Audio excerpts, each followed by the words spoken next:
We'd like to call to order the City Council meeting of the City of Palo Alto for Monday, December 19th, 2022. Would the clerk please call the roll? Yes, sir. Mayor Burt. Here. Councilmember Cormack. Here. Councilmember Du Bois. Here. Councilmember Filsa. Here. Vice Mayor Koo. Here. Councilmember Stone. Here. And Councilmember Tanaka. Here. For the record, all present. Thank you. And we have our first item tonight is a privilege of 4 special orders of the day for retiring staff members. And we'll, in order, our first one is Michael Nafziger. First we'll ask Councilmember Cormack to read the proclamation and then, I'm sorry. Brad, did you want to go first? Well, I had a few comments I was hoping I could make on the first 2 retirements. We'll go ahead and read the proclamation, then do the comments and Excellent. go on that. Great, thanks. Thank you, Mayor Burt. Resolution expressing appreciation to Michael Nafziger upon his retirement. Whereas Mike Nafziger began his career with the City of Palo Alto on July 12, 1993, and has provided exemplary service throughout his 29-year tenure. And whereas Mike Nafziger has enthusiastically served the citizens of Palo Alto for nearly 3 decades, working in the Public Works Department and managing the private development work group in Public Works Engineering Services, where he reviewed and guided thousands of projects within the city.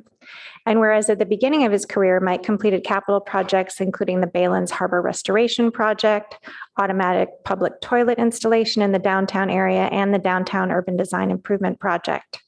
And whereas Mike was an instrumental part of developing and implementing new requirements for basement construction dewatering, as well as the dewatering fill station to reuse groundwater. And whereas Mike was integral in the negotiation of the Caltrain Electrification Comprehensive Agreement to protect trees, including El Palo Alto, and minimize disruption to Palo Alto residents, as well as coordinating with Caltrain on behalf of the city. And whereas Mike was a public works lead for reviewing and implementing one of the largest improvement projects within the city, as well as overseeing many improvements to the city's infrastructure and right-of-way for the Stanford University Medical Center Facilities Renewal and Replacement Project. And whereas Mike Nafziger has mentored and trained many new engineers during his career on city standards, municipal code and permit requirements, and customer service skills. And whereas Mike Nafziger is recognized by his peers and city staff for being professional, knowledgeable, dependable, and a team player. Now, therefore, let it be resolved that the Council of the City of Palo Alto hereby gratefully records and extends its sincere appreciation to Michael Nafziger for his dedication and excellent service rendered to the city.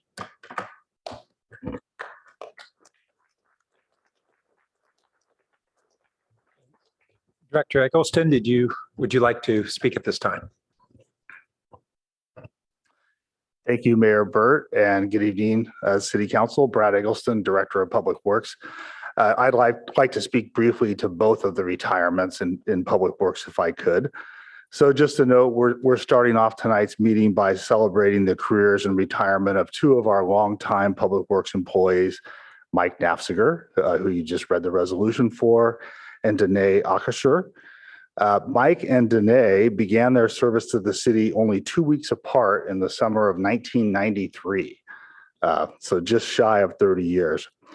And as the resolution noted, Mike has served as manager of the private development work group in Public Works Engineering, where he is our go-to expert really on construction impacts to the public right-of-way and reviews development projects applications carefully to protect the city's interests. He's contributed to a range of other programs and projects, from developing and implementing our basement dewatering program to rolling out in real time, really, the outdoor dining parklet program that began during the pandemic. And Danae, whose resolution we'll get to momentarily, has overseen all of the budgeting and other administrative functions for our public services division in Public Works.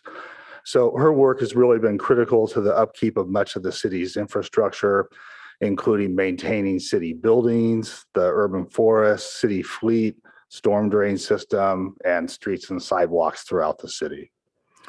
So just wanted to note, we're going to miss both of their team approach, knowledge, and dedication that they bring to their work.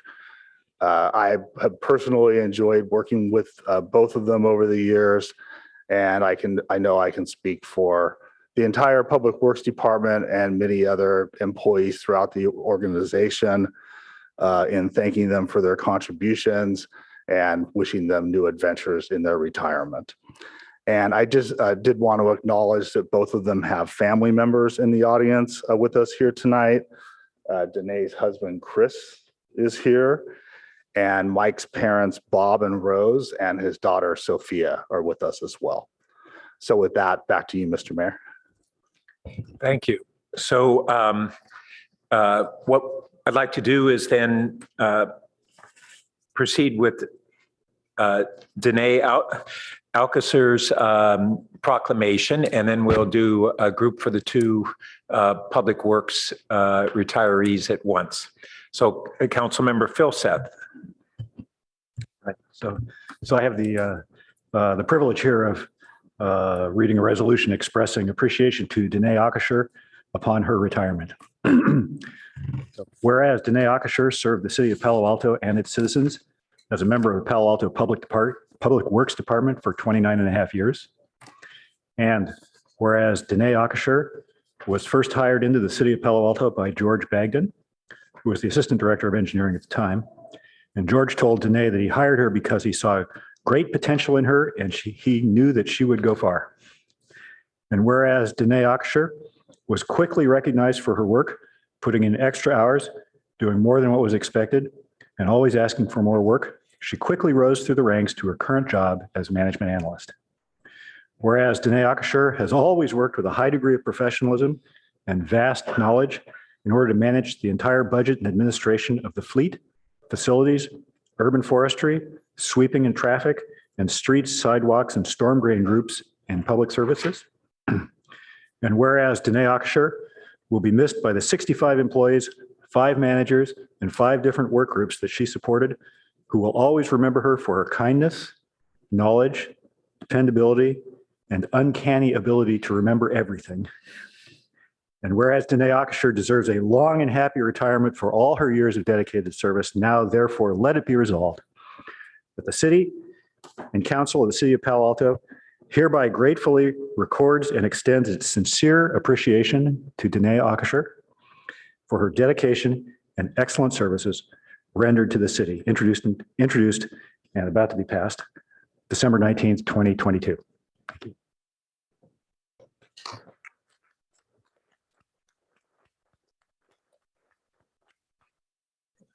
So at this time, I'd like to come down and present the proclamations.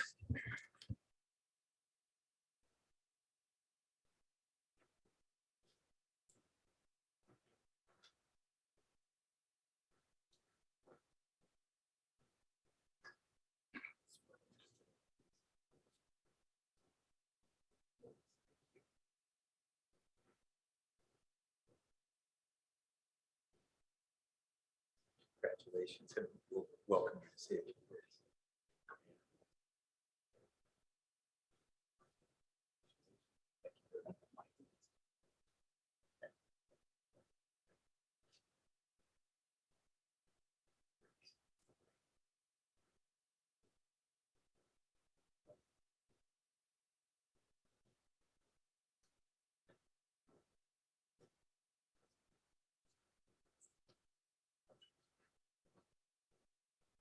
And you are both welcome to address the council if you would like. Michael, I heard you would like to do so. So it was long time ago. I didn't think I'd be this nervous, but it's kind of a big moment. So, long time ago, I walked into the 6th floor engineering counter and told them I was a part-time student. I mean, a full-time student looking for part-time work. And I had no idea that almost 30 years later, I'd still be here and retiring. So it's been quite a journey. And I think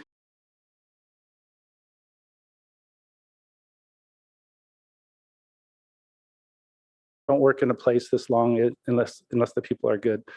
And so I want to say thanks to all the city staff. In our group, we don't do the capital improvement projects, but we do everything else. And I've always liked that because we were able to work with all the different city staff in every single department. And it's been my pleasure and privilege to work with everybody. And most importantly, I'd like to show appreciation to my small group, Pam Chun, Christina Thurman, AJ Kumar, and Ahmad Mokhtar. I've been really fortunate over the years to have really good teammates to get our job done. And I want to say thanks very much. So again, it's the people, and thank you.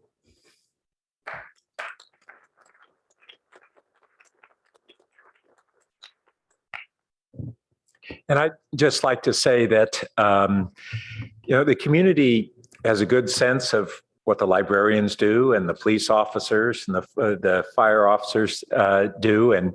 But Public Works that keeps the wheels going of all the physical parts of our community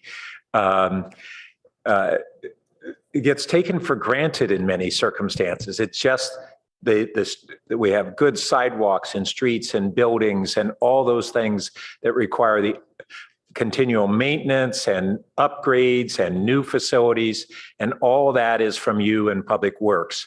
And I just want to acknowledge the critical role and the often underappreciated role that you play in our city. And Palo Alto is an exceptional place for those of us fortunate to live here and work here. And you have a great deal to do with that. So thank you very much.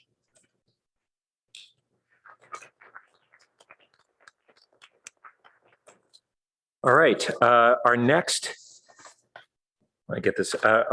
resolution is for Kim Roderick, and Councilmember Du Bois will be reading it. Yeah, first I want to express my appreciation to all four people retiring tonight. And it's my pleasure to be able to read the resolution for Kim Roderick upon her retirement. So whereas Kim Roderick served the community of Palo Alto as a member of the Palo Alto Fire Department for 16 years, initially as an EMS coordinator, then becoming an EMS director/chief, totaling 40 years in emergency medical services. And when I saw 40 years, I wanted to put that in perspective. When she started, Eye of the Tiger was on the Billboard charts. It was topped only by Olivia Newton-John's Physical, so, which I remember well.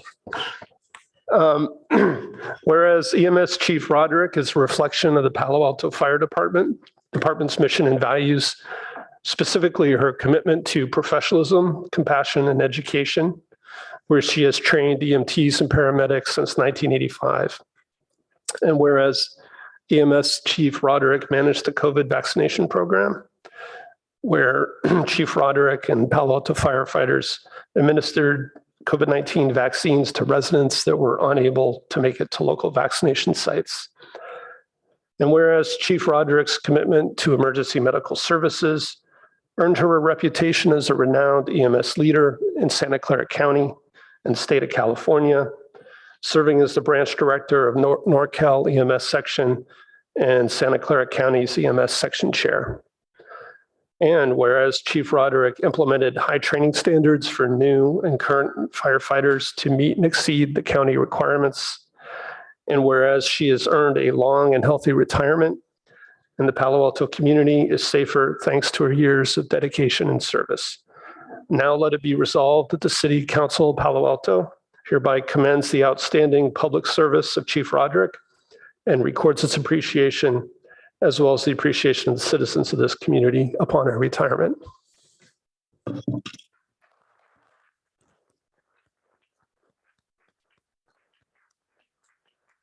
So before calling up Chief Blackshire, let's go ahead and read Brian Baggett's resolution and then allow the chief to speak to both of them.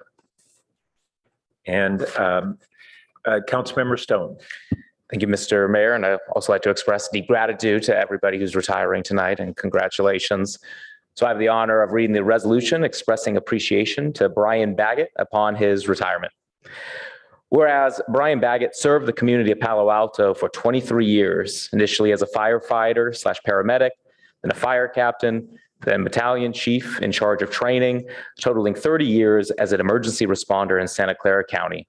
And whereas Battalion Chief Baggett is a reflection of the Palo Alto Fire Department's mission and values, specifically his commitment to professionalism, innovation, and education, the 2014 recipient of the Santa Clara County Training Officers John Fetz Instructor of the Year Award.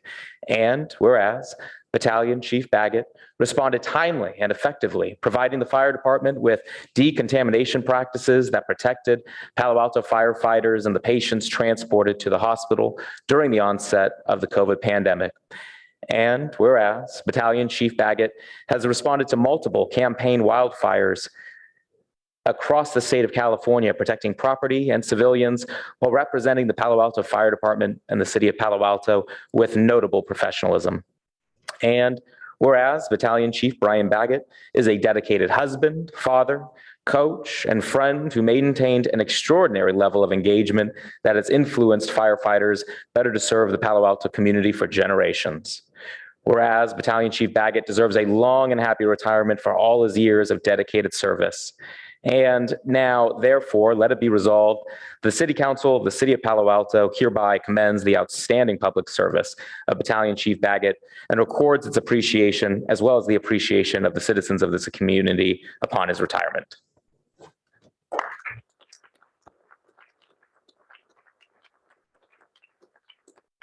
Chief Blackshire.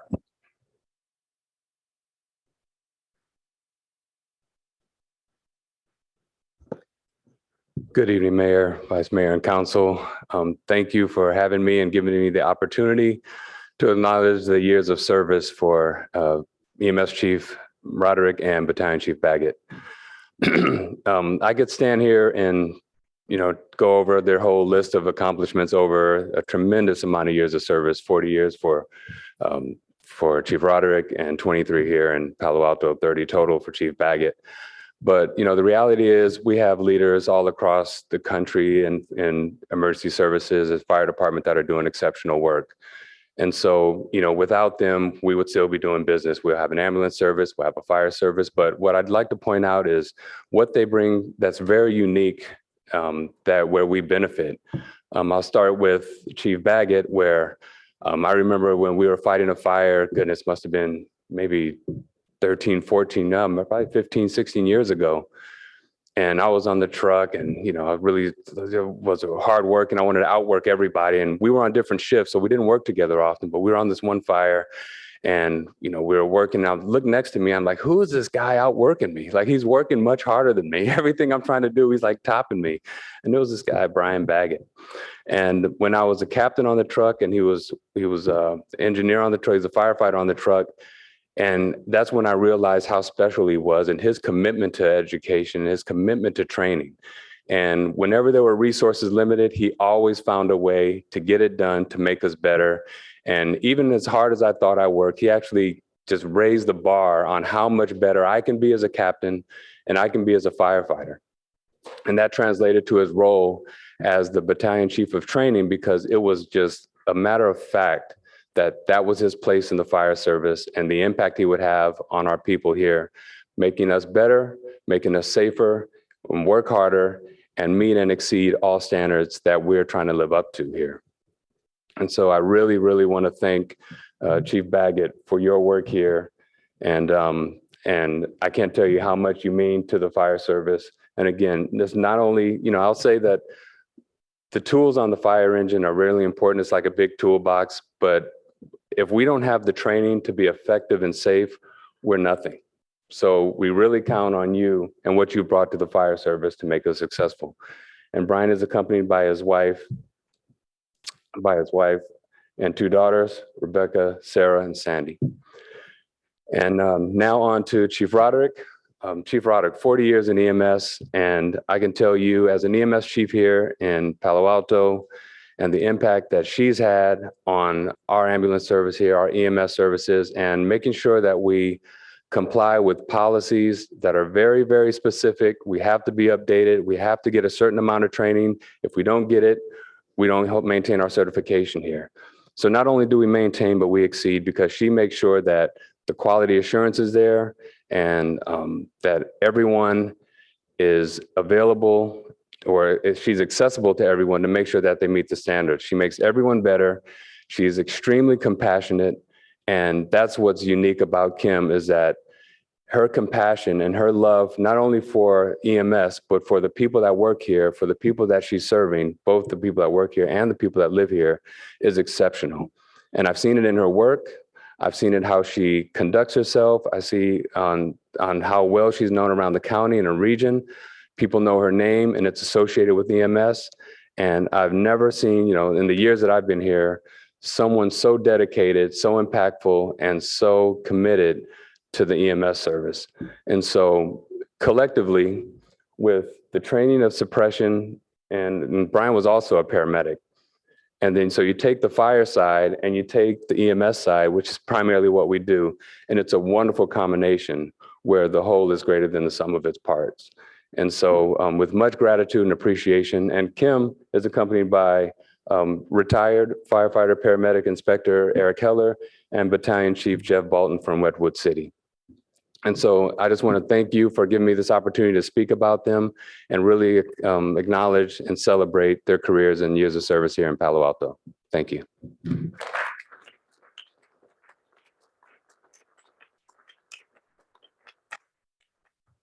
Thank you. And I'll now come forward to present the proclamations.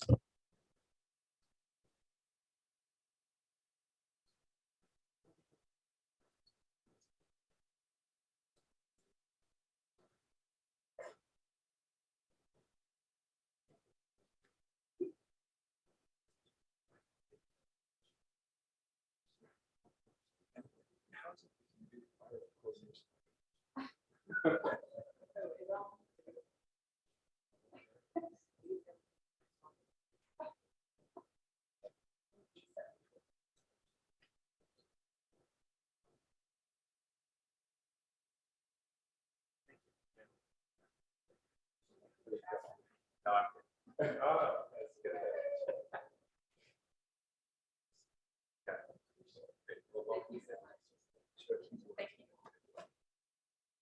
just wanted to thank everybody because it's been a wonderful career.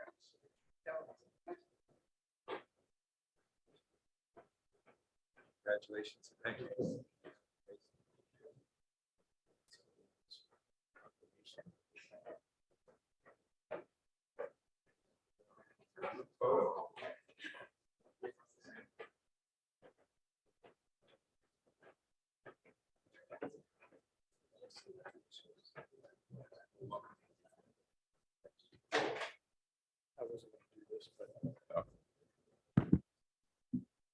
I wasn't going to do this. I told Chief Blackshire I wasn't.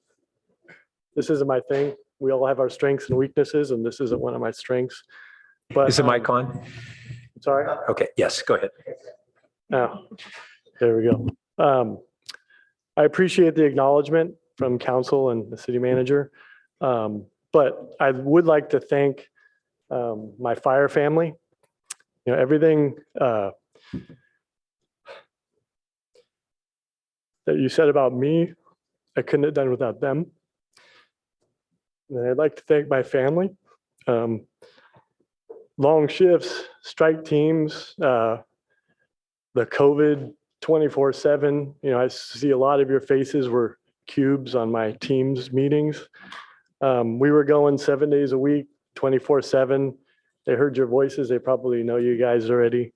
But without the fire family and my family, I wouldn't have made it this far. So I just want to thank them. Thank you.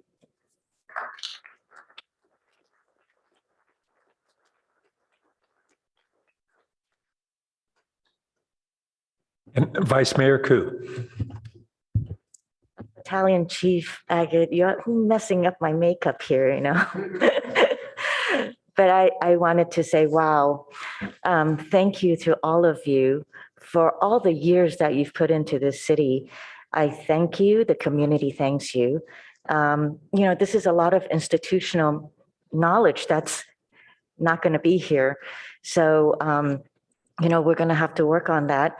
But I wish you lots of love, lots of laughter, and fun adventures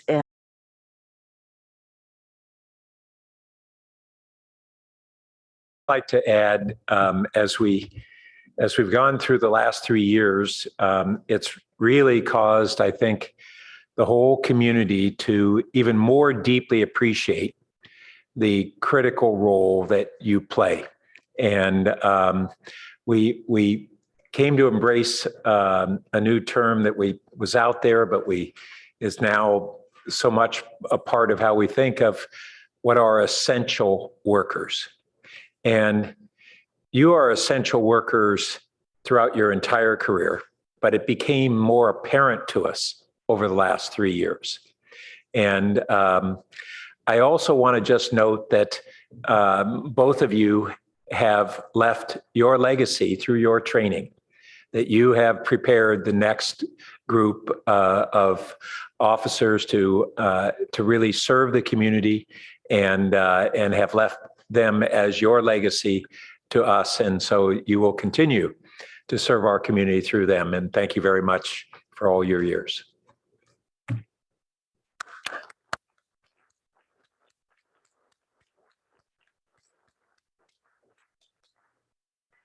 All right. So we're going to move on to next items. And at the risk that many of you don't want to sit through the next 4 hours, you're welcome to meander out, and I hope you're going to get together as family and celebrate. Thank you. Our next item is agenda changes, additions, and deletions. And we have none, correct? Okay. And so now we will move into public comments on items that are not otherwise on the agenda. And our first speaker is Ken Horowitz, to be followed by Daniel Dulitz. Welcome. Thank you, Ken Horowitz. I live on Homer Avenue. First of all, I wanted to follow up on the recognitions. I serve as the well, last year I did on the Emergency Care Committee. And I want to let you know, in your packet today, there's an information item about the performance of the fire department, and you should be very proud of your department. Over 95% meeting their calls within 8 minutes is outstanding. In case I go over, I want to make sure that I wish everybody first day of Hanukkah, happy Hanukkah, and a happy holidays to the council, and best wishes for wonderful holiday season, and looking forward to seeing everybody again back on January 9th. But my comments tonight are related to last Monday's meeting. And I felt like the public got shortchanged last week.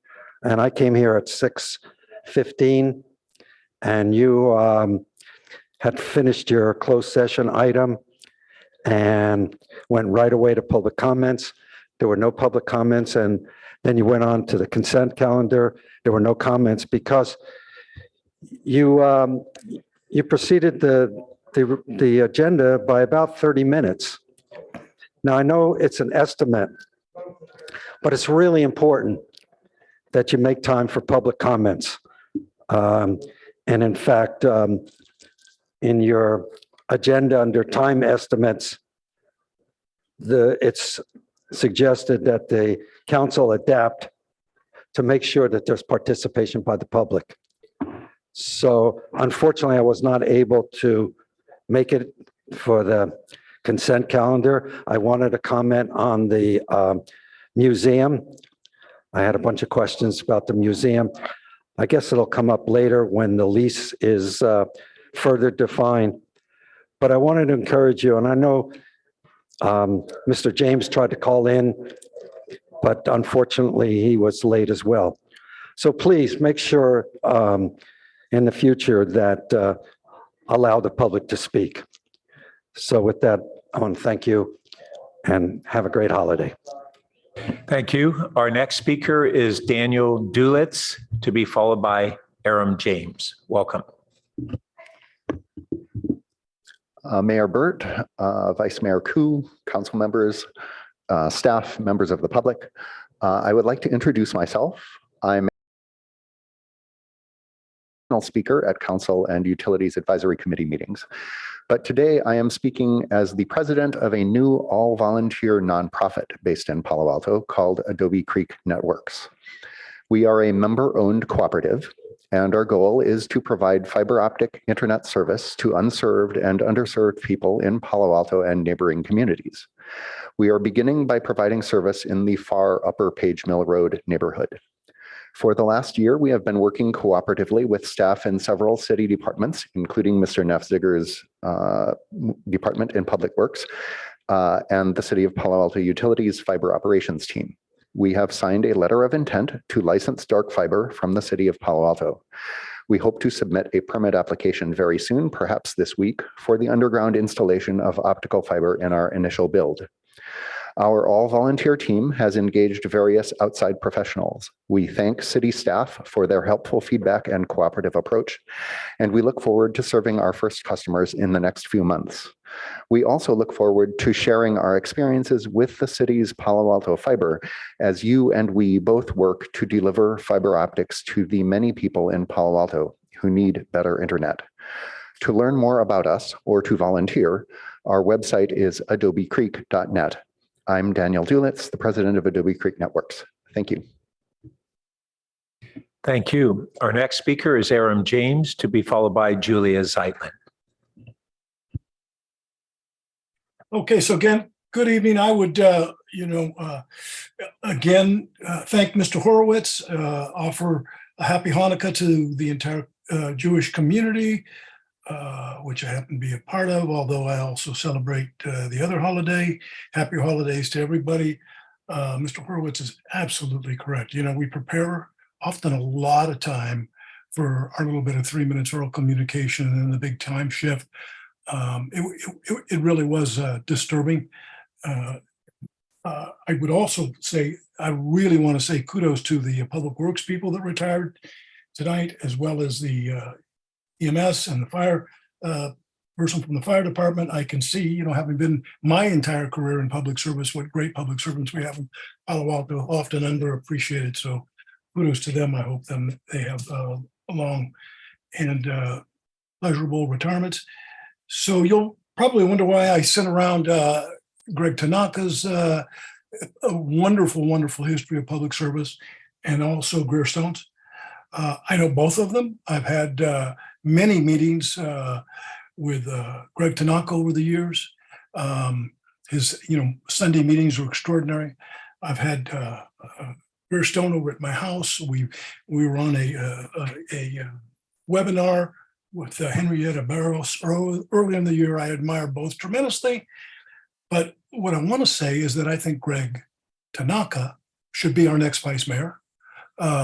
He's been here for 6 years. He does extraordinary work. I think Greer Stone also does. I admire both of their resumes. I went over them. They're both very professional, great leaders in the community, speak out against hate, racism. They just do wonderful jobs.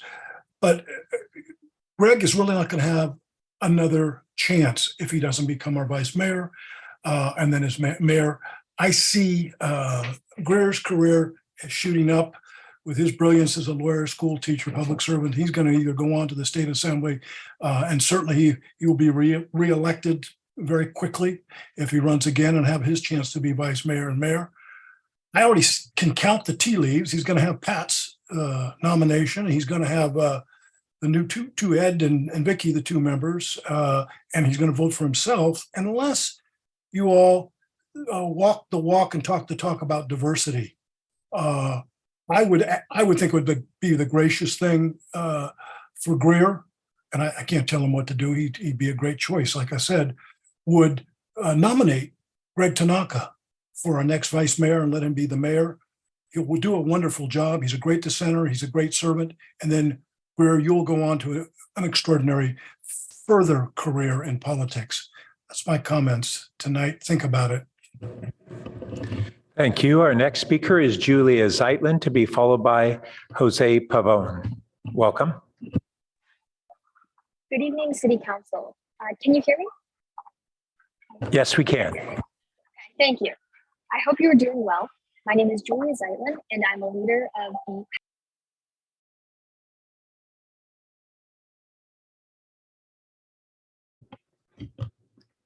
Mr. Mayor, it appears Ms. Zeitlin has dropped off the call. She might come back in just a moment. Okay, so we'll give Julie another chance if she comes back on. Our next speaker is Jose Pavon, to be followed by Leah Cole. Welcome. Good evening, City of Palo Alto, council members. My name is Jose Luis Pavon. I'm a political organizer with SEIU USWW, and I want to offer a warm greeting to Mayor Burt, Vice Mayor Koo, Councilmember Stone, and all the other council members present tonight. I just have a quick process question. I know we're not supposed to speak to specific items tonight, but we want to share comments on item 14, and I just wanted to clarify that there will be a chance for public comment on the item after there's a presentation from council members on the item when that item comes up. Is that correct? There will be an opportunity to comment under the consent calendar. And that will be actually immediately following this open comment. So at this time, it's for members of the public to speak on items that are not otherwise on the agenda. That item is on the agenda. Great. Thank you. Thank you so much. Thank you. Our next speaker is Leah Cole, and then we will see if Julia Zeitlin is back. Okay, welcome Leah Cole.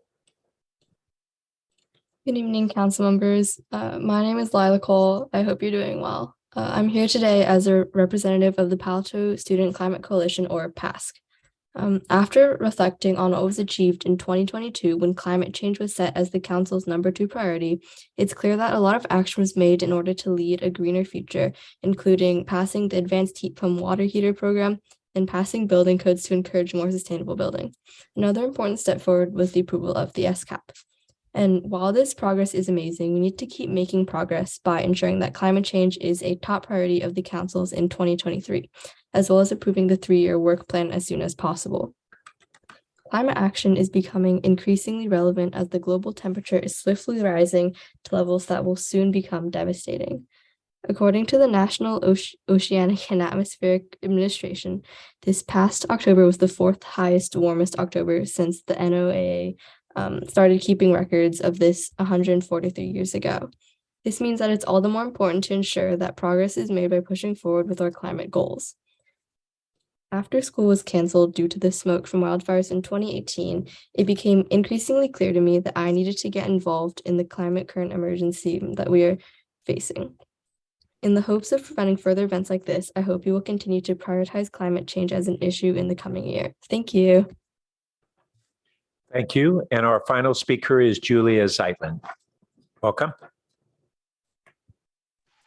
Thank you. Good evening, City Council. I hope you are doing well. My name is Julia Zeitlin, and I'm a leader of the Palo Alto Student Climate Coalition, or Pacc. We are here today to express both gratitude and further support for the City of Palo Alto's progressive actions promoting sustainability.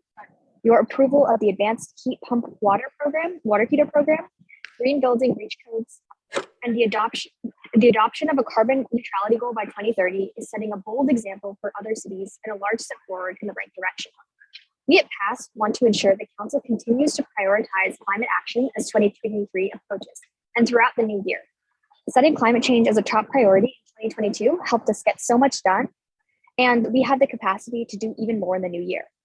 For example, the council can build off of this great work by passing and implementing the SCAP 3-year work plan as soon as possible and expanding our electrification initiatives to multifamily homes and commercial buildings. The new year will bring changes and new members to our city council. I hope this shift in leadership will spark excitement and further commitment to our sustainability goals. We must emerge in the new year with even more commitment to climate justice. As we get closer and closer to 2030, we need to ensure that this goal set in 2016, 80 by 30, almost 6 years ago, was not a far off aspiration, but a strong statement and target that we will hold ourselves accountable for. I want to say thank you to the whole City Council and share my appreciation for you listening and considering the youth voices and perspectives within Palo Alto. On a personal note, I want to thank Councilmember Cormack for her service as a council member and her incredible allyship to Pacc and the climate justice community.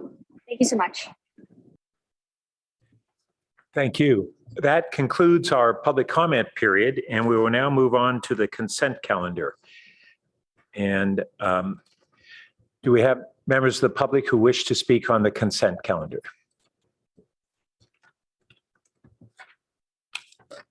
And while we're awaiting that, I'll just note that we have a total of, I think 13 or 14 items on the consent calendar tonight because it's the end of the year and staff has pushed to get a number of things before us on this final meeting of the year.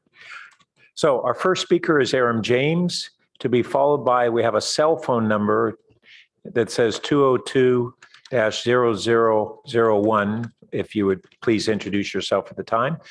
So our first speaker is Aram James. Okay, so I wanted to speak on 6, 7, 8, 9, 10, 15, 16, and AA1, and I would appreciate being limited to 3 minutes if that's okay with the mayor.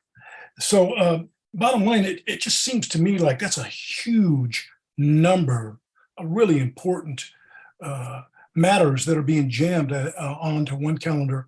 It's difficult for me to reconcile that. We've got, the number 16 that involves, or I'm sorry, AA1 that involves potentially voting on increasing our utilities bills. And I think there's a second one, number 8, the same. Those are, really involve critical issues of seniors and others having to pay increases in their utility bills potentially. We just have a $40 million budget deficit. Why are you asking potentially the taxpayers and the residents of Palo Alto to pay more when you have huge amounts of monies? We just were generous. I know I voted both for L and M. And now the city manager wants to punish us by increasing rates. I don't think that's a real creative way to do it. I think that consistent with the holiday season, whatever, there should be a moratorium for at least a year with all that money that's coming in on increasing our utilities, our gas or electrical bill. There's other items on here that involve $3 or $4 or $5 million contracts. Again, those items I watched. I was really proud of Rebecca Eisenberg, and I know Jim Beal. He's now been elected for 41 years in public service, and boy, did they ask a lot of questions of the water district employees on anything that involved budgetary matters. They slowed the process down. Jim Beal's a master at that, wanting to know where that money's going to go. Why were we putting aside or doing financing on, the Pacc Dam before we've even approved the dam with all the environmental issues, et cetera, et cetera. I'm inviting the new council members, as well as the returning veterans, to really stop this process of putting so many items on the consent calendar and taking a little bit more time, even if you have to have an extra meeting on the consent calendar matters alone every month, so the public knows a little bit more about the money that's being spent. Greg Tanaka always slows the process down. Thank you, Greg, for doing that. And I just want to also say, Tom Du Bois, thank you for all your years of service. You always treated me nicely, even when we disagreed. So I wish you the best in your next venture. Really appreciate you very much, Tom. When I met you, out in public, always a gentleman with me. Again, even if you disagreed on lots and lots of issues. Thank you. So our next speaker is only listed as a parent cell phone 202-001. Is that correct? You're welcome to speak, and please introduce yourself. Hi, my name is Nicholas. I'm a field representative for Congresswoman Eshoo, and I want to share a letter that Congresswoman Eshoo wrote to the City Council on September 15th about item number 14. Dear City Council, it has recently been brought to my attention that janitors who perform contracted work for the City of Palo Alto have raised allegations of wage theft against the city's janitorial services contractor. While I commend the city for working to remedy this issue, I am concerned that some of the affected employees allege that they have not received the back wages they're owed. I believe that janitors are essential workers who perform physically demanding jobs that are necessary to keep the city's facilities safe and clean. Given the prevalence of reported exploitation,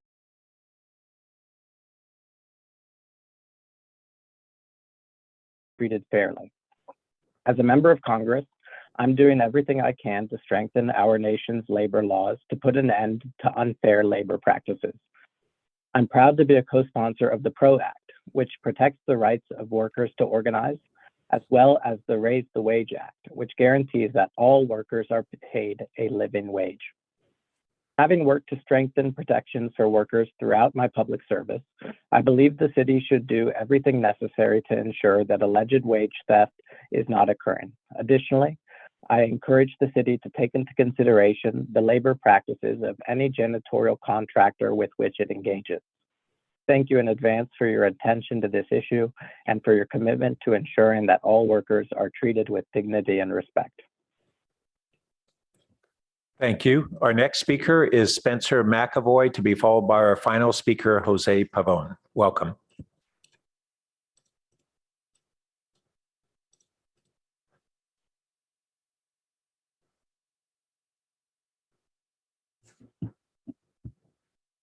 Spencer McAvoy, you should be able to speak at this time. Hello? Yes, welcome. Oh, sorry. I was speaking before. I don't know if it went through. Sorry. My name is Spencer McAvoy. I am an organizer with SEIU United Service Workers West. And I first just want to commend the City Council for taking action on item 14, specifically the part dealing with the back wages owed to the janitors who work for SWA and keep the city buildings safe and clean. This demonstrates the fact that this wage theft occurred and that it was going on for so long demonstrates the need for stronger responsible contractor standards at the city, we believe. And we know that you all are planning on returning to that issue sometime early in the new year. And I want to urge you to take that up as soon as possible, since it concerns wages and benefits that make a huge difference in the lives of these low-wage essential workers. I also do want to point out that without the efforts of the Maintenance Cooperation Trust Fund, MCTF, and our union, SEIU, USWW, that is how this issue came to the attention of the council, and that demonstrates that the best protection for workers for things like wage theft or any other sort of violations or abuses that they face at work is to be covered by a collective bargaining agreement, to have the protections and the power of a union. And so I want to urge the council to include the requirement that contractors with the city, in order to truly be a responsible contractor, ought to have their workers covered by a collective bargaining agreement. Thank you so much for your time. And again, we commend you for making sure that these workers get the money that they're owed. Thank you. Our final speaker is Jose Pavon. Welcome. Good evening again. Jose Luis Pavon, political organizer with SEIU USWW. Can you hear me okay? Yes, we can. Okay, fantastic. Thank you. And warm greetings again to Mayor Burt, Vice Mayor Koo, and all the council members. Also want to greet the city manager and thank the city staff for making taking action, to really address the wage theft issue. And I know we've been working on this for a few years now, but we are very grateful on behalf of the labor community and on behalf of the janitors that are also essential workers, and also, congratulations to the firefighters and the other public servants who are retiring, but that the janitors are just as important as all the other public servants. And we want to thank the city for making an effort to reconcile the stolen wages and to continue to work collaboratively with the labor unions to be able to improve labor standards. And so I want to specifically also thank you, give thanks to Councilmember Greer Stone and Mayor Burt for putting forward the recent recommendation or colleagues letter to also address the issue. And we thank you for your initiative and for your leadership. And also reiterate that we are strongly suggesting that the city adopt a responsible contractor policy that will increase labor standards, but will also create insurance and protect the city of Palo Alto from other contractors who commit labor violations and can be a liability to the city. And just want to mention that Mountain View has implemented a successful policy, and the city of San Diego just recently also implemented a successful policy that where we'll be sharing details soon with the city of Palo Alto about the new developments in San Diego that we can use as a model.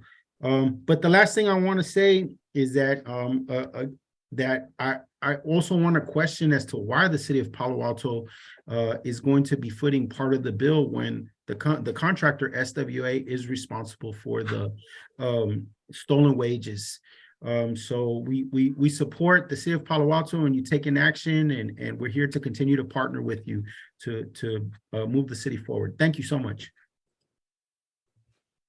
Thank you. So that concludes our public comments on the consent calendar. Councilmember or Vice Mayor Koo. I would like to see if we might be able to pull items 8 and AA1. And I would, so Councilmember Tanaka also supported pulling 8 and AA1, and I do as well. Okay, and so we'll now have a motion to approve the remainder of the consent calendar. Actually, Mayor, given I have that my there light are on. three. Pardon me? I have my light on. Yes, I had called on you on that polling of 8 and AA1. Do you wish to speak in addition to that? Yes. No on 7, 14, 9, and 15.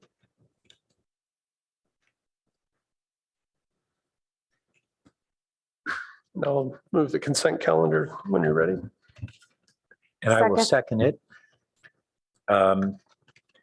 So I see no further lights, so we will vote on the consent calendar with items number 8 and AA1 removed, and Councilmember Tanaka voting no on 7, 9, 14, and 15. Would the clerk please call the roll? Vice Mayor Koo, Yes. Councilmember Du Bois, Yes. Mayor Burt, Yes. Councilmember Tanaka, Yes. Councilmember Stone, Yes. Councilmember Filsa, Yes. Councilmember Cormac, Yes.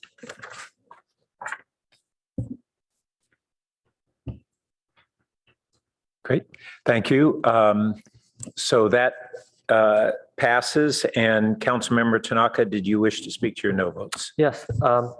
So on 7, first of all, I think the speaker that spoke earlier, Mr. Pavone, actually, let me just talk about, let me just go in order first. So on 7, 7 is giving raises to the management and highest paid employees in the city. For those of you that aren't aware, the private sector is contracting drastically. We're having, the stock market has fallen a lot. There's mass layoffs every single day. I'm sure most of you guys have seen that. People are getting benefits and pay cuts. People feel lucky to have the jobs at this point. But here we are giving raises to the management and to the highest paid employees in the city. And I don't think that's good form, given that our constituents are suffering. So that doesn't make sense to me. On 14, I think that Mr. Pavone, the public speaker earlier, said it well, which is SWA, their employees are not our employees. So I don't understand why either we are on the hook for another 100K while it should be SWA. They're a separate company, separate entity. They should be on the hook for, not us. So that does not make sense to me. Also, what doesn't make sense to me is if SWA didn't meet our requirements and they violated labor laws and didn't treat their employees well, why the heck are we giving them another $1.2 million? then we should not extend the contract at all. We should find another vendor. This makes zero sense to me. So, if they violated our laws, anyways, I could go on and on, but definitely doesn't make sense for me on number 14. On number 9 and 15. So this revolves around our regional water quality control plan. So as I spoke, I think last meeting before, Palo Alto is only using about 32% of that regional water quality control plant, but we're on the hook for almost 40%. And so that, to me, that doesn't make sense. We were paying 25% more than we should. So for the amounts that are listed on 9 and 15, this equates to $900,000 extra for these projects that we're paying more than we should be compared to other cities. So, we went to our ratepayers and taxpayers for additional money. This additional money should be spent wisely, and it should not be spent more. We should not be paying more than we use on this regional water quality control plan. So this is also very disappointing. Thank you. All right. That concludes the consent calendar, although City Manager Shikata, do you want to speak to when we would be able to? Yes, thank you, Mayor and council members. With items number 8 and AA1 being pulled from the consent calendar, given the time sensitivity of those items, staff is prepared to address that tonight. And in fact, ready to go immediately after or before the other action items. Okay. We will then schedule those 2 items preceding item number 19. Very good. All right. And at this time, we'll move on to city manager comments. Very good. Thank you. If I could get the assistance from the city clerk on a few slides. Next slide, please. Thank you. With respect to our weekly health update, I would note that our Bay Area officials have used the opportunity to remind us all that we have a significant circulation of a number of illnesses, and with that, really reinforcing the basic recommendations, and they include: number 1, getting vaccinated against flu and COVID-19. 2, staying at home if you're sick. 3, wearing a mask in indoor public spaces. 4, getting tested and getting treated if needed. Pretty basic rules. And again, as being the holiday season, we recognize it can be difficult to practice, but nonetheless in the interest of everyone. And then secondly, just want to note the availability of additional COVID-19 test kits. There has been an announcement recently that those kits are available. So www.covid.gov/tests is active and available for ordering additional COVID tests. Next slide, please.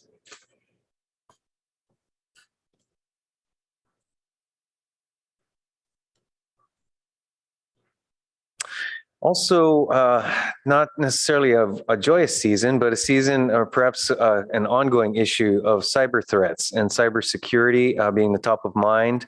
We have seen incidents of fraudulent activity posing as city officials. So as such, an important reminder for all members of the community to be vigilant and use caution when interacting with individuals or any individuals or email addresses, as the case may be, that you're not familiar with. Note that official emails from the City of Palo Alto do typically end with the @cityofpaloalto.org syntax, and would certainly invite anyone who is unsure about the authenticity of emails to email me, City Manager, CITYMGR@cityofpaloalto.org. We receive those requests for confirmation often, and certainly want to invite members of the community to take advantage of that. We also have additional tips and information available on our homepage. Next slide, please. then it's not too late, although the lines at the malls may suggest otherwise, to take advantage of opportunities to support community businesses, local businesses here in Palo Alto. And note that we do at our website, upliftlocal.org, have a number of offerings from both retail establishments and restaurants and experiences locally that community members can take advantage of, many of which actually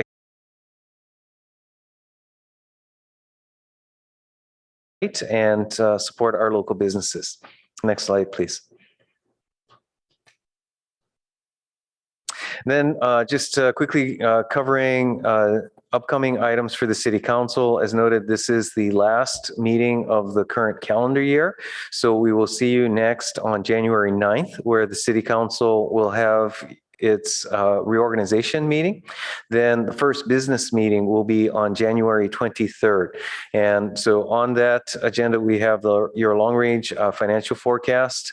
The following Saturday, the 28th, will be the City Council's retreat and priority setting meeting. Then as we look forward to February 6th and beyond, we have a number of items tentatively scheduled. So the dates here are subject to change, but currently scheduling on February 6th, a study session on the much anticipated shuttle service restarting around town, and February 13th, a review of your mid-year budget report.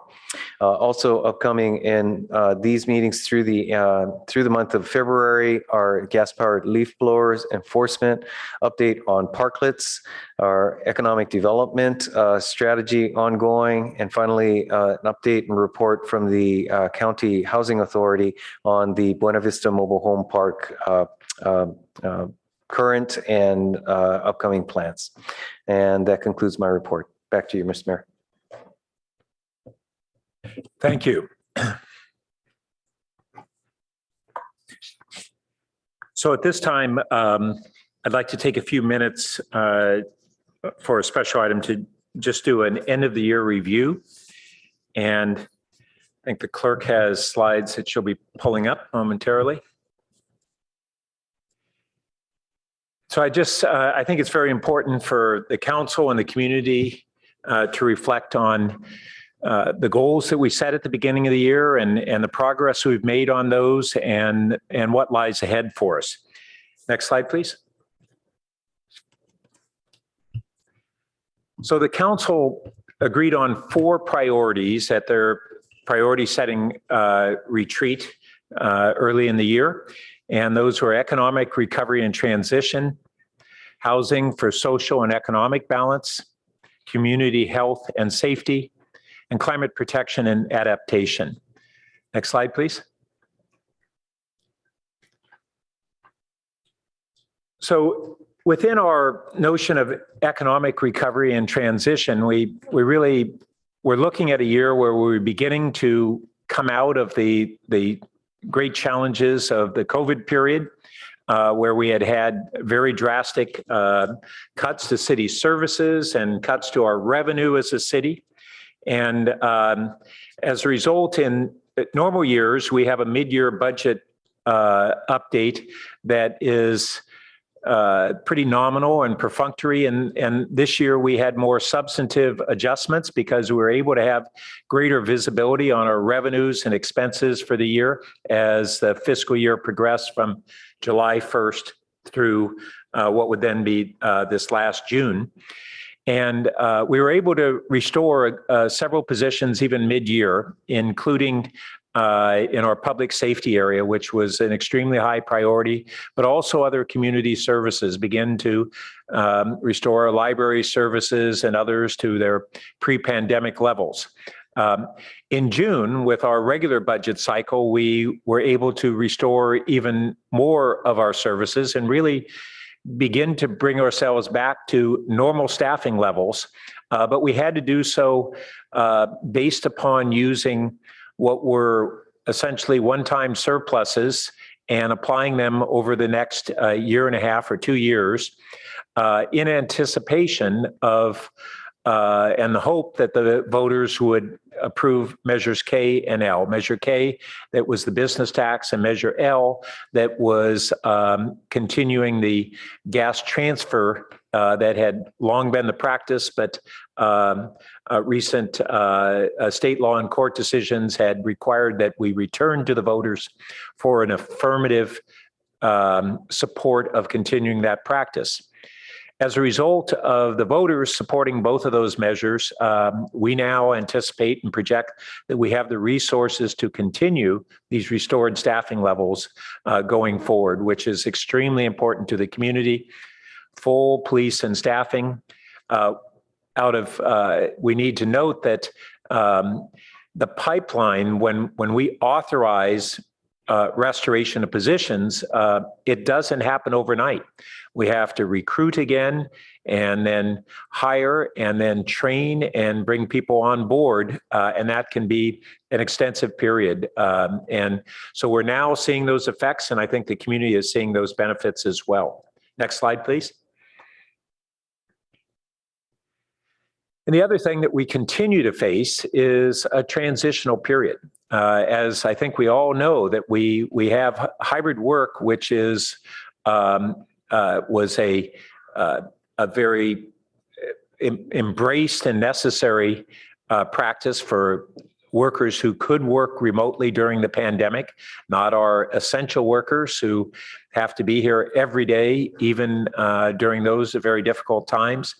But now we're returning to some new normal that we don't know exactly what that'll look like. Less remote work than during the worst of the COVID, and more than before that period. And that means that we have fewer office workers in our community. Palo Alto has had a huge number of workers for a community of 68,000 people or so. We've, in normal times, had over 100,000 workers in the community. Many of those workers are, by necessity, here in normal 5 days a week.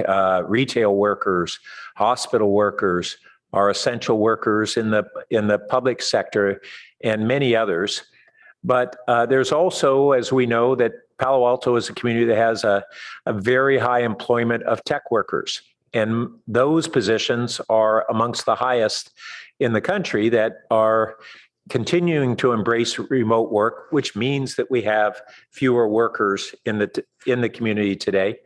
And that also means during the daytime, especially, that we have fewer people spending their dollars at restaurants and in retail. And it's really driving a transition in our community. What we've also seen is that people who live here are spending more time in their community, in their downtowns, in their restaurants. And so we're in a real transition phase. And we right now have engaged with consulting groups who are looking at how to redesign our downtowns, what changes to make in our codes, what changes to make in our physical structure, how we promote retailers, not just the restaurants, but the retailers who sell goods and who are also experiencing a second transition, in part accelerated by COVID, which is greater online purchases. And so how do we continue to have services in the community that the community really values here, but many of those retailers are struggling to thrive in this new environment? And it's going to take adaptation and investment from the community if we really want to have that vibrancy of services and retails, and frankly, areas that we just embrace because they are part of the quality of living here, and being able to enjoy vibrant downtowns and community centers and neighborhood centers. So that remains a challenge, and this coming year we'll be addressing that even more so. Next slide, please.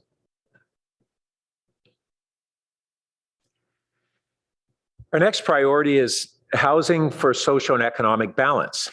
And I wanted to refresh a number of the really important measures that the council had taken in recent years to move us toward having greater housing, and housing that serves better the range of incomes and social balance that we embrace and need to have a healthy, sustainable community.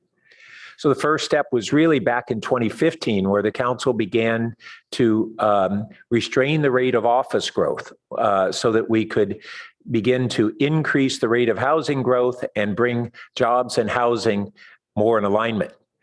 All the way back before the state began the initiative, the council launched an initiative to liberalize our accessory dwelling units, the what used to be called granny units. While that was going on and going through our boards and commissions, the state also embraced those changes, and we aligned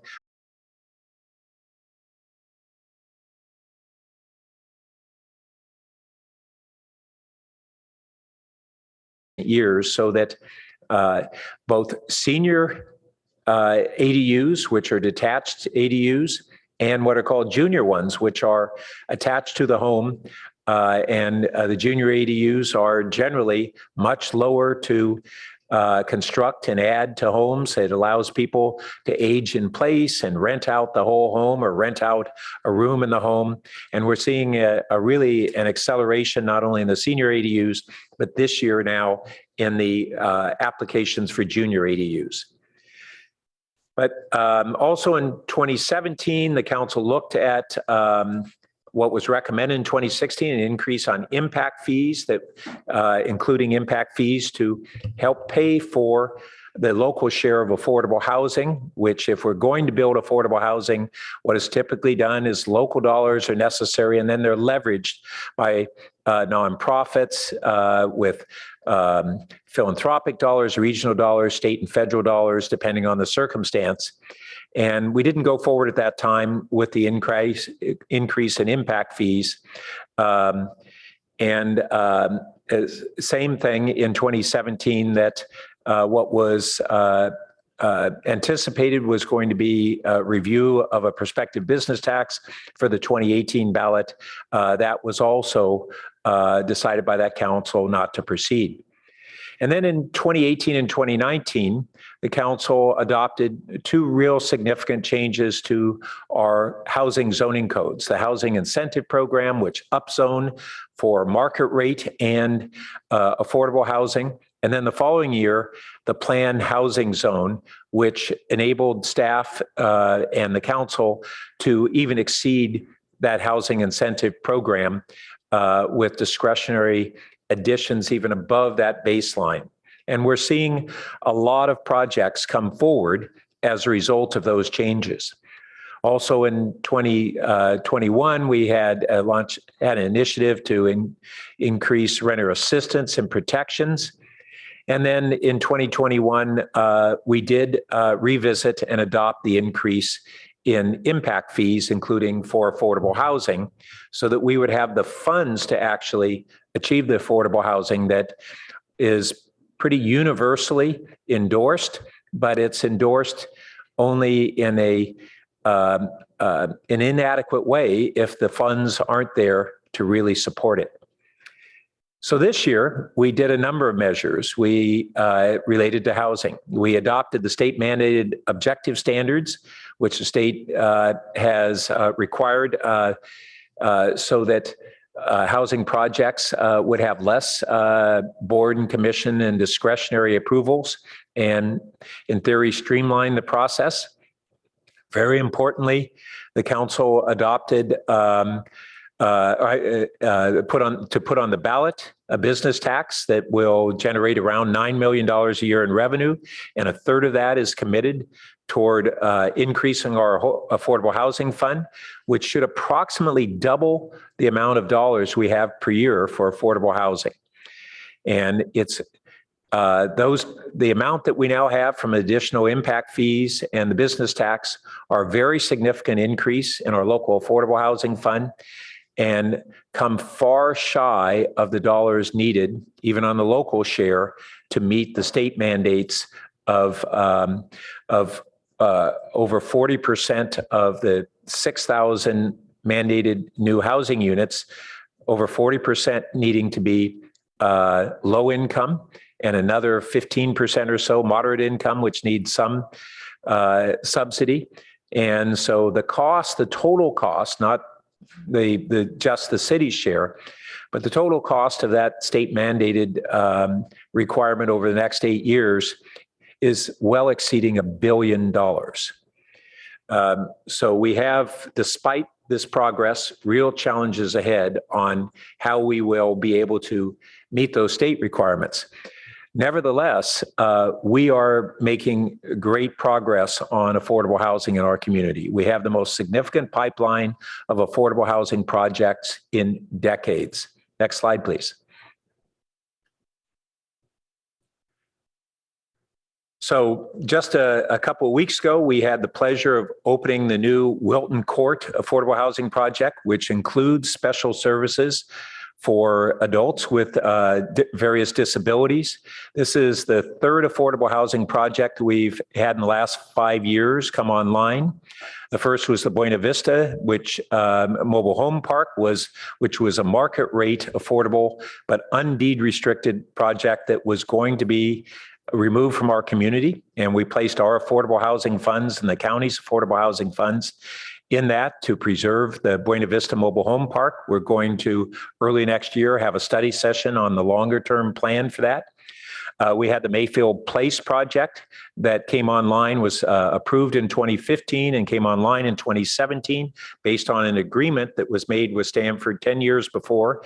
But that exhibits how long it can take to go from inception of an affordable housing project to completion in some circumstances, although others, the Wilton Court was approved 3 years ago and came online just now.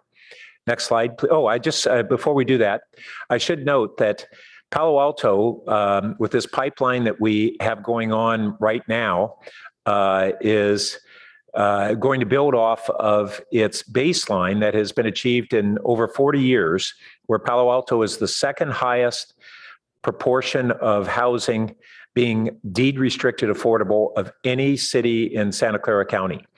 Approximately 9% of all our housing units are deed restricted affordable. And it's because so many of them integrate and blend in so well in the community, it's often underappreciated just how much we have in the community and what an example we've set in doing that. And we have to maintain and continue to invest in that, that effort. Next slide, please. So I mentioned our pipeline. We have 4 projects that are already in the works right now. The first is our transitional housing project that's in partnership with Life Moves. It's funded by the state Home Key project as the primary funder of the capital portion of the project. And then that project needs ongoing operational funds between philanthropy and the city and the county all chipping in together. And this is a critical project. It's that upper image on the right. And it will be providing full wraparound support services. So people who are unhoused today will have medical services, social services, even food services to really transition folks into being on their feet. And then after living in this project for 6 to 12 months, they will have the opportunities to transition to affordable housing and really transition their lives back to greater stability and housing on a permanent basis. The next project is 50 units at 525 Charleston Road. This is a project that's led by the county. And it provides, and Eden Housing is our partner in that. It includes support services for adults with special needs. And so we have 2 different projects that are really addressing adults with special needs that are can be just a crisis for those individuals and for families if there are not these kinds of projects to really address these important needs of these residents. That project should be breaking ground this year as well, I believe. And then we have 110 units of teacher housing at Grant Avenue next to the courthouse here. by California Avenue.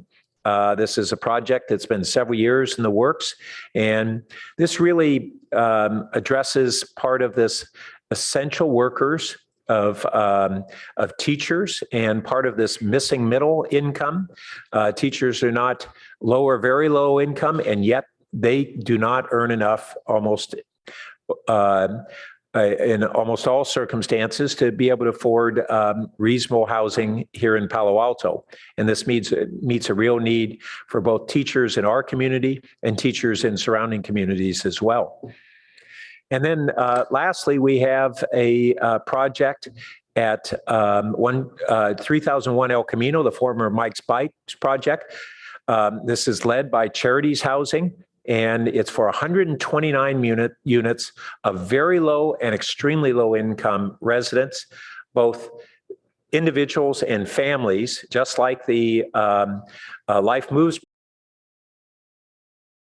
are in the income categories that potentially could move from the Life Moves project into permanent housing in our community.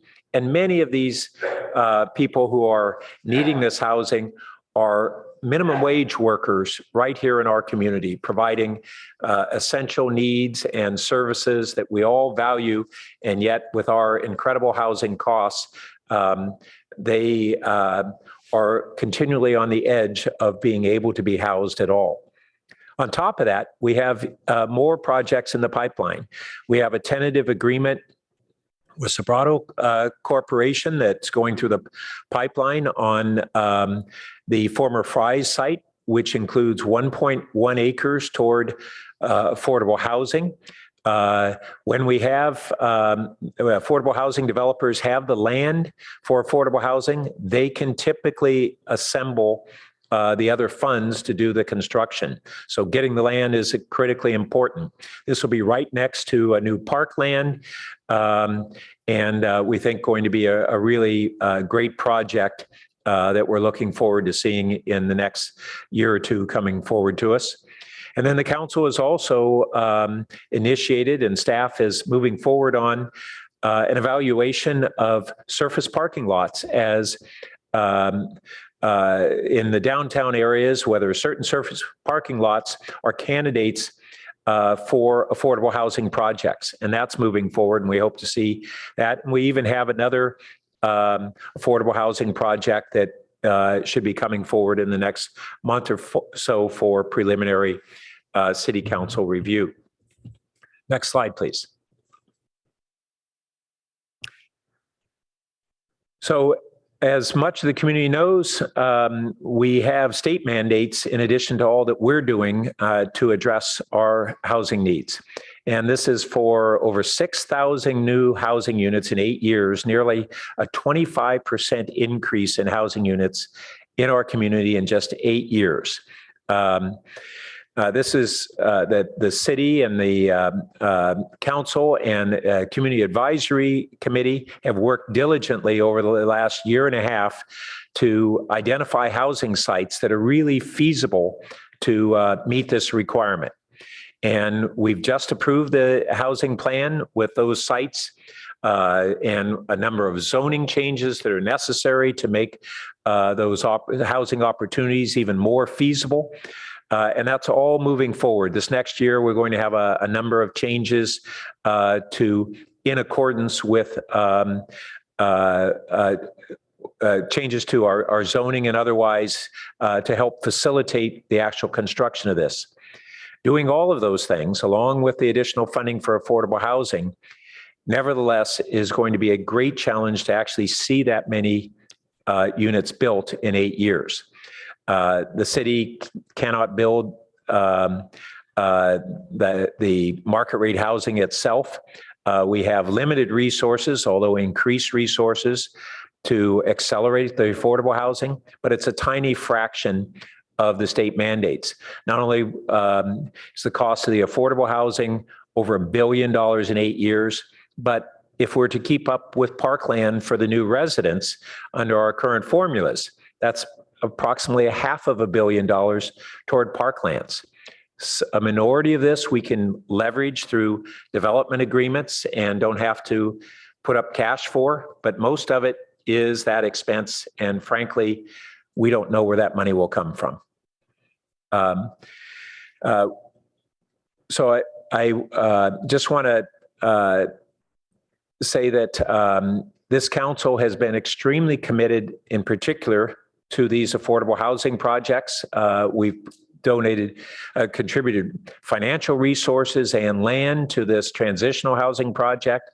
And we have the others that I already mentioned that are in the pipeline. I think that we have the opportunity to have in this next couple of years the greatest increase in affordable housing projects we've had since roughly the 1980s and early 90s. And it'll take a lot of work and commitment, but it is obtainable. Next slide, please. And then our next priority is community health and safety. And this really addresses a number of different issues. Part of it is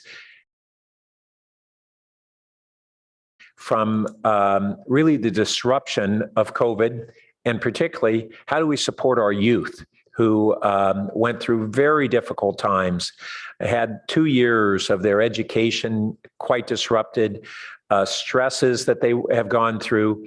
And we as a community really need to invest in supporting the youth that have had a very difficult time. We've all had a difficult time as adults, but we didn't have to go through what they did during our youth period. And we all need to come together to validate them, to support them, to indicate that we appreciate them and we're there for them. In addition to that, we have a number of other really public safety issues. The grade separations are one big one. This last year plus, we were able to affirm that we are going to have our full share of what are called the Measure B funds from 2016. We had the VTA sales tax measure that at that time had committed $350 million to our grade separations. And there was subsequently a lot of questioning on whether we would be able to obtain our share of those. First, whether perhaps the BART costs would cut into the Caltrain grade crossing funds, and second, whether we would get a proportion or full proportion based on the number of grade crossings we're addressing. This was a total of $700 million for what are 8 current grade crossings between Sunnyvale and Palo Alto, 4 of which are in Palo Alto. And we've been able to successfully solidify those funds in ways that the previous council, several members were insisting we would never be able to do.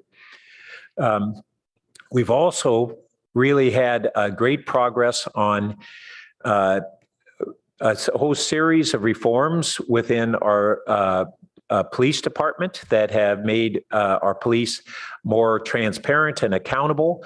But in addition to really adding resources so that the police are not being asked to do functions that are better provided by mental health professionals or social service professionals. And we now have grants and programs that are supporting and working with our police to provide those services so that they are helping the people who are in need rather than treating issues as law violations. And this is a really cutting edge set of programs that we're doing. And I think that there are still many members of the community who don't know that we are leaders now, just in the last year or so, in these sorts of services that many have talked about regionally and nationally. We're doing it here. And then lastly, as I mentioned before, we've been able to restore our full public safety staffing. We still have some of those restorations of personnel coming online and joining the departments, but we've authorized that pretty full restoration of our fire department and emergency services and police department. And it's vital for us to have the public safety that this community has always expected and been able to have a privilege to enjoy. Next, please. So the last part is really about our climate protection. And many of you have already seen this. The bar on the left is where we were in 1990. We set a goal to reduce those emissions by 80% by the year 2030. And as of 2020, we had made a great deal of progress, but most of that was really by going to 100% carbon neutral electricity, eliminating that brown section. We also reduced in our solid waste, but the remainders in transportation and buildings of gasoline and natural gas or methane use, that's the real difficult challenge. And we had not made much progress on that. We've, over the last year and a half, really taken this on. Next slide, please. And in addition to the climate protection, meaning reducing our greenhouse gases, we have the added part of the council priority, which is climate protection and adaptation. And for us, this means contending with sea level rise that may be accelerating, and in California, contending with incredible megafire dangers that not only these megafires that nearly came over our ridge 2 years ago are threats to the hillside environments and even down into transitional areas. The destruction of these megafires means that the greenhouse gas emissions offset all of our other savings and reductions in greenhouse gases, a destruction of our ecosystem, our natural habitat, incredible economic impacts on individuals, on the economy, on the cities that experience them. Impacts on flood control, because all of our flood control measures are based upon having watersheds that hold back water in severe storm events. All of these aspects combined make these two threats just very severe. They reiterate why we must do climate protection, and while we are being leaders in climate protection, we have to adapt to changes that are already upon us. Half dozen years ago, how many of us thought that megafires were a permanent fixture in the state of California? And similarly, we should reflect if it has accelerated that much in the last 6 or 8 years, why would we assume this is as bad as it's going to get? And so we really have great challenges ahead. We're not alone in this, but these are great challenges because almost half of our geographic area in Palo Alto is in wildlands, and then so much of our residences, so many of our residents are in areas that are potentially impacted by sea level rise. So these are going to be great challenges, and they will continue with us in the coming years, and they're going to be a great deal of our focus. Next slide, please. So we had a couple of student speakers earlier tonight who made mention of some of the leading programs that we're doing. We adapted what are called REACH codes, which among other measures mean that all of our new residential and commercial buildings must be fully electrified using our carbon neutral electricity, and major remodels must convert to electrification. This is the future. The state is moving in this direction. The federal government's moving in this direction. The California Air Resources Board is moving in this direction. And so what just even a year or two ago seemed like we were on a cutting edge It is becoming the norm. It's the necessity of the future if we're going to forestall the most severe impacts of climate change. This is what we must do and what we can do. So we're moving forward with also retrofitting of new homes. And our real goal is to make sure that when people's appliances are going out, their hot water heaters or their furnaces, that they don't replace them with gas appliances that will last another 10 or 20 or 30 years. This is where we have to capture that change and convert and do this cost effectively and easily for residents. That's the pilot program. It's really much more than a pilot on the heat pump water heater.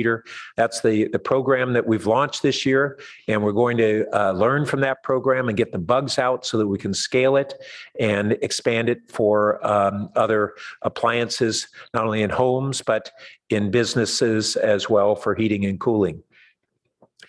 And so we also adopted a set of 3-year goals and key actions. And there are many more actions that we have to take to hit this 80-30 goal. And our staff has laid out a really comprehensive program. I think that Palo Alto is concentrating on doing this in a cost-effective way, like we did when we went to carbon neutral electricity. And so that our electricity currently for single-family homes is about 40% below PG&E. And that's because we've done things in a smart and innovative fashion. And that's the challenge we have going forward, is to, again, do this movement, but we need to be smart and efficient and innovative to really do this in the least impactful way on our residents and to continue to have the support of our residents by doing it in those ways. And we also adopted a goal of carbon neutrality by 2030, which means in addition to the carbon reductions, we have carbon capture and carbon offset for the remainder of our greenhouse gas emissions. These are real cutting edge goals. The 80-30 goal, 80% reduction in GHGs or greenhouse gases by 2030 compared to our 1990 baseline, as you can see, is ahead of what has been the state goal, although we fully expect that the state will be moving that forward into a more aggressive goal in the future. Next slide, please. And the other part of this is our transportation. And this is where we're going to need to be by 2030. We're already reducing commute travel, one of the silver linings of this hybrid work model. And to reduce our what are called vehicle miles traveled, how many miles the workers and residents of our community drive. We have been the highest electric vehicle adoption rate in the country. And we expect that we're going to continue to see huge EV adoption as this next wave of more affordable and a wider range of EVs is starting this year and continuing and ramping up very rapidly. To do that, we have to have smart charging where it's needed so that people can charge during the day when electricity will be cheapest and greenest. And we even see a future where the experts are projecting that our electric vehicles will become a stabilizing force in our grid, where we bring them home from charging during the day or even charging in our homes during the day. And we can choose to bleed down some of that charge to reduce our electricity demand when electricity is in peak load from 4 to 9 p.m. and not producing solar power at that time. So it's a whole new smart system that is on the horizon. We also have Caltrain that is completing its electrification next year, which will be a faster, better service with zero emissions. We tend to have taken for granted that we have spewing diesel fumes that have been coming out of that train system for 150 years, and that will finally be changed. And then lastly, we have a real movement in what's called micromobility of electric bikes and scooters and cargo bikes and a whole range of new vehicles that are convenient for people, that are usable for people at all ages for a variety of errands and ease and ease of parking wherever you go. Next slide, please. And just wanted to give a little bit of optimism. This is the trend on costs of just solar power. It has dropped drastically over the last 20 years, more than 90% reduction in its cost, and is continuing, projected to continue to do so. Similar on battery storage, similar on wind power. We have some real great advancements that are happening in the not only the greening of our power system that we're going to use for transportation and buildings, but its cost reduction. And so on the horizon, as we make this transition, the commodity cost is going to go down. We have to have investments in our infrastructure at the same time on the state level and the local level. So we have capital investments at the same time that buying more electricity, that new electricity will be cheaper to buy as a commodity than what we pay on average today. Next slide, please. And here are more things that we tackled this last year. We, as I mentioned, we just approved the state mandated housing element, a huge project. We expect that the state will probably come back and request changes to that. That's been the process for almost every city that has submitted it. But we've done really diligent and conscientious work on this. We completed the long dragged out approval of the rebuild of Castellea Middle and High School. Our city staff is in negotiations with the prospectively give us additional acreage at Cubberley, which would allow us to then move forward with plans that we've hoped for a long while, but we didn't control most of the land there, and we would then own half of the land perhaps at Cubberley as a result of this. And we completed the North Ventura Coordinate Area Plan, the Greater Fries area plan for transitioning to greater housing in that area and a better design as that's redeveloped. We just approved a huge investment in our regional water quality control plant that Palo Alto is the lead agency on. That plant has equipment that is up to 50 years old and this design has been in the works for a number of years to, over the next decade, completely rebuild that plant. Most of that, or much of it, in the next 5 years. It's a massive and very critical project.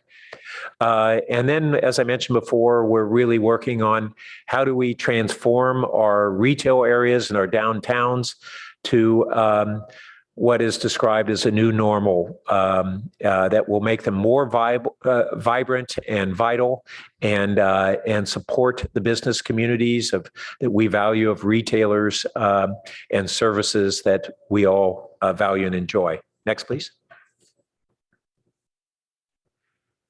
So for those of you who don't know, these are the Chinese characters that have been adopted to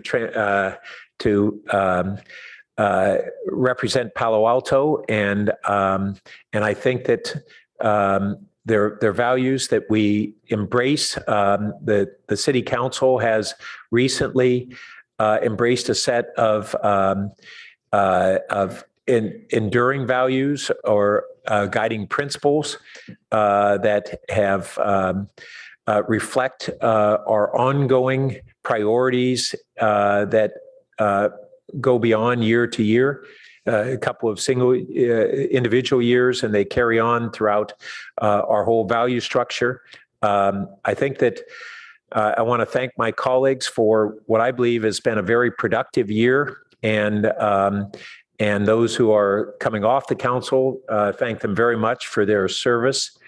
And I'm looking forward to us meeting the challenges ahead in the coming year. And I want to thank our city staff who have gone through this very difficult challenges of the last few years, and we're returning to a place where we're looking at moving forward rather than having to contend with the crisis and challenges that we've had during the COVID period. So thank you all, and we look forward to the community engaging and supporting, addressing the challenges that we have ahead. Thank you.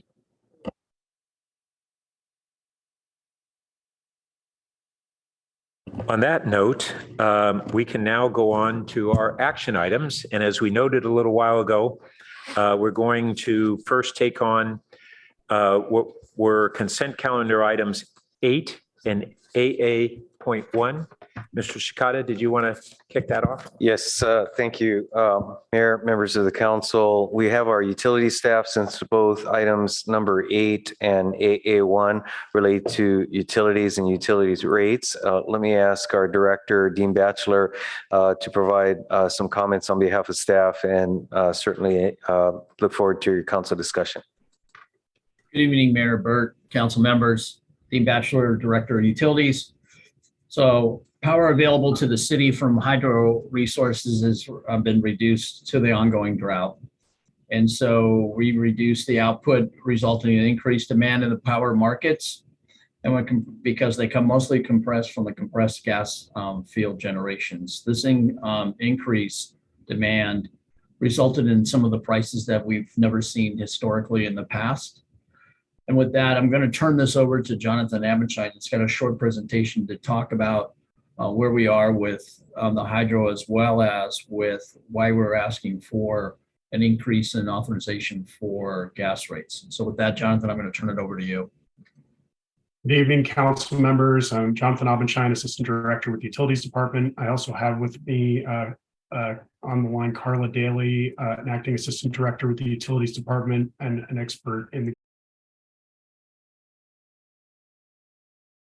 item AA1 are coming in front of you because we are currently facing historically high natural gas prices related to, obviously there's an element related to inflation and the war in Ukraine, but also in California in particular, we have historically high demand due to historically low temperatures. Sorry to overuse the word historically.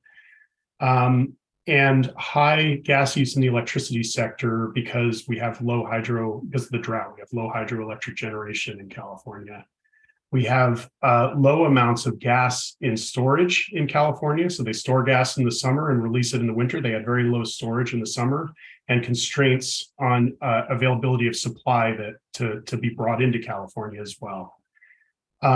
Just to give you a sense of how historically high these are, last winter's gas prices were the highest probably since the 2001 energy crisis, certainly since 2008. And this year's December gas prices were twice as high as last year's winter prices. We're seeing some futures projections for January that were showing over four times as high as last year's winter prices. For January, that's come down a little bit over the last week, but still very high. Now, this affects the gas utility, obviously, but also the electric utility, which is the subject of this item 8. We'll talk about how it affects the gas utility in item AA1. So the proposal in this first item, number 8, is to raise our hydroelectric rate adjuster. This is a temporary rate adjuster that we put in place during times of drought when our hydroelectric resources generate less, and it's removed once the impacts of the drought are over.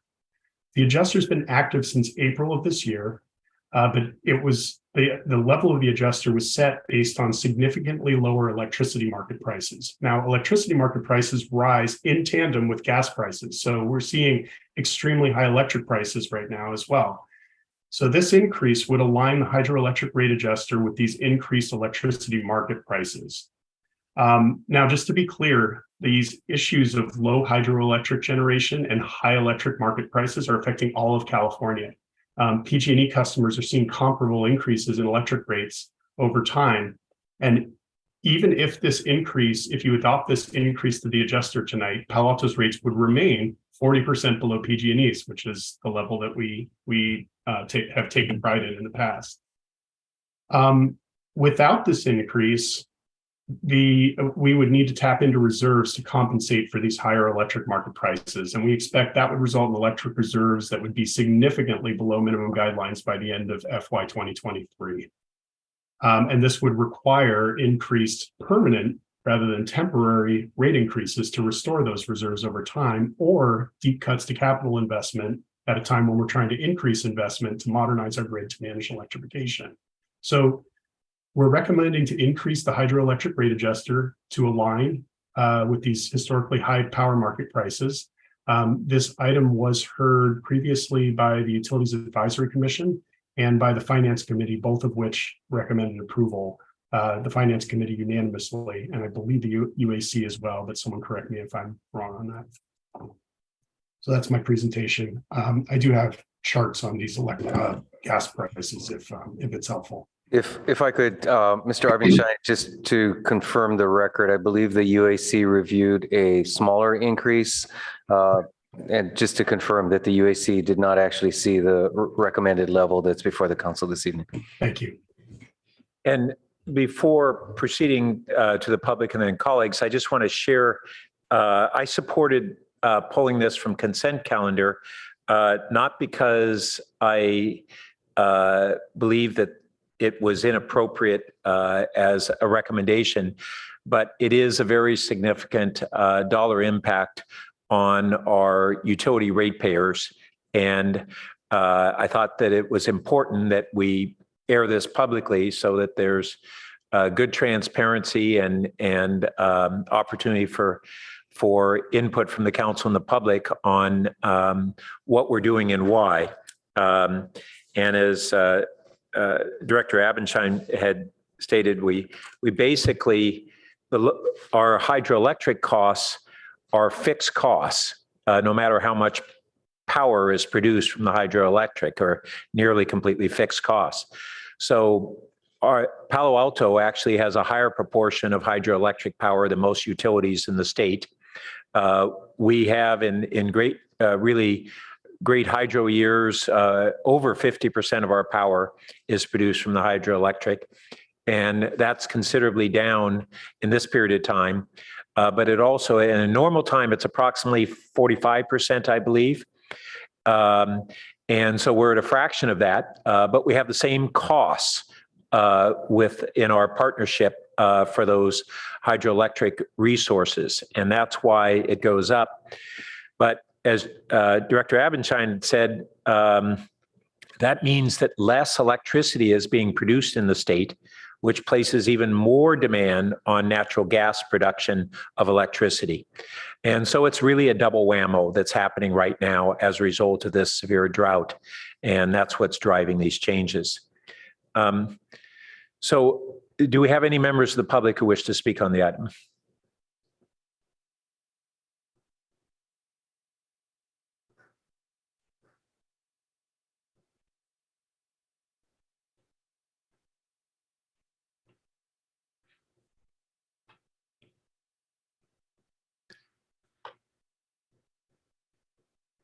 Oh, and and before we begin, I should have mentioned it, make sure everybody really understands that these are individual enterprise funds, meaning that the gas fund must stand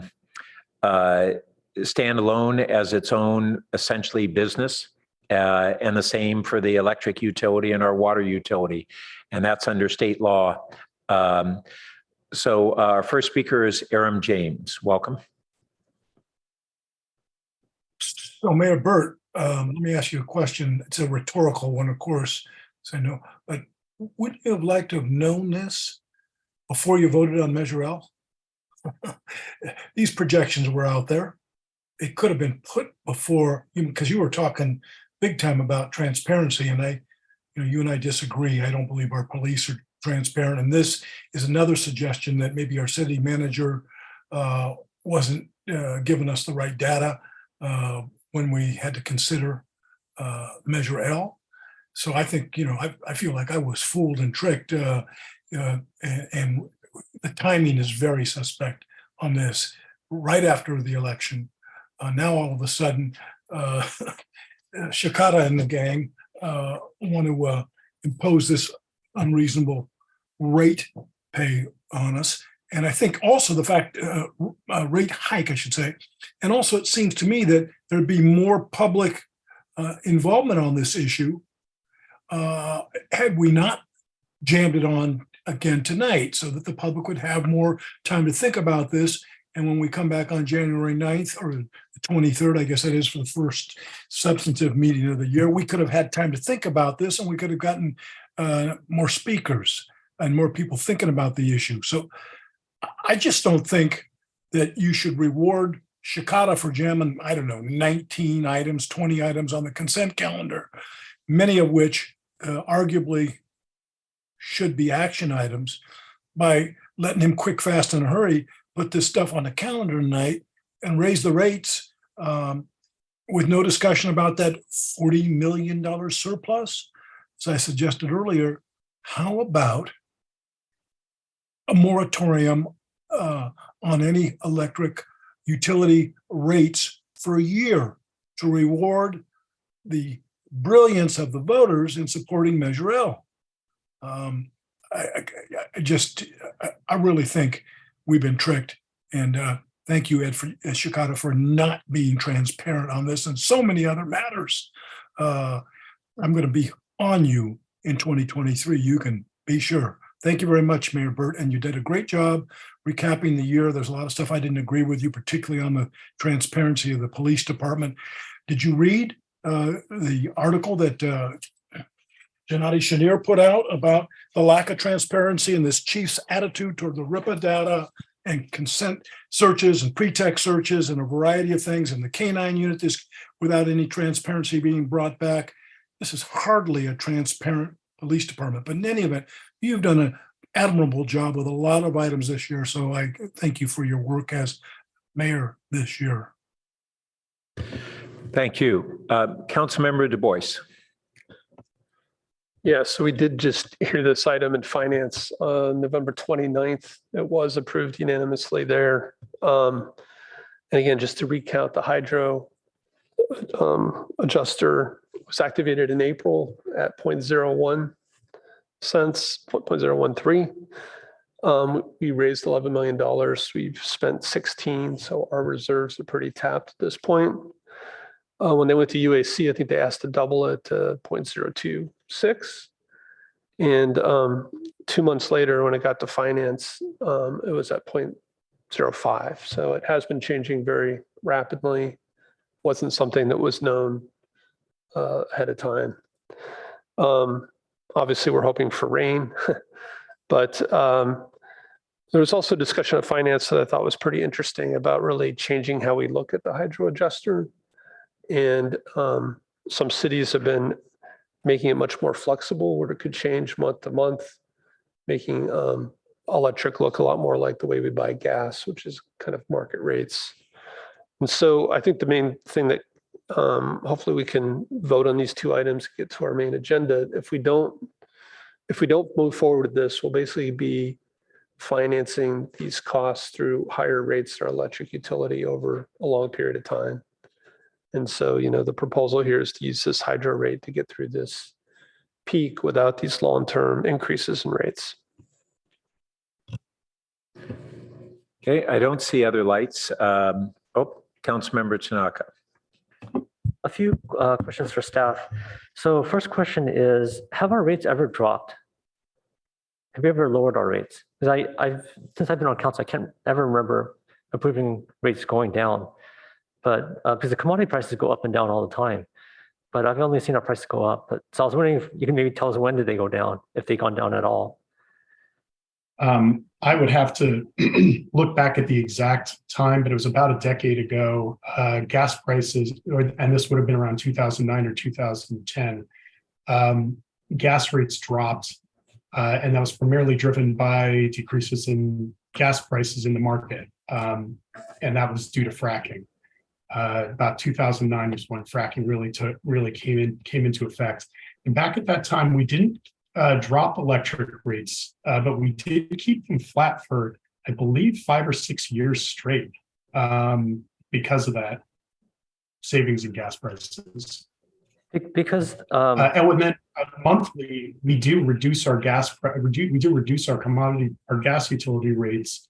When prices go up for a month, they'll come back down the next month if the gas markets come back down, and that will happen after this winter. As gas prices start to come back down, our gas rates will come back down. It just doesn't require, we don't have to go to council for it. And so it automatically is passed through. Because the increases here are not small, right? We're talking about doubling the rate cap for natural gas. And then the electrical, right, is going up 3.7 times, right? So it's not a small amount. And at the same time, it's a pretty difficult time for our constituents, right? Like I said earlier, we're in a tech sector, full-blown recession. People have lost their jobs. A lot of people are getting laid off, massively off, tens of thousands of people almost weekly. And I've known people who've been personally affected. So this is not going to come in a pleasant surprise for people. So I think we need to do better. So my second question for you is, can we change the mix to lower cost energy sources? I know we have a big mix on hydro, but we're in this mega drought. I think I read like the worst drought in 1,200 years, right? So it's not looking good for hydro. So is there anything we could do to change the mix so that it's not, we could lower the cost of our energy here? Now, this is something that we'll be considering as we go through our integrated resource plan. We are taking these issues very seriously. I think the challenge for us with our hydroelectric resources is that it's historically been a source of our rate advantage. It's been a very low cost resource, but it is very volatile like this. And so we'll have to look at both of those potential features and also the impacts of climate change as we look at our integrated resource plan. So that'll be an important study for us over the next year. Well, I mean, I'm just thinking about what about right now, because we're talking about, like I said, 3.7x increase, right? So it's a massive increase. Is there something that we can move to that would be cheaper than what we're doing right now?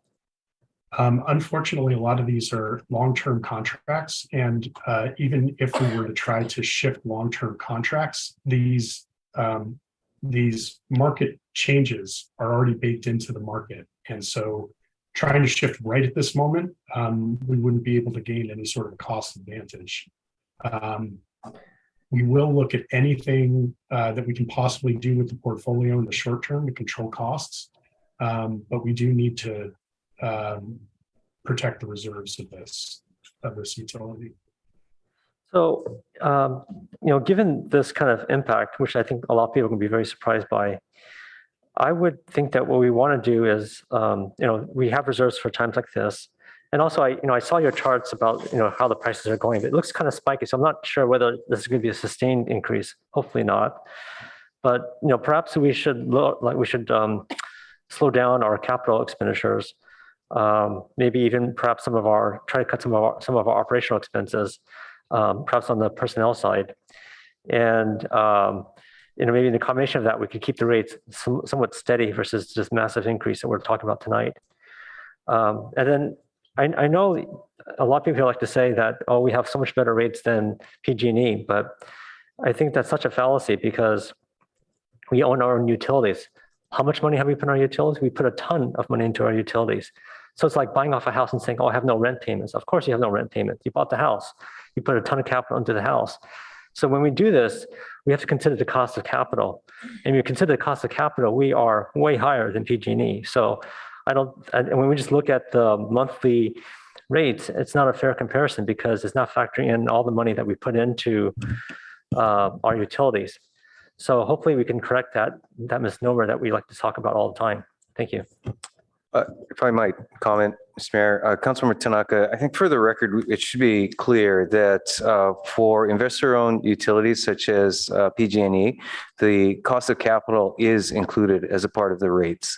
That is presented through the California Public Utilities Commission and certainly the subject of whole perhaps discussion in of itself if you want to hear the details, but don't want to leave you with or leave the public with the impression that that is not included in PG&E rates.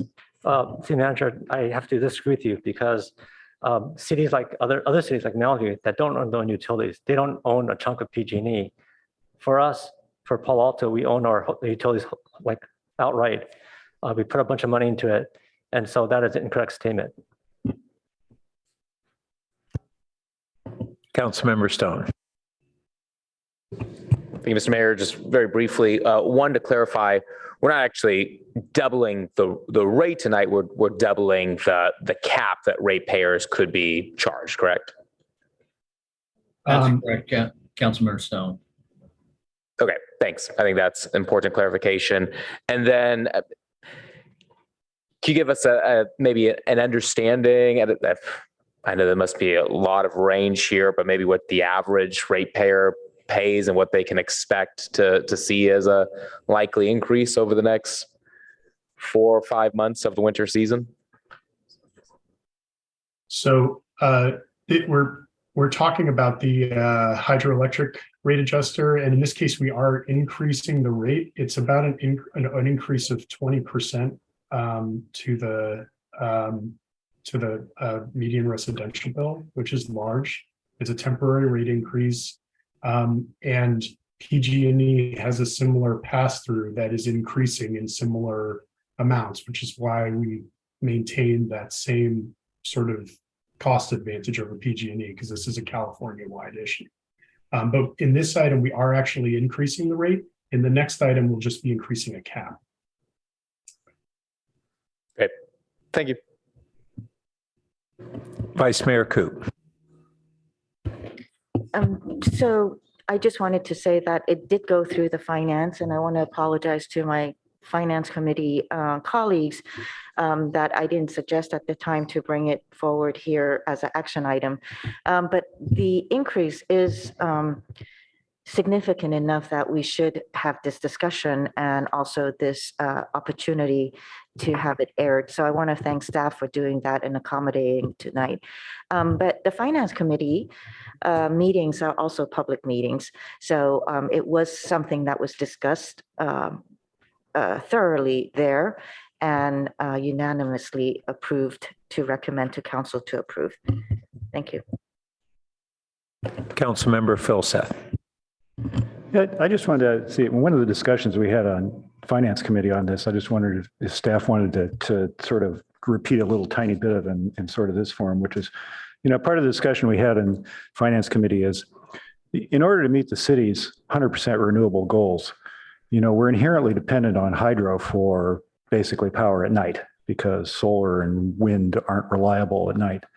And the price of hydro has fluctuated dramatically as we've had high rainfall and low rainfall years. But if in fact we're headed for a new normal in which there's continuously decreasing amounts of rainfall, then it's reasonable to expect the price of hydro is going to continue to go escalate over time. One of the discussions we had at finance was the city's in the process of diversifying the quote and unquote base load, which is the power that runs at night, gradually away from, or at least partly away from hydro and into more geothermal. And I just wanted to see if staff wanted to comment on that because we spent some time discussing it at finance too, which would protect us against some of these fluctuations. I mean, we're sort of stuck. I mean, the price of hydro is what it is, right? So. Yeah, I think you summarized it very well that as we look at the future of our electric portfolio, we're both going to evaluate how much hydroelectric we want to have in that portfolio and also look at alternatives like geothermal. There happens to be a really good opportunity right now that we've been talking through with the finance committee. And so considering opportunities like that have more of a base load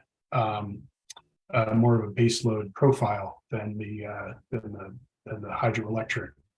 But it is accurate to say that the hydroelectric has a level of flexibility that isn't present in a lot of other renewable energy sources, and in fact can be very helpful, similarly to battery storage, to addressing those evening periods when the California electric grid runs short. So it remains a critical part, but we just have to figure out what the right balance is for Palo Alto in our portfolio discussions over the next year. Councilmember Cormack. Thank you, Mayor Burt. I just want to test my understanding of what Councilmember Philseth was just saying, which was he was saying the cost of hydro went up.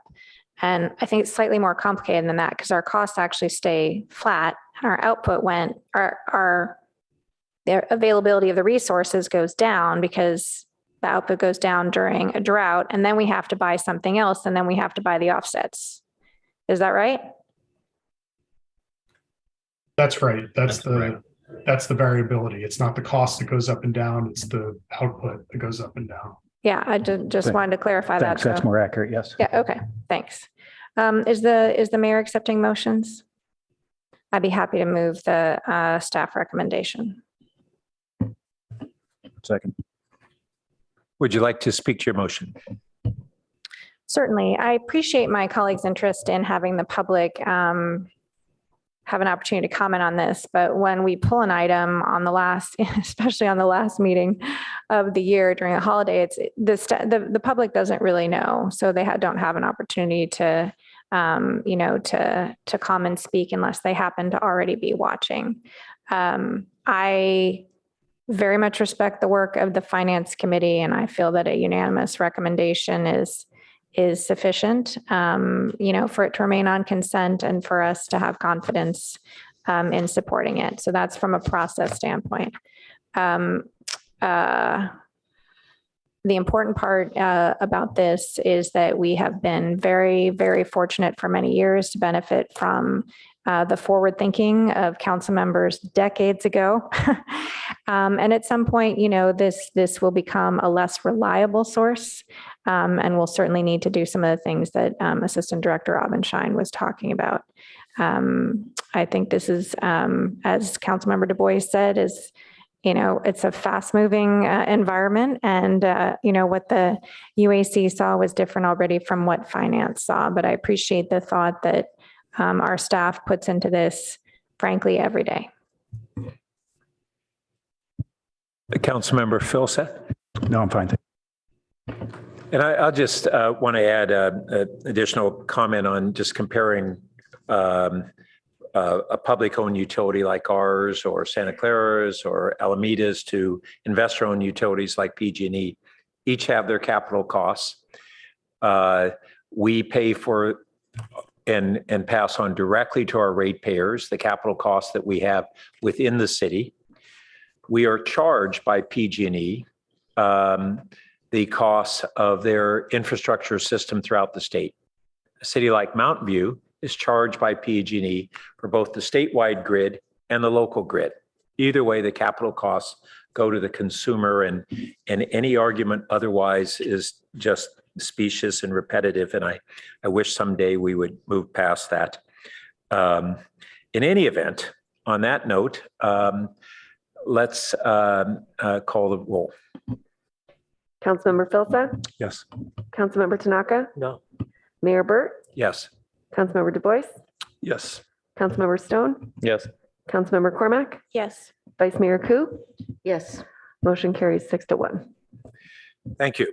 So that was for both items. I believe the motion was just for 8, so we need a motion on All right, so AA1. now we need a separate motion for item AA1. I'll move the staff motion. Second.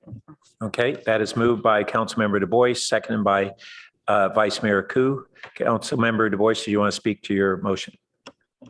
Well, again, it's very similar to the electric situation. This is a new item, just did not come to finance.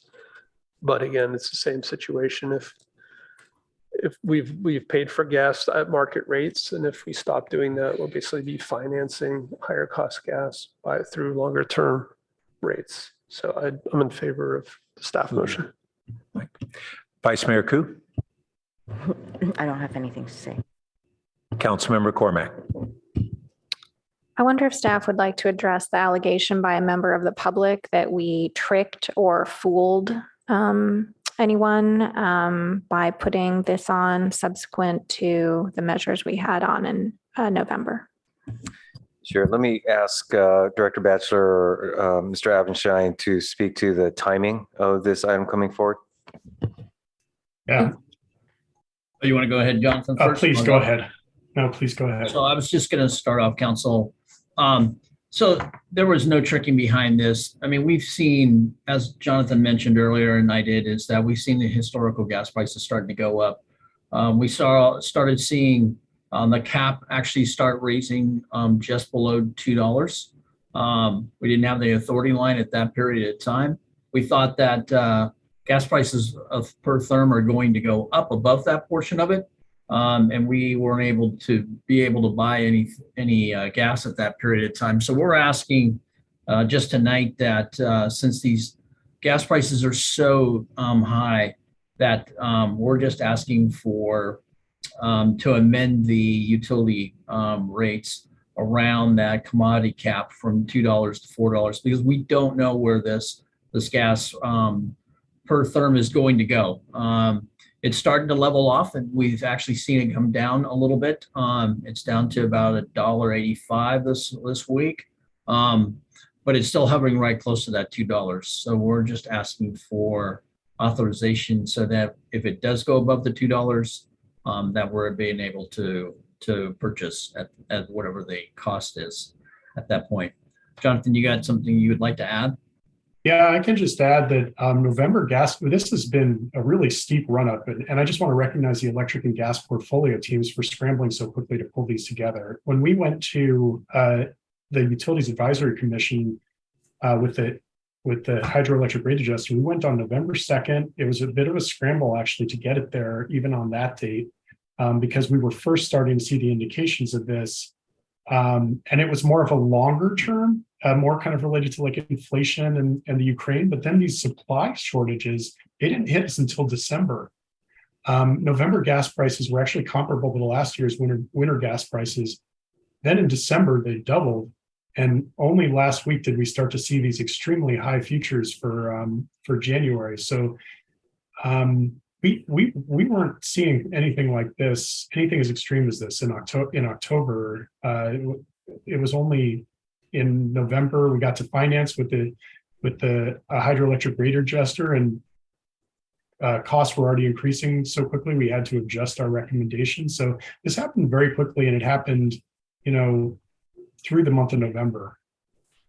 Thank you. Thank you both for that. And if I could just ask you to elaborate a little bit more on the community engagement that you're doing with respect to these gas prices, because I know the utility is making some efforts there to let people know that these rates are higher than they're used to, and to provide some suggestions on how to keep their bills as low as possible. Anything to share with the council and the public on that topic? I can just share that it's summarized in the staff report, but I'll share that we have already been communicating with the residents about higher gas prices over the last couple months through the website, through Uplift Local, Utilities e-newsletters, social media, Nextdoor. It's on the utilities portal, and a whole list of other direct outreach methods. We're anticipating that if January prices are as high as we're potentially seeing, that we need to do another blitz, another round of outreach. And we're giving people tips on the types of efficiency measures that they can implement to keep their utility costs down, but especially just trying to make sure that people are aware so they can take whatever measures they feel like they need to take. We also have our rate assistance programs, which are available to, I think, many more people in the community than have taken advantage of them historically. So we want to make sure people are aware of those too. Is the top tip to take shorter showers to reduce gas consumption? What's your top tip? It's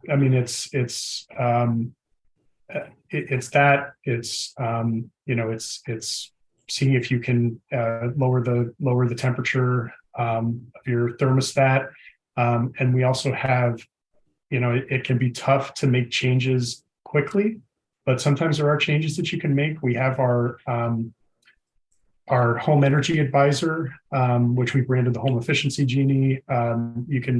People can call and get a virtual or just a bill consultation or a virtual home energy audit that could help provide some short-term changes. All right. Thanks so much. Councilmember Philsett. No, thanks. That's all right. Okay, I see no more lights. Would the clerk please call the roll? Councilmember Cormac, Yes. Councilmember Filsa, Yes. Vice Mayor Ku, Yes. Councilmember Tanaka, No. Councilmember Stone, Yes. Mayor Burt, Yes. Councilmember Du Bois. Yes. Motion carries 6-1. Thank you. So let me ask the council, we're getting ready to move into our other three action items. Should we take a break at this time or after the next item? Pardon me? Keep going one more? Okay. All right, so we'll proceed on 1237 San Antonio Road. This project, known as Palo Alto Home Key, it's a recommendation for a comprehensive plan amendment for the northwest portion of the site, changing the land use map designation from public conservation land, or CL, to major institution special facilities, which is the acronym of MISP, to create alignment between the existing use and its designation. It'll be Deputy City Manager Chantel Cotton-Gaze leading off for staff. Welcome. Thank you, Mr. Shikata. Thank you, Mayor and City Council. This evening, I just wanted to take a moment to give you a brief update. So we are continuing to work on the Project Home Key project, and we're working together with Life Moves on making this project a reality while realizing that construction costs have escalated and increased over time. This is a very important project for the city, and it's important we continue to have our commitment on this project as we go through. The item before you this evening is a very narrow item in service to the Home Key project. It's a comprehensive plan amendment focused on the small portion of the land at the back of the LATP site in order to align that portion of the site to its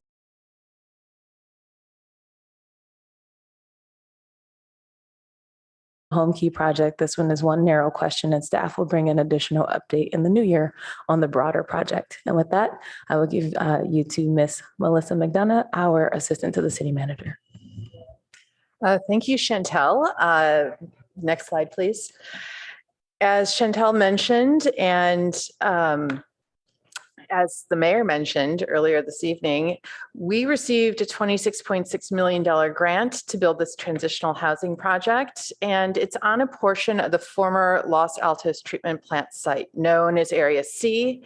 In order to place Home Key here, we'll be moving green waste operations from one portion to another, and this has triggered the need for a comp plan amendment. Next. This is easier to understand when looking at a map. The area outlined in red is the portion of Area C where both green waste and Home Key will be located. The majority of this area is considered major institution, as you can see on that map. However, the area with the black vertical stripes is considered public conservation land, and that's what we're discussing tonight. Next. Next slide, please. Thank you. This is easier to understand when looking at sorry. That's what I get for being up too late last night, right? Just to provide some context, here's a look at where Home Key will be located. It will be along the front of the site, along San Antonio Road. And green waste operations is in the back. The line cutting across, you see kind of like a dotted line, the back portion of green waste, that's the area with the comp plan designation you're seeing this evening. Next slide. Here you can see that green waste is actively using the southern portion of the site today. In the northern portion of the site, there's been construction staging and truck parking. Next slide.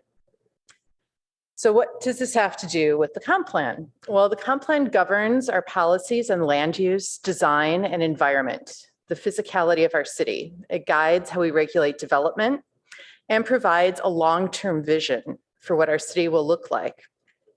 Next slide.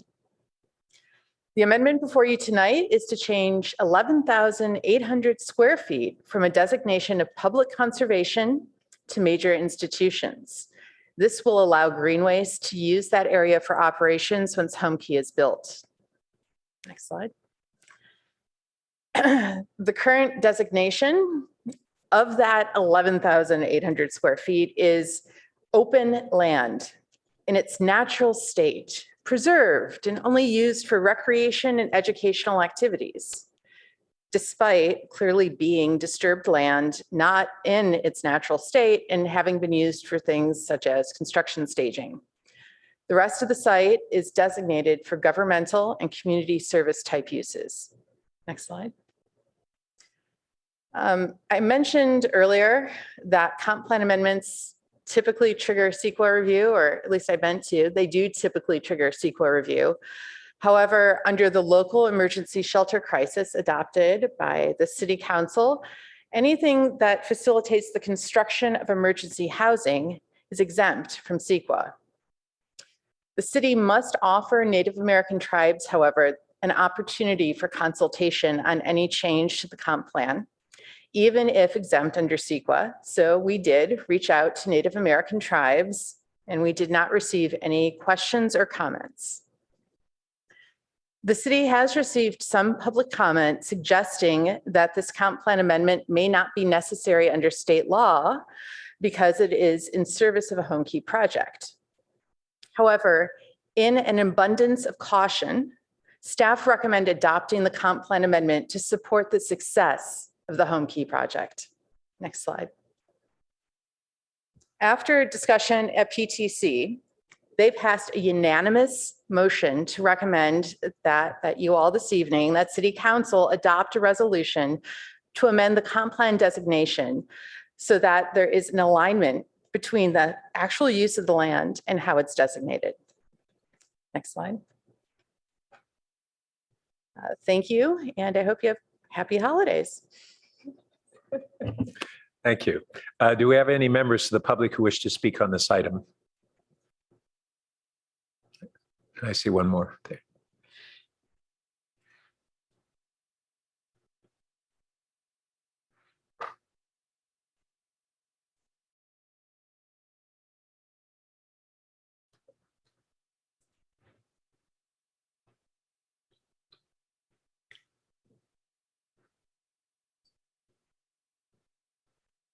First speaker is Herb Borak. Welcome.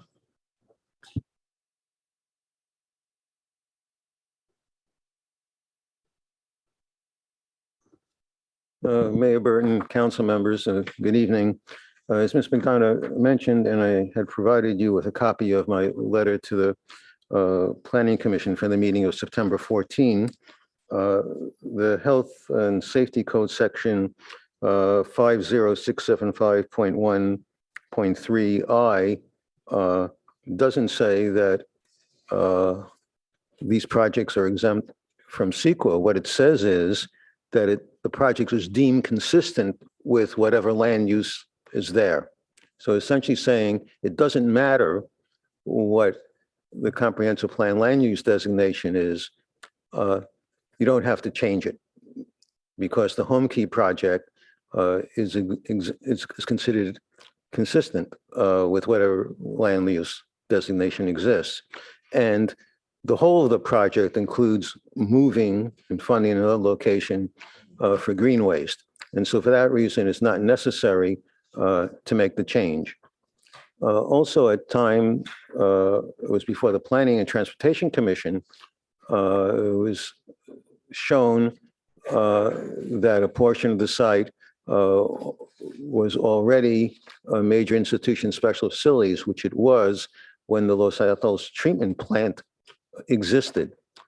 However, there is a link in the staff report to the comprehensive plan, but it's only to the definitions of the land use designations. The map itself in the comprehensive plan says the entire site land use designation is now public conservation lands. Staff is suggesting that since the green waste site is currently essentially violating that public conservation land or the other storage, that we should change it for that reason.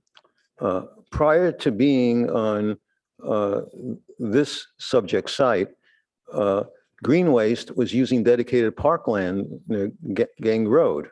staff didn't come in and say that we should remove the park dedication because green waste was violating the park dedication. And of course, it's not green waste that was violating it. They're a contractor of the city. It was the city staff and any kind of council approval was required, which did that. So I think we should leave things just the way they are. But if you think a change is necessary, it should be limited to the existing term of the lease with green waste, which is 4 years. Thank you. Thank you. Our next speaker is Jonathan Ehrman, to be followed by our final speaker, Aram James. Hello, Jonathan. With this project, any project obviously that helps, people in need is obviously admirable. But what's disturbing is, the amount of time and bureaucracy that are involved in simply getting this thing to even start being something.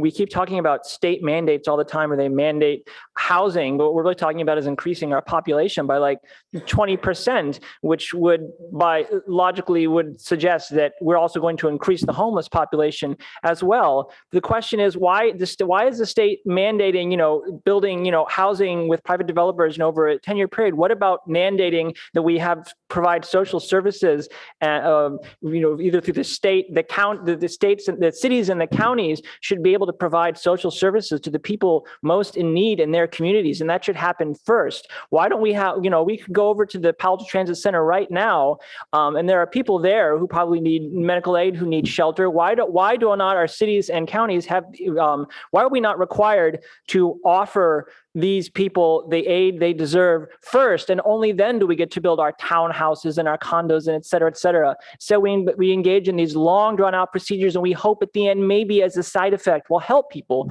But where are the projects and the groups and the contracts that would help people now? And why is that not a requirement over doing business with rich private developers?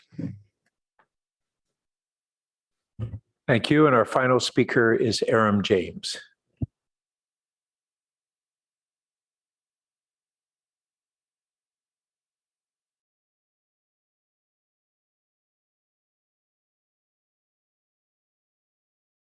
And I thought Jonathan Ehrman's comments, even though maybe off topic, were really on topic, and that is how to provide human services for the unhoused while we wait to build.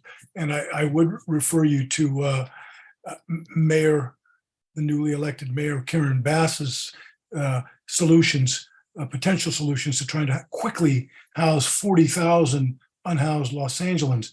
But I'll have to admit that I'm not fully understanding this. Is there the idea of a park area that's right adjacent, at least by the way it's designated, to Project Home Key, the building that's going on, and we, instead of converting that to a park for the enjoyment of the people that are going to live at the new house Home Key project, we're going to leave it as industrial? So that I'm just not clear on that. And if it is, and we're going to leave it industrial right next to where people are living, of course, the quality of life would be diminished substantially. And I would prefer that the industrial section go to a place where it's not going to interfere with the private, quiet enjoyment of this multi-million dollar project for those folks that are in need of housing.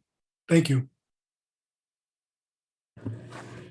Thank you. That concludes our public comments. And so open for discussion or a motion. Councilmember Stone. Just one question. What happens if we don't do this? What happens to the Home Key project?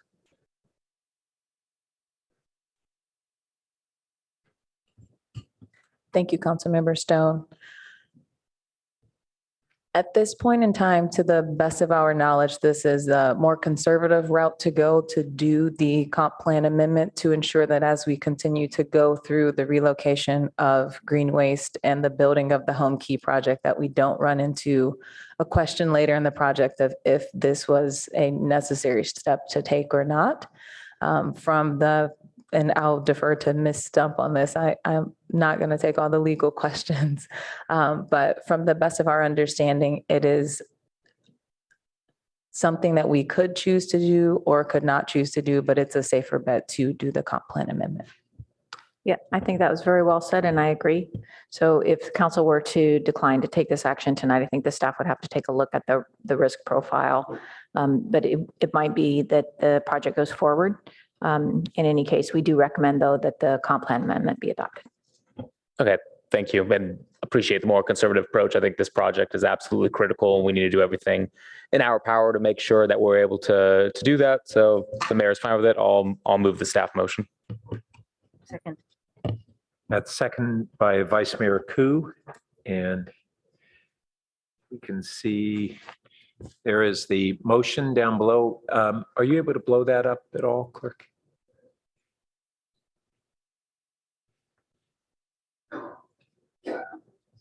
So it's to adopt a resolution amending the comprehensive plan land use designation at 2037 San Antonio Road from public conservation land to major institutions, special facilities, and create alignment between the use of the land and its designation. And that's actually adopting the attached resolution in the packet.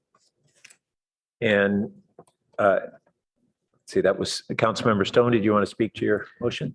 Yeah, just briefly, I think anytime we're changing a land use designation, especially from public conservation land, I would be very concerned about that. I think it's clear here that this is conservation land in name and designation only, not in any real practical sense. This is going to serve an incredible purpose. PTC, I believe, unanimously endorsed this recommendation, and we were already made aware of this in the September council meeting in 2021. Staff mentioned in the report then that this would likely be needed, and council voted at that point 6-1 to move this project forward. So I think we've all been aware that this is a likelihood, and I don't see this really changing anything at all on how that land is being used for any type of public conservation purpose, but will be used for an incredibly important purpose of housing people who need it the most. So thank you. And Vice Mayor Koo. Much of what was mentioned, but I did want to say that back in 2019, Councilmember DuBois and myself submitted a colleague's memo for that site to be a safe parking site. And, the goal was to see if we can, the ultimate goal is to provide assistance to people to get them back on the path to stable housing, right? And also, we have short-term solutions right now. So this is one of a little bit slightly longer solution so that we can get them back into even more stable housing. So I do have a question, if I may. One of the suggestions from a member of the public was to have it for lease while to have the land use designation change only during the lease of green waste. Can I ask if that is something that is possible, or is that not something possible?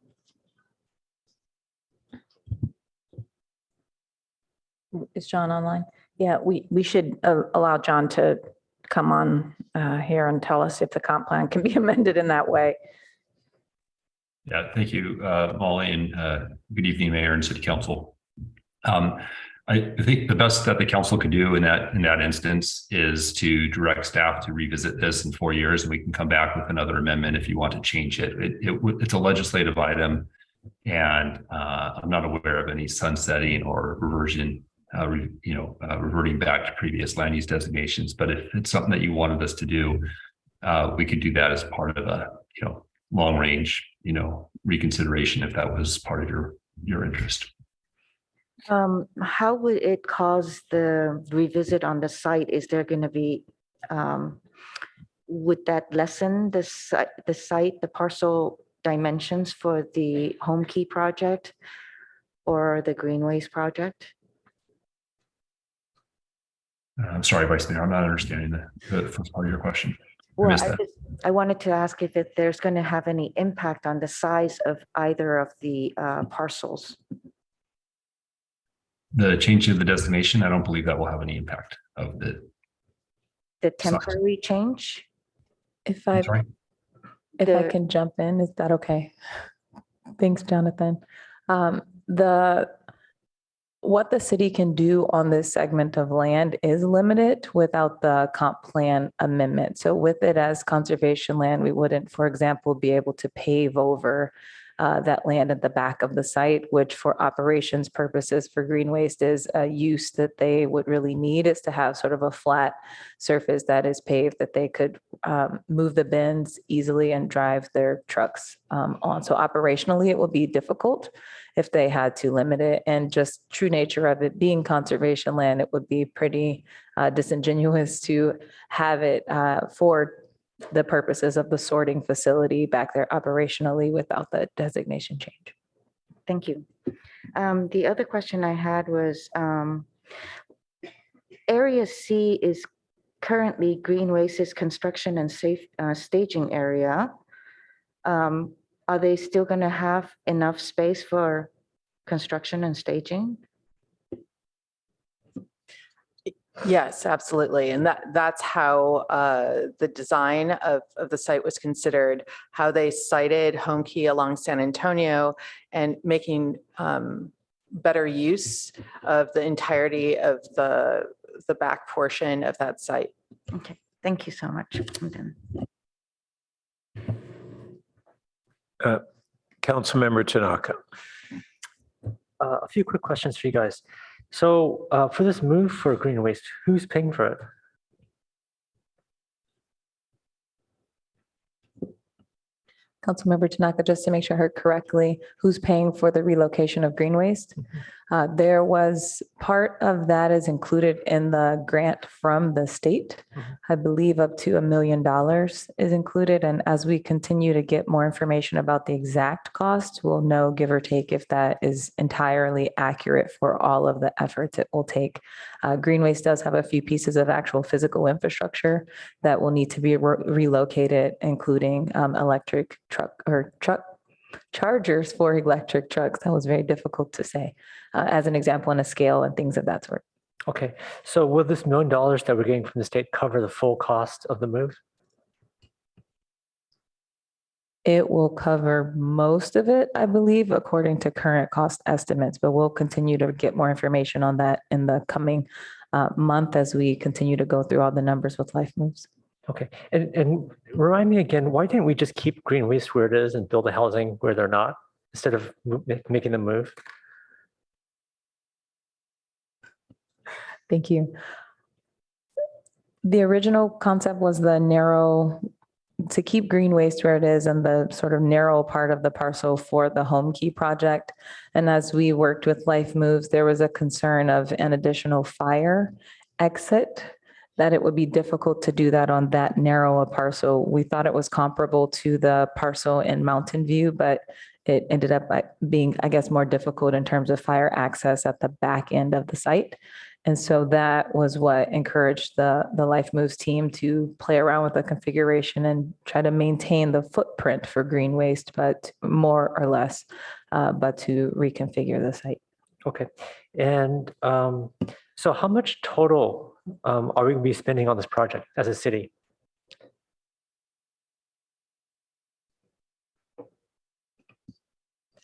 We'll be coming back with an update in 2023, maybe within a month or two, with more information on exact cost. We continue to refine that with Life Moves. Okay, you don't have a rough figure today?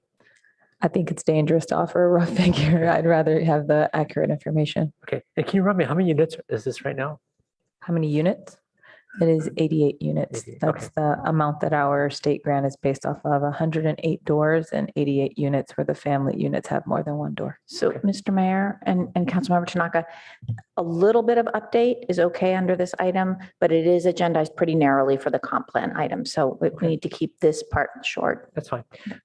And so if this project fell through, let's say Home Key fell through, could we still build housing here with this change that we are making tonight?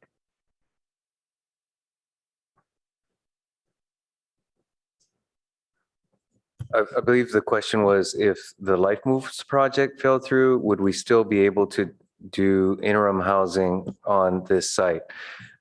again, tying it back to the item that's before you, which is the conservation designation. It's a separate issue. Would note that, again, under the precedent conditions that at least Ms. McDonough noted, there were a number of findings under which the interim housing was able to proceed. So those would have to remain in place. Okay, so if they did, then, whether it's this company like Home Key or someone else, it could still be done. Again, with a number of the precedents, including the housing emergency and related findings being necessary. Okay, so I take that as a yes. Is that a good understanding? Depends on the project and depends on what's being proposed. Okay, thanks. Councilmember Du Bois. Yeah, so major institution isn't kind of zoning we talk about very much here. I was curious why that zone instead of maybe public facility?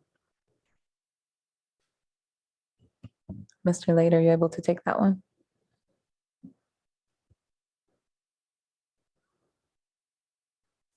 So did you ask if I wanted to take that? I'm sorry. Thank you, Mayor. So I believe, Councilmember Du Bois, that we are looking at the continuity of the existing land uses, land use designation adjacent to the site. So it's just extending that. It's just making a boundary change between the two existing land use designations. We didn't think about adding a different designation to the area. I see. So there is some major institution there, maybe a holdover from the Los Altos plant. But this is all public. This is all city-owned land at this point, right? Yeah, that's my understanding. I guess one thing I saw in there, major institution includes potentially high-density housing.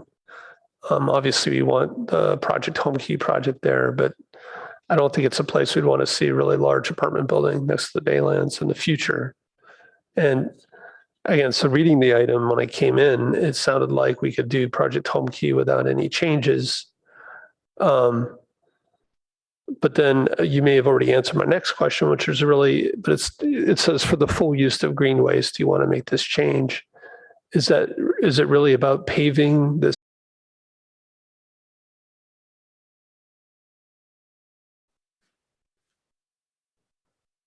So I'll start, and maybe Melissa or Chantal want to chime in.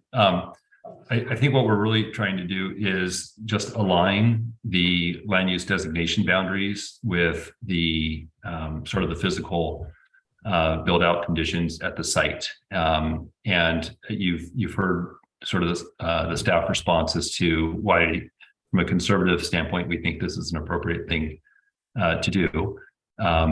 And I'll add just to your comment about future housing.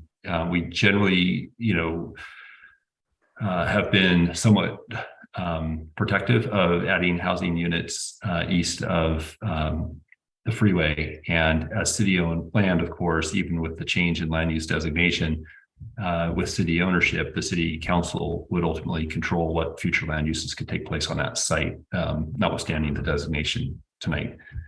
Chantal, I didn't know if you wanted to offer anything more. Sounds great. Thanks. But so will green waste reach out further into the Baylands than they are now? Excuse me. I mean, it's not into the Baylands, but they're going to be towards the rear of the property. If I was going to, when I went out to the site to look at it, you would not know where this invisible line is. That whole area, to me, to a layperson, appears to have gravel and be used by the trucks and the sorting apparatus. But the most actively used part of the site right now is the front of the site. But since we're moving everything and we're leveling things, and we're paving things, and we're grading things, and we saw this weirdness in the map, we thought it was appropriate to address it. Yeah. Okay. So again, the thing I'm struggling with is, short-term uses aren't always necessarily aligned with the long-term zoning on the property. You want to make sure the Project Home Key can function, that green waste can function. But I don't think we're getting a very clear answer. Like, is this required for these projects? We just think that it's a good thing to do. So it wouldn't be necessary for the core home key project itself, but this particular parcel is adjacent and it enables the home key project. And so under those circumstances, it's prudent to change the zoning so that the use that's intended here, the green waste use is consistent with the zoning that is on that piece. So we're really concerned about green waste ability to continue to function, and we're trying to ensure that that will happen. Yes. Okay, thank you. Councilmember Cormack. Thank you, Mayor Burt. Do you have the actual zoning map for this area? I just see like the overlay there. I wonder if that would help folks. Because the other thing I'm thinking forward to is whether, a Valley Water is contemplating doing an advanced water purification treatment plant. And presumably that would need the MISP zoning designation. Does that sound right, Director Lade, or? Yes, but we'll acknowledge I don't have all the latest information on that. Yeah. Plan. And if I can add to that, there will be a need for a comp plan amendment to accommodate a portion of the Valley Water Area B that is also functionally used as the MISC designation.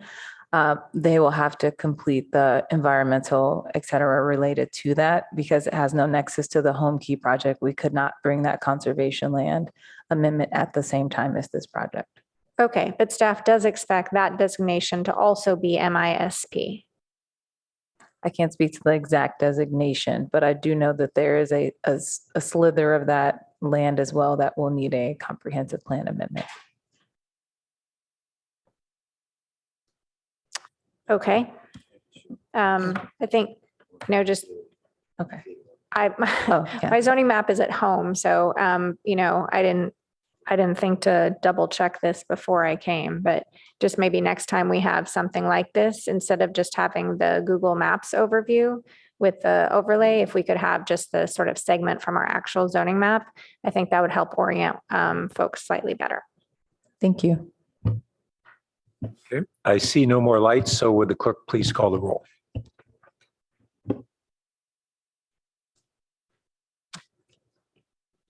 Mayor Burt, Yes. Councilmember Du Bois, Yes. Vice Mayor Ku, Yes. Councilmember Tanaka, Yes. Councilmember Filsa, Yes. Councilmember Cormack, Yes. Councilmember Stone. Yes. Motion carries unanimously. Thank you. Thank you. So that concludes item 19, and we'll go ahead and take a break until 8:05, and then we'll return for item 20, which is the fiber to the premises item. Thank you.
So we're moving on to item number 20, which is the Utilities Advisory Commission and staff recommendation.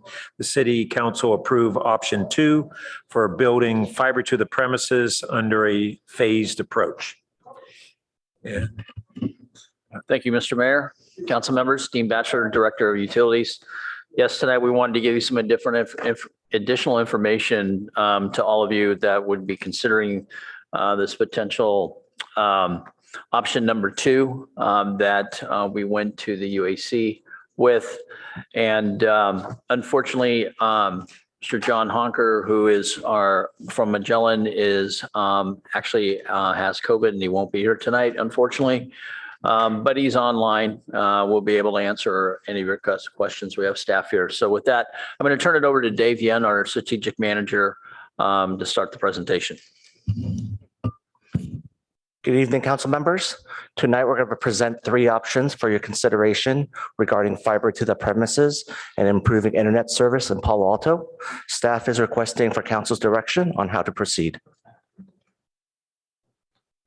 As Dean mentioned earlier, we do have some additional information that council requested from the joint session back in September. Comparisons to other municipalities that offer fiber services, potential cost savings using microtrenching for underground construction, use of existing dark fiber reserves and future FTTP reserves or surplus, and finally, projection of customer take rates and debt service costs.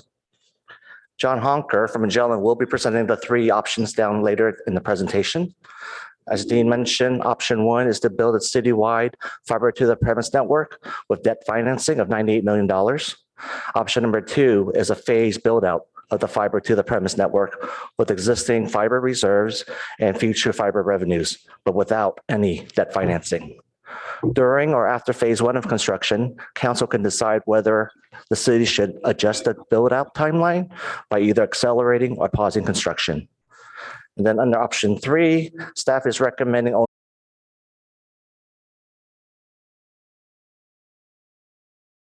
existing backbone is reaching capacity in certain areas. And we also recommend pausing fiber to the premise efforts under this option. And at the end, John will also present some fiber zone maps showing areas of lowest construction costs, highest density, least competition with AT&T fiber, highest number of Palo Alto deposits showing interest, and then also broadband speed.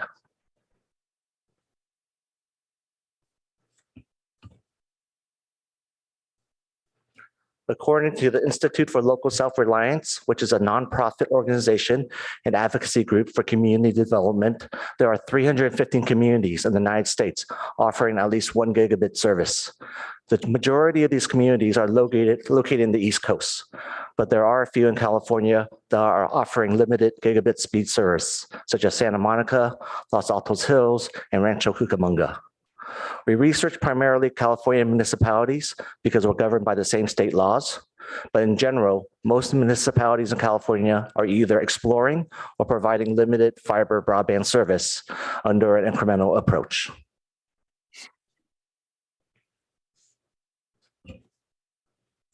Council also asked staff to evaluate whether microtrenching is a viable construction method to reduce costs. Microtrenching is a construction method for deploying fiber infrastructure with shallower cuts of 8 to 16 inches compared to the regular traditional boring of 24 to 36 inches. Microtrenching works well in rural areas where there's no conflicting underground facilities. And out of the 108 miles of underground construction that is needed for this network, we could potentially microtrench 52 miles of it, excluding the backbone and feeders, which could result in cost savings of up to 10 to 15 million. However, staff is concerned of the long-term risks of microtrenching because of the cost to repair dig-ups, system outages, and streets, while also protecting tree roots. Since microtrench is performed along the side of in the street, along the sidewalk, these costs will partially offset some of the savings, but staff will evaluate this further and possibly pilot for a proof of concept during the first phase, if approved.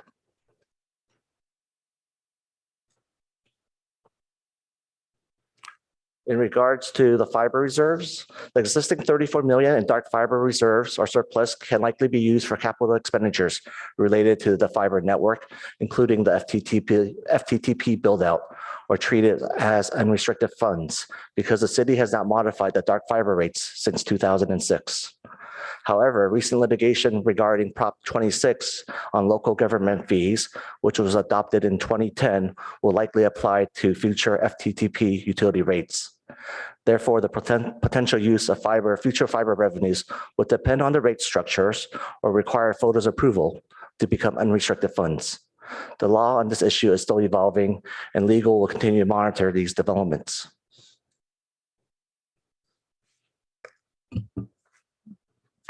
And finally, council also had questions regarding the take rate and debt financing.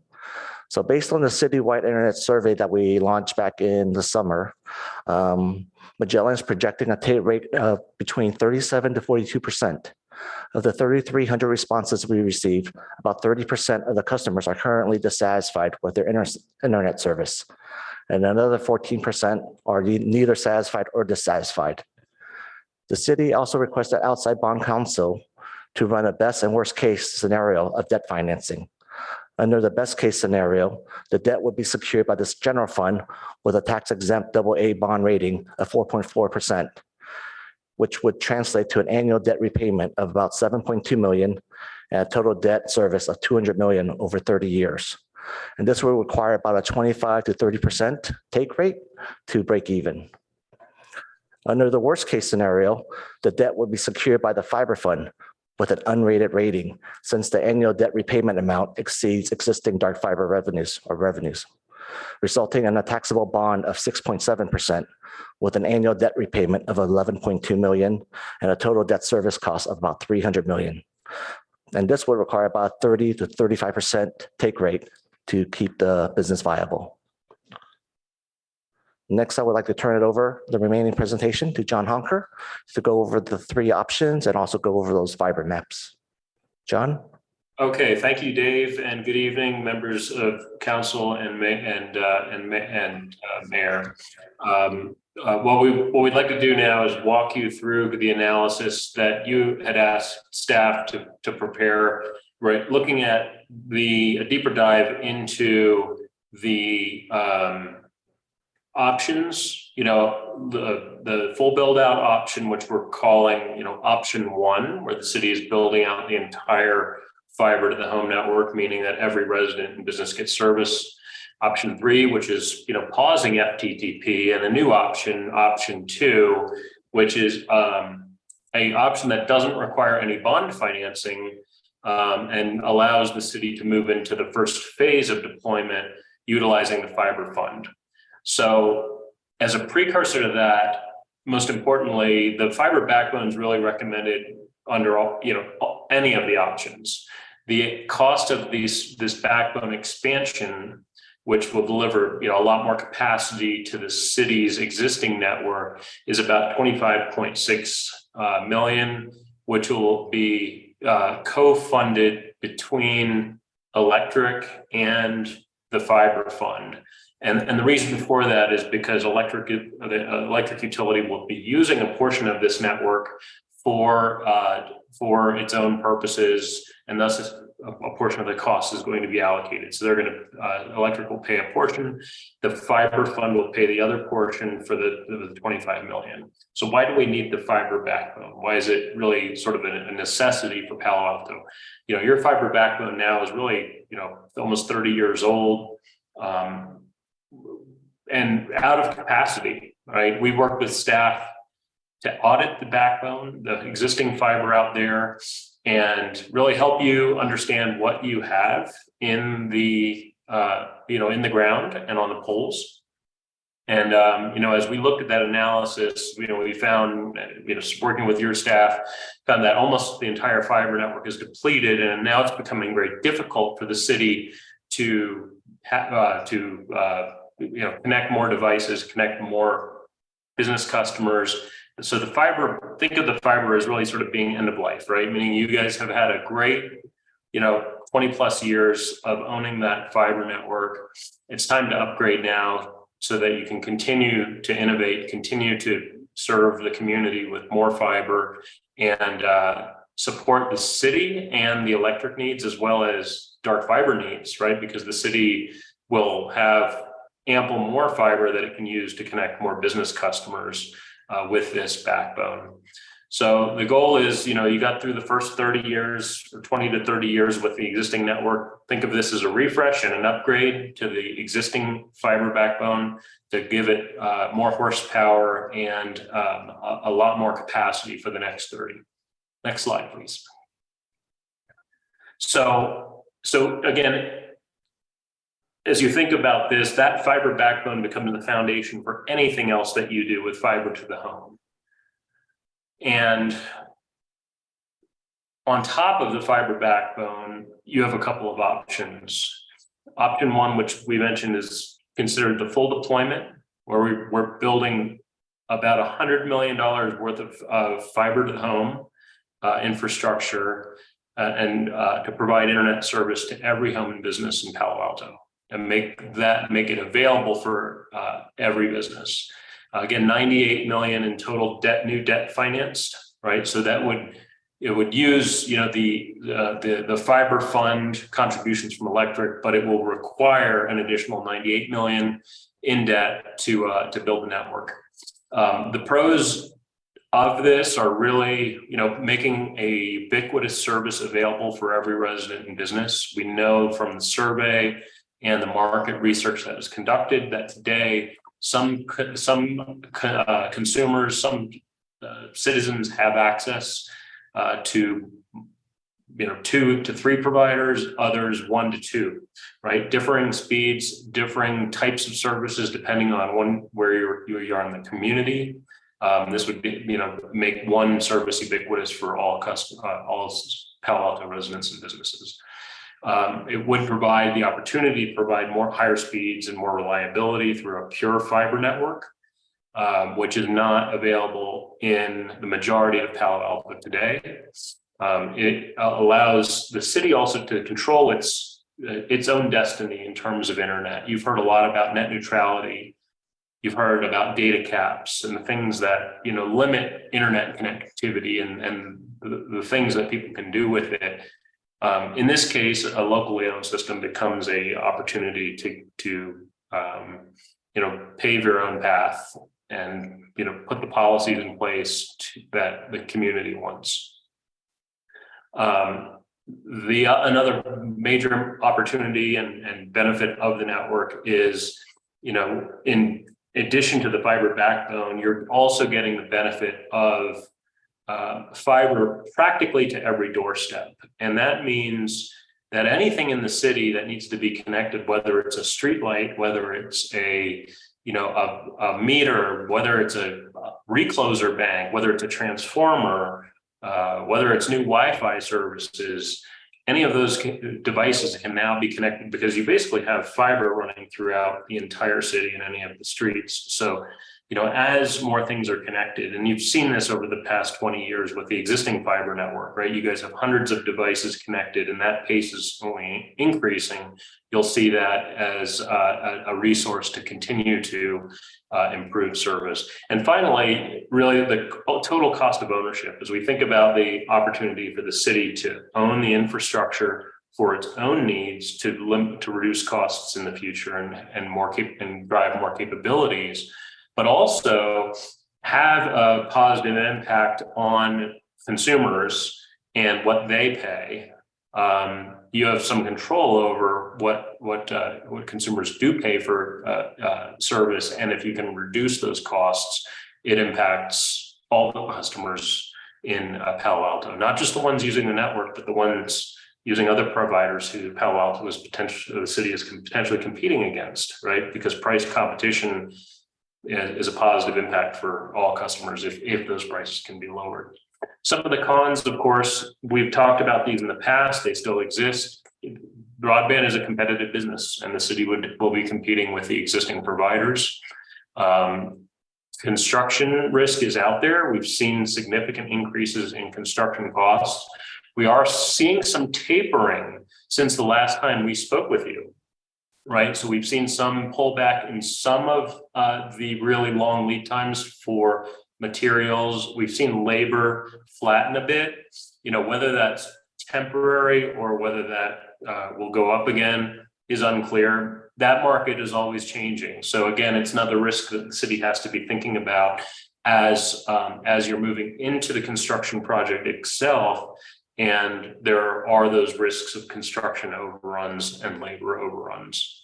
The learning curve in operating a competitive business, we've talked about that, right? What are the issues and what are the competitive factors the city has to become an expert on to drive business, to drive take rates, and to run a successful broadband ISP. Of course, related to that, a less successful project, if the city weren't successful, would require more capital, right? And in the case of a rising interest rate environment, right, our debt service costs are high. So as we saw in the prior slide that Dave presented, our break-even take rates, are a bit higher because of the higher costs we have to cover for debt service. So it's even more important that the city's successful at executing the project and is running a successful ISP. And again, related to this is just the interest rate risk, which is not only in this industry but in every capital project that's happening right now, and we have to be very sensitive to look very careful with that, making sure that there's a good plan to finance the network. Next slide, please. So really think about that as the all-in, single turnkey approach to build the entire network. An alternative to that is what we've deemed as sort of option 2, and which is more of a phased deployment that allows the city to really take baby steps into the project to run. Think of it as it's more than a pilot because you're putting real money up. But it's less than the full build out because you're not financing a full, $98 million.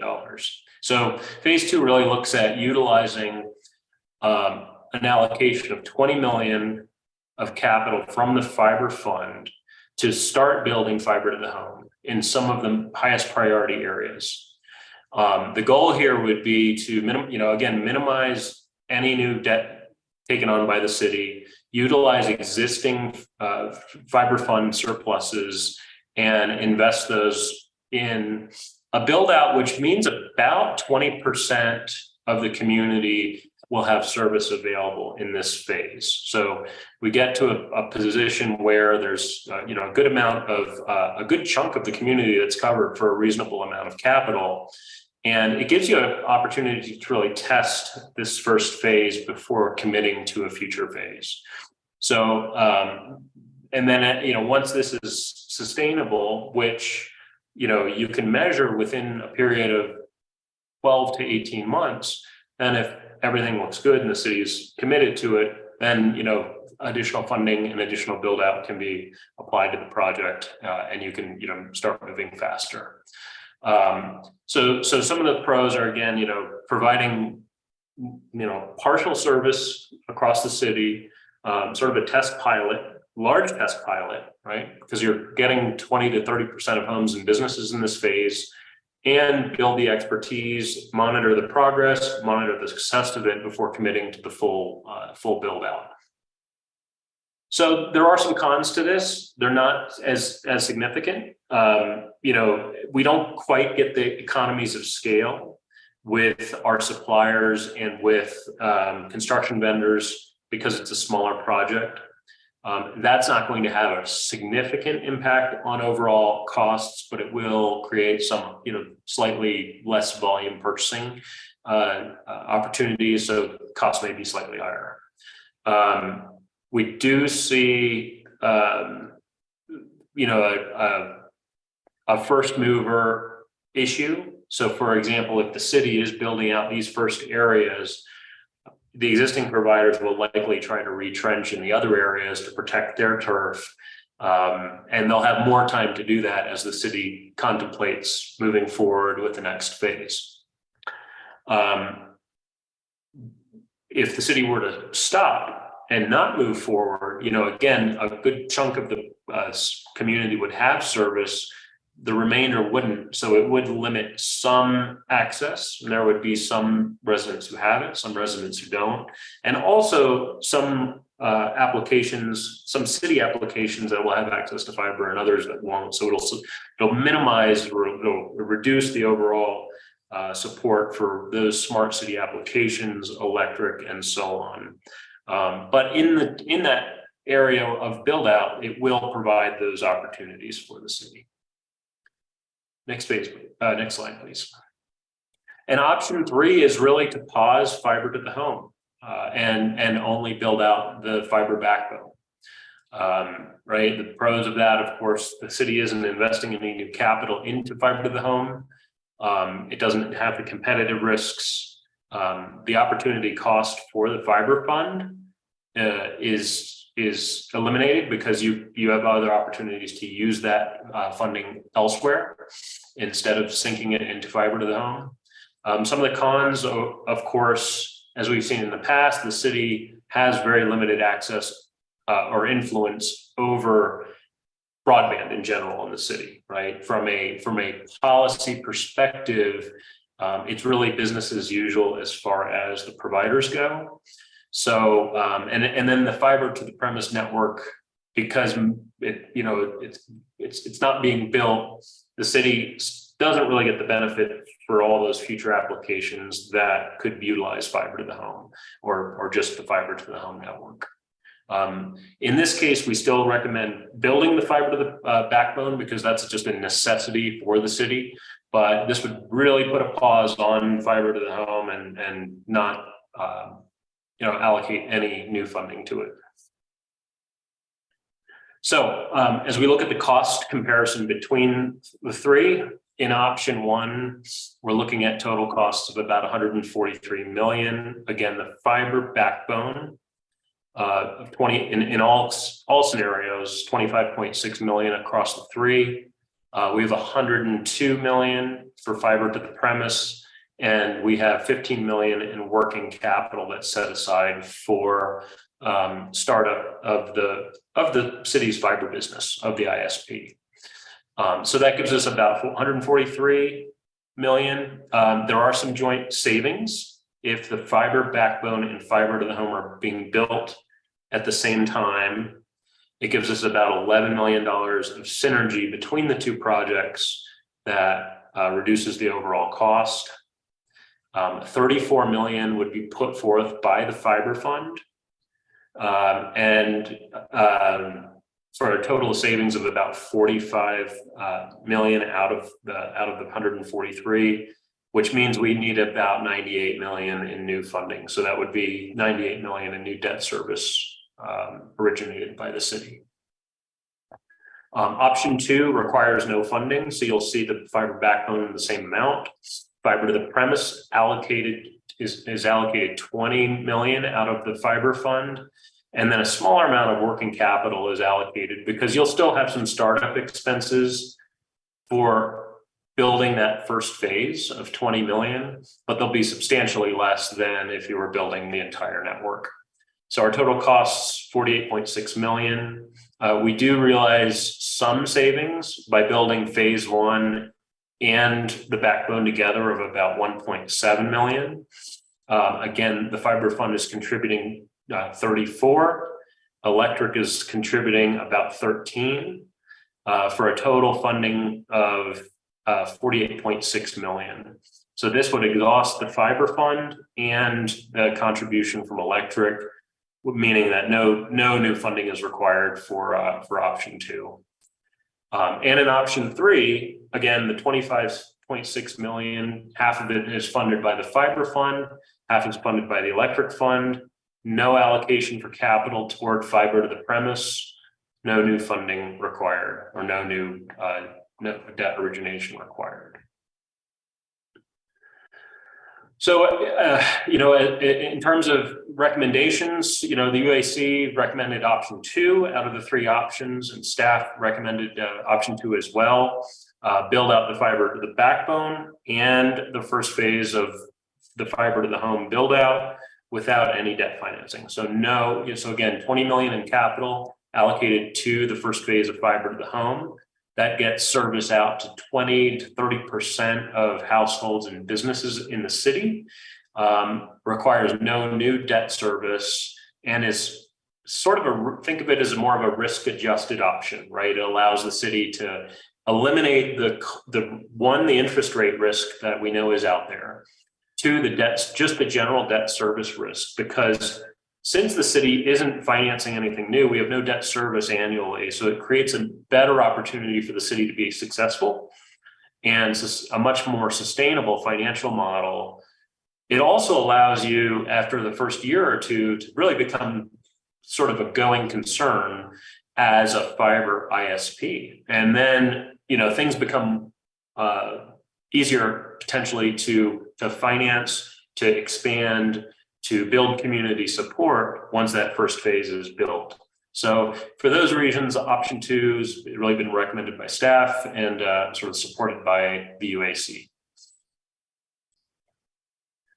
To give you a sense of the maps and how phase 2 was actually created, this shows a map of Palo Alto with all of the fiber zones located on the map. And those fiber zones are areas, neighborhoods, business districts where fiber is built and would be potentially available. Think of it as just a neighborhood by neighborhood look at fiber to the home. We do that because it allows us to understand cost and density and take rates better. So in this map, you can see in areas in sort of a dark blue are areas where AT&T currently has service. The areas in green represent those areas that are the lowest cost and highest density to build, right? So when we look at phase 2, we want to think about the best places to build and where can you get the most bang for your buck for the neighborhoods in Palo Alto. And those green areas give you the best opportunity to connect as many households and businesses as you can with that $20 million. Now, as we look at those, there's some overlap between AT&T and the areas that are the best places to build. And those are shown in pink, right? So we want to potentially avoid those because there could be significant competition with AT&T. And there also could be, just more competitive. There could be resulting in a lower take rate in those areas. And finally, we also looked at the deposits and where most deposits were received by the city. And you can see in the aqua color, which also give us an indication of where the demand could be the greatest and where people are signing up for service. So all of this information was assimilated to create the maps you'll see on the next page. Next slide, please.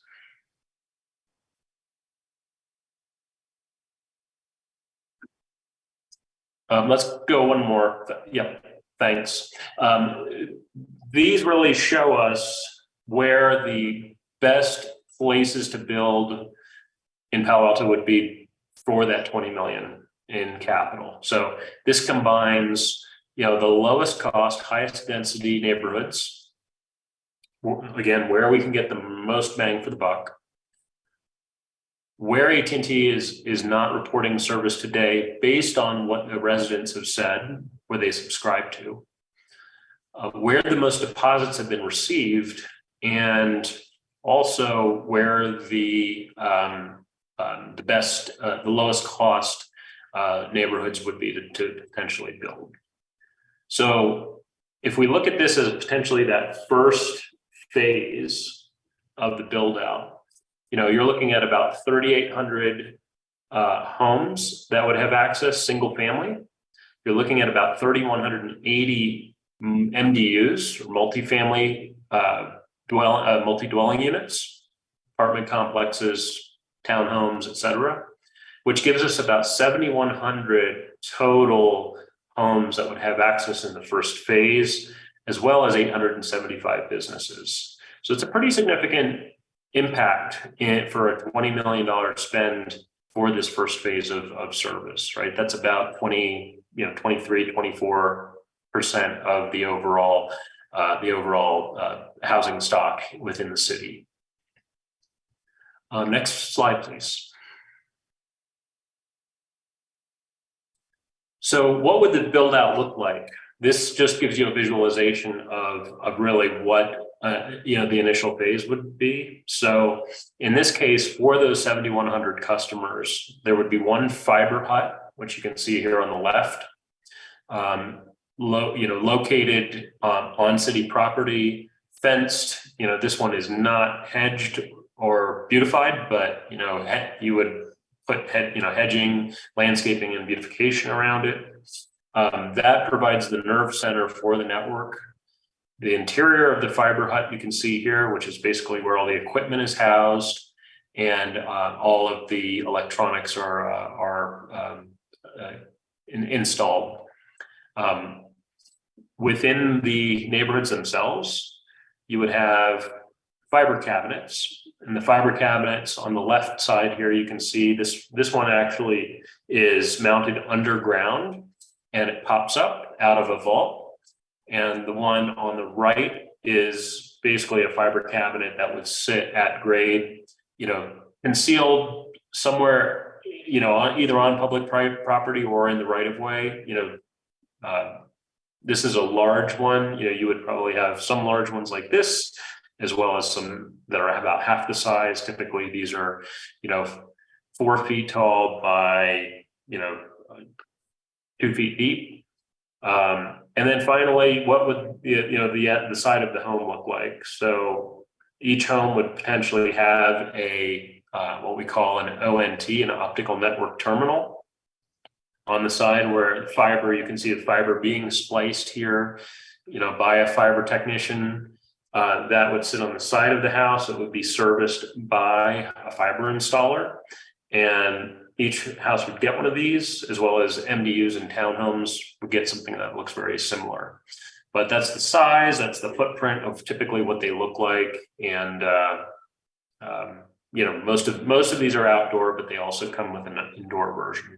So this just gives you kind of a glimpse of what some of the equipment and facilities look like in the fiber network. Next slide, please. So that really covers our presentation.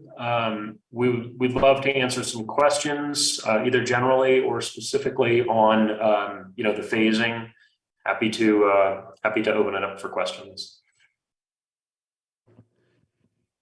Thank you.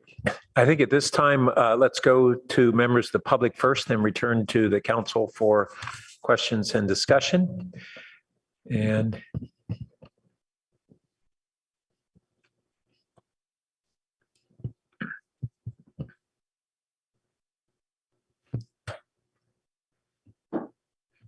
okay, we have 8 speakers. Our first speaker is Hamilton Hitchings, speaking on behalf of 4 additional people. So you will have up to 10 minutes to speak. And our following speaker is Jeff Hull. Welcome. Thank you. I want to thank Annette Glankoff, Jeff Lazinski, Andy Reid, and Becky Sanders for gifting me their public speaking time and for supporting my following comments. The Utilities Advisory Commission voted 6-0 for option 2 to proceed with building a partial fiber network without incurring debt. The reasons they did not vote for option 1 included concerns about risk of low take rate and the current high interest rates. I support option 3, enhancing existing infrastructure and encouraging a residential fiber partner. However, at least option 2 does not involve borrowing money and expands access to fiber more quickly. Unfortunately, it leaves the door open for future bond financing, which I think is problematic. I think option 1, which is to borrow $100 million upfront to build the city fiber network, is too financially risky. According to a UPenn law study, which analyzed 20 municipalities which were willing to break out their fiber financials from the rest of the utilities, 11 were cash flow negative, another 5 will require over 100 years to pay back the amount they borrowed, and only remaining 2 would pay back on time. One of those 2 was essentially a business-only offering and not representative. This project covers from 2010 to 2014, when municipalities were without competition from private fiber providers. Chattanooga has since turned a profit, but they received a $110 million grant from the federal government. These offers have since published an update in 2021, which addresses some of the concerns and criticisms with the initial study. And that too found similar bleak, dismal financial results for most of the municipalities studied. For the original study, the 11 utilities that were cash flow negative meant they were not able to pay back $1 of the original debt from their fiber revenue. If Palo Alto were cash flow negative, that would mean we would need to pay back $200 million, including interest, from our general fund at the cost of services such as public safety, affordable housing, climate initiatives, library hours, South Palo Alto rail crossing, and Cubberley modernization. When utilities have had to sell their money-losing fiber assets, it's typically been at a dramatic loss, such as Provo, Utah, Marietta, Georgia, Quincy, Florida, Salisbury, North Carolina, Bristol, Virginia, Burlington, Vermont, Groton, Connecticut, and Cross Lake, Minnesota. And all of them were left to pay their bond obligations from the general fund. Despite these many examples of failed municipal fiber services, our consultant Magellan refused to name a single failed fiber utility when asked directly by council. He also failed to mention that his examples of profitable fiber utilities, like Longmont, Colorado, were established when they had no existing fiber competitor, unlike here in Palo Alto. Before I talk specifically about AT&T Fiber, two quick disclosures. First, I have AT&T Fiber. It works great, and many of my neighbors are also very satisfied with it. Secondly, I do own AT&T stock, as do millions of Americans in one way or another, and Palo Alto Fiber is only a minuscule portion of AT&T's overall business. So with that out of the way, AT&T has been providing for the last 2 years almost exactly the service that Palo Alto Municipal Fiber plans to offer in terms of speed and price. If you're unhappy with AT&T Fiber, you can get Sonic, which has great service according to many of people I've talked to. There is essentially no value add for Palo Alto Municipal Fiber over AT&T Fiber. Furthermore, in neighborhoods where AT&T is first to market or a close second, there will be very low take rates for Palo Alto Fiber. Thus, for those areas, we will be cash flow negative and have to repay all the debt that we borrowed up front for those areas out of the general fund. In terms of take rates, AT&T already covers 30% before recently expanding into Green Meadow. If we assume AT&T beats Palo Alto Fiber to market for 60% of the residents, that leaves a potential market of 40% of households. If we optimistically assume that Palo Alto Fiber gets half of that, we get a 20% take rate, which, according to our consultant, would mean we'd be losing substantial money every year. The bottom line is a citywide offering is very likely to lose money and cost tens of millions up to $200 million from our general fund, especially in areas where AT&T Fiber is first to market or a close second. Palo Alto Fiber is a nice-to-have offering, not worth betting our city finances on and the quality of our existing services for. Please do not vote for option one. Thank you. Thank you. Our next speaker is Jeff Hull, to be followed by Bob Smith. Welcome. Thanks. I find myself disagreeing with much of what Hitchings said, but I can't rebut it all here in real time. I will note that the Christopher Yu study that he cites that says none of the 20 municipalities can repay their debts in anything like a reasonable amount of time. That was specifically rebutted by a Muni Networks document that I've provided the information for you to look up and check yourselves. One of the things the Yu study said was that Chattanooga would take 412 years, I think, to repay its debt. And Chattanooga has already repaid its debt. So that gives you an idea of the credibility of that particular document. I think you should go ahead and do option one. I think you understood during the pandemic that the city didn't have an adequate citywide service provider. I think you understand now that the private sector is never going to deliver fiber to the home citywide because it's never going to be economic in all of those places, according to the private sector's idea of what's economic. However, there's scads of cities throughout this country that find that it's economic enough for the municipality to do it, that they're not losing money. And so I think the city should do it. One of the major goals of the city doing it is so that everybody can have the service. I think the city can do speeds like 1 gigabit per second symmetrical, which is more or less the standard these days. I mean, you can get by with less, but if you want to do what 21st century people do, you need that speed. It can also do 10 times that much for people who want to get a little bit ahead of the curve. And finally, it can do faster than that, which sometime in the next 50 years, the city's going to want to do. Fiber is a lot more reliable than copper or wireless, so we're not really talking about that alternative. It's just something that's future-proof, and we ought to do it.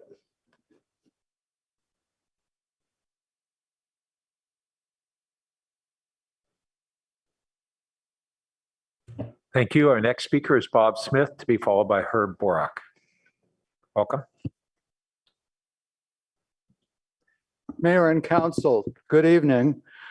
This feels like about the 100th time I've been to one of these meetings. I don't even recognize any of you people. Where did they all go? That's not the case. I do know who you are.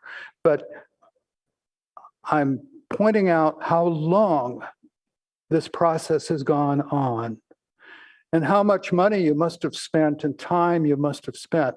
And to be honest with you, going back to 1998, 2000, 2003, and tracing forward, every time we have a discussion about fiber to the home or fiber to the premises or whatever, it's less sensible than it was the time before. It's riskier than it was the time before. And this is where we keep going. By the way, the first speaker tonight said a lot of the things that I would have liked to have said and have probably said at some point in the past. He hit a lot of excellent points. I won't repeat him. Let me repeat myself on something I've said in virtually every meeting here is, why don't you work with the incumbents? They're not your enemies. AT&T could work with you. They've got trucks running around the city all the time now. They could work with you to build the information gathering and control system that you want. They could work with you to help make sure you get the kind of coverage that you want. If you worked with the incumbents, I've never heard of any effort to sit down with them and actually work with them. It's always just, we're going to take their business away from them. We're going to shut them down. And that's been 40 years that I've been hearing that. 40 years that I've been hearing the goal here is to have a city-owned system. And I don't know why you're doing it anymore. Listening tonight, by the way, Mr. Mayor, you did a wonderful job with your presentation tonight. I really liked it, and it made me feel very positive about some of the things the city is doing. But I realized, listening to it, that a lot of it was about money. And where was the money going to come from to do these things? And it has to come from someplace. So it is remarkable to me that you're looking at option one here, 200 million total cost, someone is saying. Option two, where does that lead you? What happens with it, I don't know. And option 3 makes a little sense, actually. My recommendation, option 4, talk to the incumbents. Thank you. Thank you. Our next speaker is Herb Borak, to be followed by Lauren Smith. Welcome.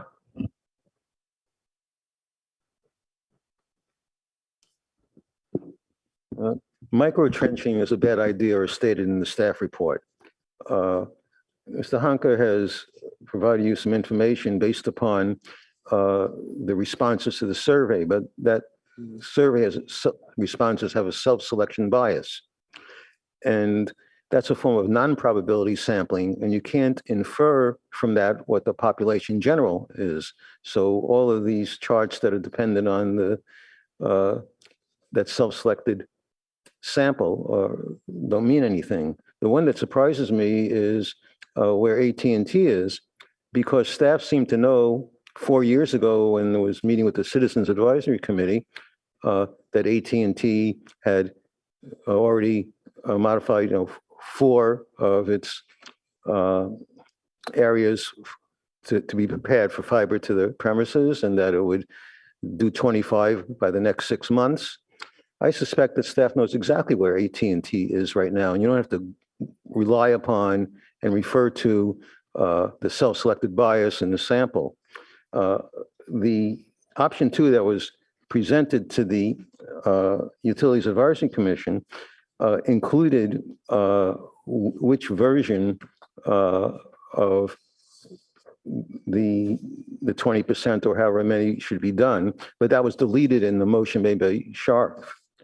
The construction map, which is shown to you, which I have is called attachment C, and I was concerned that there might be a problem of conflict because it might include areas where council members Philseth and Du Bois are, but it appears by the amount of 7,100 residents in it that it covers the public generally exception, so that they don't have a conflict in that case. As I noted, I do believe that Councilmember Cormack and Utility Commissioner Johnston have a conflict due to their investments that are noted in one case for Comcast and the other for AT&T, based upon the amounts of money shown in the spreadsheets of millions of dollars that would be taken away from the incumbents. Because most people have access to the internet, and not just now, but a number of years ago. Jeff Hoyle and I show up here because we don't have internet at home. But the reason you don't need a lot of other people showing up is that they have it, and essentially you would be taking these away from the incumbents. There's funding from 2 funds. The fiber fund in our Palo Alto Charter says you can't use it for some other fund, but here you're mixing 2 funds, and I would think the proper way to do fiber to the home would be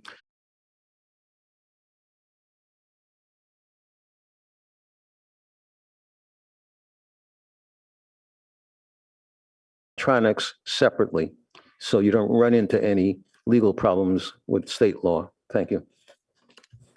Thank you. Our next speaker is Lauren Smith, to be followed by Daniel Dulitz. Welcome.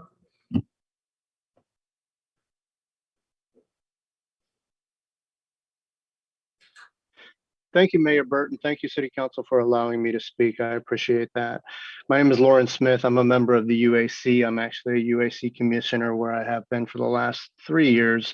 Prior to that, I served several years under the CAC, where, amongst other things, we debated fiber to the home in very, very nauseating details, if you will, including conversations with AT&T. So very familiar with this subject matter, and looking forward to sharing with you my thoughts, not only about the USC's deliberations over the last 4 years, but where we are in terms of the if you will, the story of fiber in the city of Palo Alto. So let me commence immediately with why option 2 recommended by UAC overwhelmingly, and you've heard this from my fellow Palo Alto neighbors. We were very concerned about the interest rate the interest rate and obviously the rising interest rate environment that we're currently living in. Keep in mind that when we were debating the bulk of fiber to the home, we were at 0 or really 1% federal interest rates. So quite frankly, money was far more manageable, or at least the costs associated with borrowing money was far more manageable. So that is an alarming concern, especially now, even if you look at forecasts of 5.5%, that's a little bit larger. And perhaps that was a risk that we took on board. So option 2 became a sensible way forward, simply because we could use that fiber fund that was in existence, 34 million as highlighted, as well as contributions from the electric fund to pay for the electric contribution to the build. We were also very keen to see the fiber to the premise as a going concern and use that as an argument for, obviously, for continued operations of the business, assuming that we were successful. I think the take rates that have been shared with you and with the public is actually a very conservative take rate based upon statistical analysis. Our anticipated take rate for the network is going to be significantly larger. So I remain positive regarding fiber to the premise, but I think a conservative approach, namely option 2, reflects not only UAC's, but certainly my personal opinion. Finally, in terms of the history of fiber, for 40 years, we've developed and built out a dark fiber network for fiber and high broadband services across the city of Palo Alto, and been very successful, now to the tune of $34 million. It's really now to take a look at the future and what we can do with $34 million plus the additional 13, and what we can provide for our future generations, namely our children. Mayor Pat Burt, you highlighted the experience that our children faced during the COVID crisis. And I agree with you 100%. That is not the experience that we had when we were their age. And we owe it to ourselves to ensure that their future and their children's future are taken care of in the best possible light. And that includes fiber to the home. Thank you very much. Thank you. Our next speaker is Daniel Dulitz, to be followed by Bob Moss. Welcome. Thank you, Mayor Burt, Vice Mayor Koo, Council and staff. I am Daniel Dulitz, President of Adobe Creek Networks, as I mentioned earlier in the meeting. I would like to bring our attention back to why fiber to the premises is a good thing to do in Palo Alto. If the incumbent providers were anywhere close to providing high quality internet service, fiber-like, or even approximately as good as fiber-like service across the city of Palo Alto, we would not be here having this discussion, and I and my neighbors would not be devoting enormous amounts of our own time to essentially do this for ourselves in our own neighborhood. And they're not. Our first turn as a neighborhood was to AT&T and Comcast, of course, because they are the utilities. It's their job to provide high quality internet. Even we don't have DSL in our neighborhood. We barely have working copper phone lines from AT&T. I will tell you, they have been down for a month at a time before they repair our copper phone lines, regulated phone lines. The incumbent providers are failing to do the job. And I am very happy for the people in parts of Palo Alto who have high quality service from those incumbent providers. And I think it is very wise of the Utilities Advisory Commission to have suggested option 2, which does not commit the city to providing fiber service in those areas where incumbent providers are already doing their jobs. It seems very wise to me. But for the folks in the other parts of the city, where the incumbent providers are not doing their jobs, you can make a huge difference to them by allocating funds in a wise way to the areas where you are likely to get the highest take rates. And I think I would hope that the council would direct the excellent staff members to identify and focus on those areas. I do want to say one thing about, that staff cannot be expected to know where these incumbent providers already provide service, because the incumbent providers don't know. They will leaflet your door in an area that they themselves cannot serve. And you call them up and they say, sure, we'll serve you. And then, a few weeks later, they, come back to you and say, no, actually, we can't serve you. So, no one knows. They're not able to partner in these detailed ways until you get to someone at a really high level. Thank you. Thank you. Our next speaker is Bob Moss, to be followed by our final speaker, Jonathan Ehrman. Welcome. Thank you, Mayor Burt. Let me give you some history. Decades ago, I was on the board of directors of Cable Co-op. We ran the cable system for Palo Alto. We were quite successful. We were quite profitable. And we had excellent response from the community we served. In the 1980s and 90s, we wanted to expand to fiber to the home, fiber to the premises. And so we went around looking for money. At that time, it would have cost almost $40 million to expand the system. Nobody would lend to us. And we decided that the best approach, since we couldn't expand the system, would be to sell it. By the way, we had our offices in what is known now as a Fry's site, offices and a studio. And we, as I said, we were quite successful and made money. So we sold the business to AT&T, made tens of millions of dollars, which were distributed to our customers. Fiber to the home is an essential option in order to provide the services that people need. As city manager Shikata pointed out, we have tens of thousands of people who work from home. Giving them the kind of internet access and data service connectivity that fiber to the premises will provide is essential. So one of the systems which is proposed should be adopted. Personally, I would go with option one because that was what Cable Co-op wanted to do. But there were some problems in terms of financing that, just as we had problems with financing. So unfortunately, I think the best option is option two, which will eventually build out fiber to almost all the city, but it'll do it slowly. And one of the problems we have with both options one and two is the city has no experience running a fiber or cable system. So it would take you some time to build the expertise you needed to really run it effectively. It doesn't mean you couldn't do it. After all, we have all of our other utilities run by the city. But it would take a little bit longer and cost a little more. So you have to think about whether that's one of the where you want to spend your resources.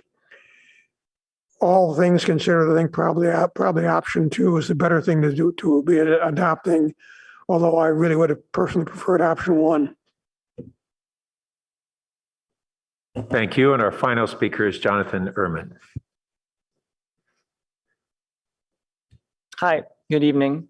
So I guess the issue under discussion really is, should the city create a fiber utility? But I feel like the discussion sometimes gets a little bit confused because we talk about it like we talk about bringing internet to everybody, and we talk about as if that and a fiber utility are the same thing. And those are two different things, because providing internet via the fiber utility, there's different ways. Not everybody may need the fiber or the speed of that. If your goal is to provide internet to everybody, and for people who may not have internet, because there are people perhaps who don't have reliable internet, the idea of no internet versus fiber as the only alternative, that's not necessarily the case. And if your goal is to provide a public service, there may be other options that you shouldn't kid yourself that what you're doing is simply providing a public service, because you're talking about a utility that people have to pay into. There's a certain cost, and I don't know what the lowest end of the cost is, but there may be households or people who, if internet is a necessity that they don't have, they may need something that costs less and may not need the speeds that you're talking about for fiber that seems so important and required for you, that may not be necessary. So those are two different issues. But it does see this kind of balances with the city always seems to be really interested in, higher technologies, and we always want to spend money on those. I mean, you've already spent the amount of time and money you've already spent even just talking about this issue when there are, infrastructures in the city that it seems you won't pay for. I mean, the community theater has electrical issues. We have a professional theater company in there right now doing shows with a pre-show announcement that says we may have trouble with our lights during the show. The city can't even make sure that the wiring in its community theater works, but you're like, let's spend all this money on consultants and looking into fiber for everybody because it's the highest technology that we can think of. I mean, look at the lobby of City Hall, where it used to be you came in and there was a little TV and you could see what was going on in the council chamber and see what was going on in the meeting and where you were. But when you redid the lobby of City Hall for huge amounts of money, you got rid of that old-fashioned TV, but you put in this giant flat screen artwork because that's higher technology and that's exciting and that's cool. But it's actually not. But the little TV that showed you what was going on in here was much more useful. I mean, look in here right now. I mean, when you showed, you got these two flat screens here, which are replacing. You would show stuff on the drop-down screen there. Well, on the drop-down screen, we actually had a chance of actually reading it from back here. But these screens, you have to pretty much get on top of them to really read almost anything that's written on them other than the titles. But that's an example of we're going to use higher technology because we think that's really exciting. It's much better to use a flat screen than a drop-down monitor. But the fact is we can't read it anymore. So, there are times when we need to actually look at the things we have and make sure they work before going, let's build something else. Thank you. And thank you to all the members of the public for your comments. And let's now return to the council for discussion. Councilmember Cormack. Thank you, Mayor Burt, and welcome back on this topic. First, Mr. Honker, I'm sorry you're not feeling well. I hope you recover quickly. I have a few questions I want to start with. Okay, so the cost estimates for option one, it looks like they're dated August 22nd. Is that when they were created? Does staff have any updates? We've seen some alarming cost increases lately here in council in the past couple months. I could take that question, Councilmember Cormack. Yeah, the cost estimates from August are still valid based on looking at the construction actual costs from contractors. So we haven't seen any fluctuation since August, right? Basically through when the numbers were put together here in mid-November. Okay, great. On slide 11, why is the electric utility not making any contribution under option one? It's listed on option 2 and 3, but not in option 1. I think for that one, the original plan was to have a joint financing between electric and fiber. So if we're going to finance all of the majority of the fiber, we thought we might as well finance the electric portion as well, just to see if we could get better rates. At least that was the thought plan. Oh, I see. Because electric utility will qualify for a lower rate that will reduce the large interest rate costs from option 1. Mm-hmm. Interesting. Okay. And because we're not using debt finance, that's why you have it in options 2 and 3. Right. Okay. All right. Thanks for that. Hypothetically speaking, if someone had trouble with their router today and needed to replace it and had to go, to a local provider, we've never talked about what it would look like. Does the business plan contemplate having a physical store here in Palo Alto where people could get new equipment, promptly? You would. So typically you would have a storefront that would have, be staffed locally. Contractors at the storefront can either be effectively outsourced or could be city employees. We typically see the front end be outsourced because of the learning curve. So the city would potentially insource those over time, but let's say in the first 12 to 24 months, a lot of those functions could be handled by a strategic vendor for the city. Okay.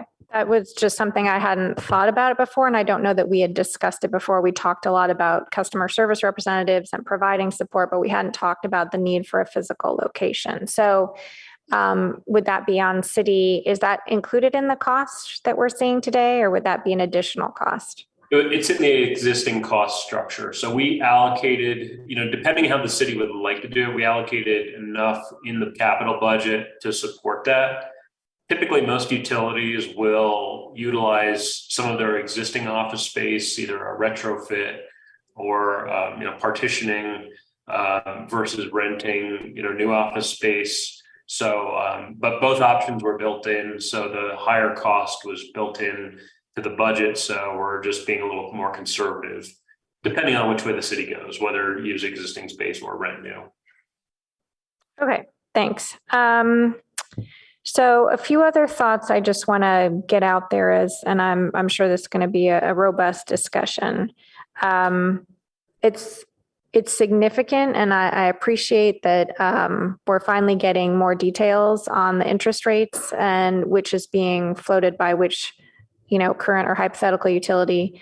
Because, certainly been asking that question at UAC for some time. So we just got that information today, but I think it's really relevant, and hopefully members of the public have also had a chance to look at the At Places memo that staff provided a few hours ago.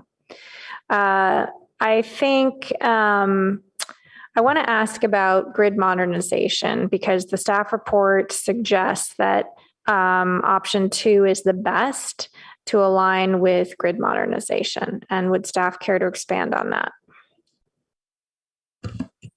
Sure. So the reason why we chose and looked at some of the areas when we talked about at the UAC meetings, we talked about where's the best opportunity for us to kind of blend when we do the grid modernization, and where do we start with the fiber portion of it. And so when we looked at some of the south area, there's some substations that need to be upgraded for grid modernization.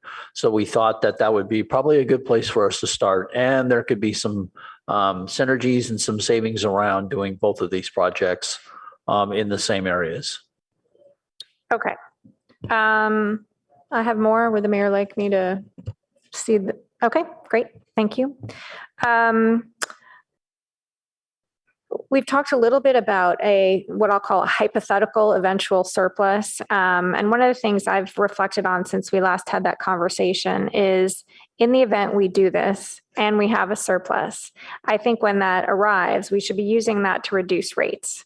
And the reason I think that is that, from an adoption cycle standpoint, we talked a lot about in the prior, the data that we got about cost and then reliability and speed being the 3 different things that are going to motivate people. I think that if we reduce the rates over time, at whatever time we end up having a surplus, then I think that might really help get our cost sensitive folks to join, albeit later in the process. Reliability. I'm sure I've asked this question before, but I just want to get it on the record again. Do we anticipate that fiber will be more reliable than, for example, what Comcast provides over cable? We do. One of the main reasons is that, it is going to be brand new. It's going to be state of the art.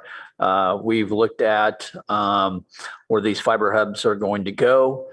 We're not going to saturate the areas where there's going to be sea speed decrease, because there's so many people on in one area.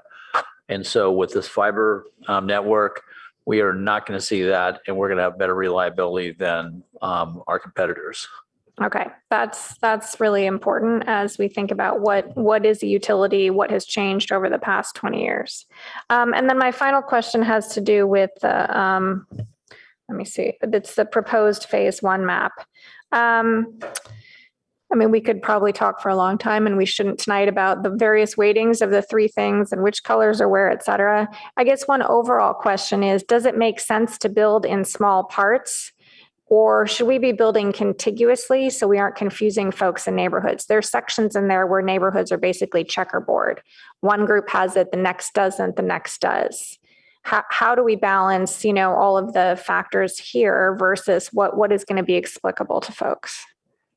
Yeah, and think of these maps as sort of, these are very specific. So the actual build could be a little bit more, could push out a little bit more. So these areas are contiguous, and that's typically what you would want to do. So, on that map, you see sort of the central corridor of Palo Alto is where most of the build would happen.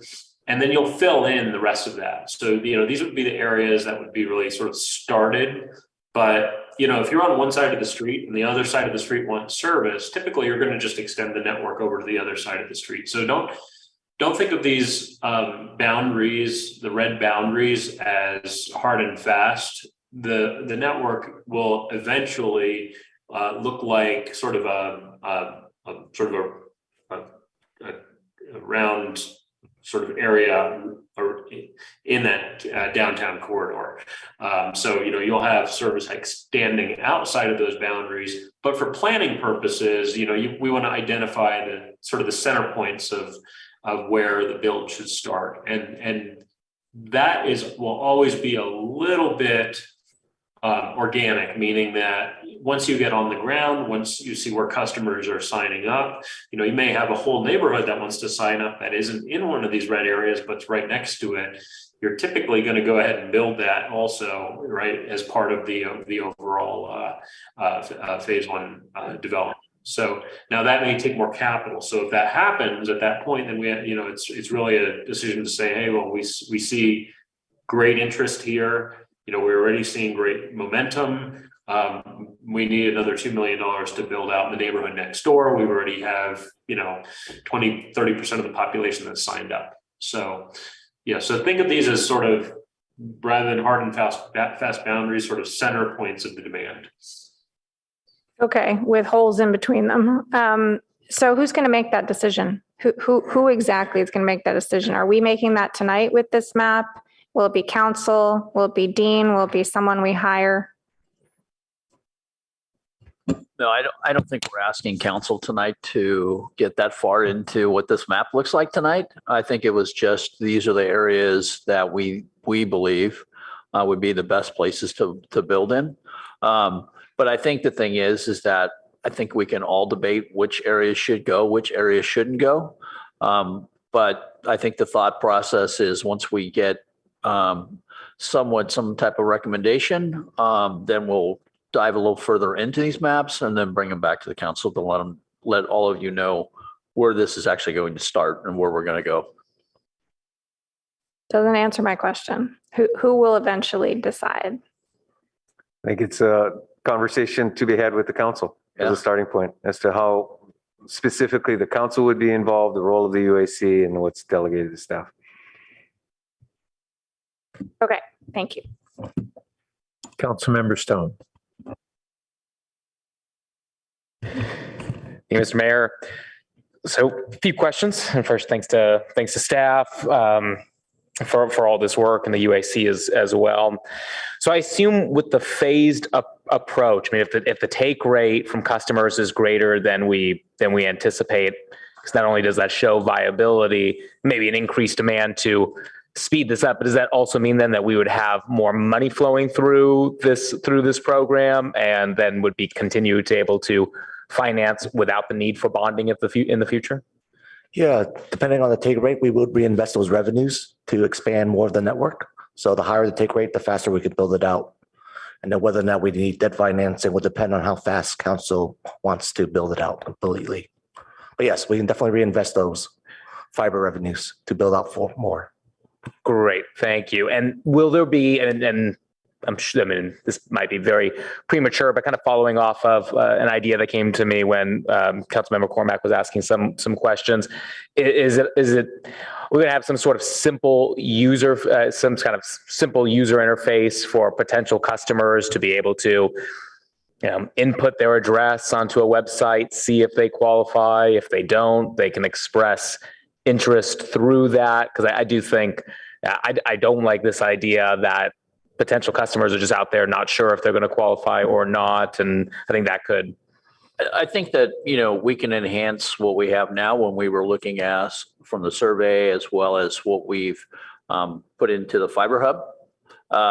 We can actually start putting that and show where this fiber will actually be, and then customers will be able to sign up. And as you mentioned, if it's not in that area, then it'll tell them that it'll be coming possibly soon, depending on, what those take rates are. Great, that'd be helpful. And then the staff report mentioned that I guess staff will be bringing forward 2 new job classifications.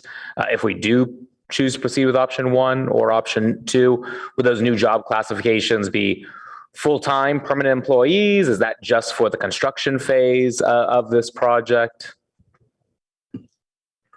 I think right now for the original plan, if we choose option 2, I think we would recommend like an assistant director to run the business overall, and then also have a sales and marketing manager as well. I think the overall plan, I think, was to have maybe 5 full FTEs to manage the contractors if we choose the outsource model. But I think in the beginning, we'll definitely have to hire 2 new bodies full-time. Okay.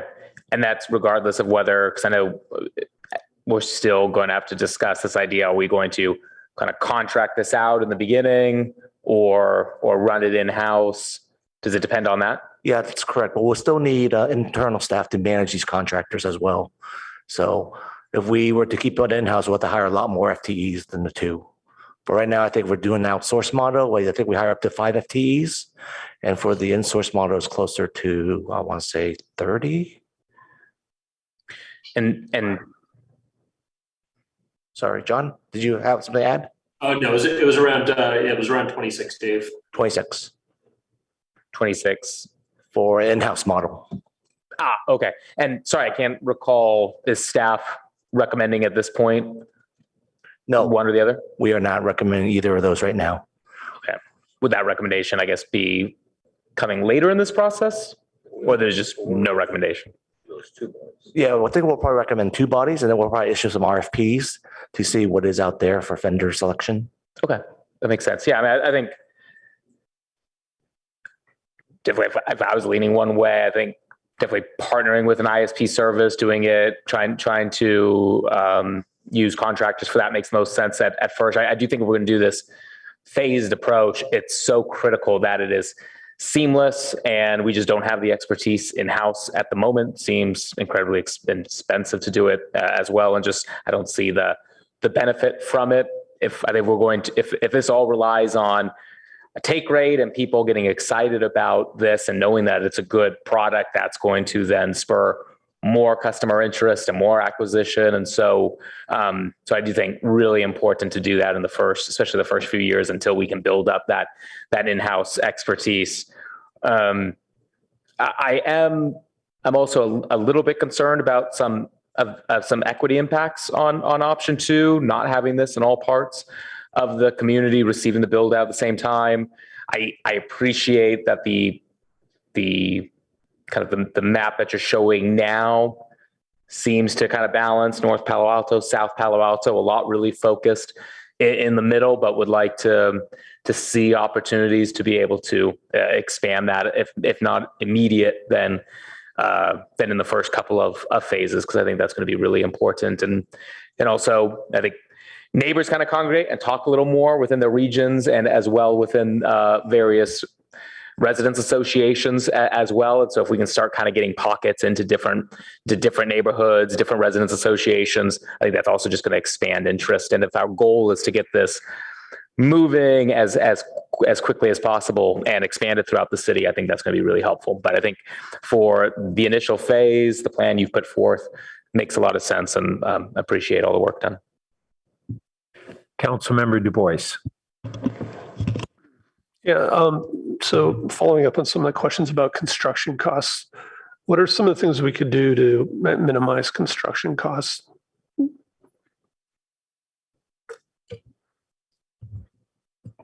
So I think that, we talked about a couple things. One is looking at if there's possibilities that we can get some synergy around the grid modernization.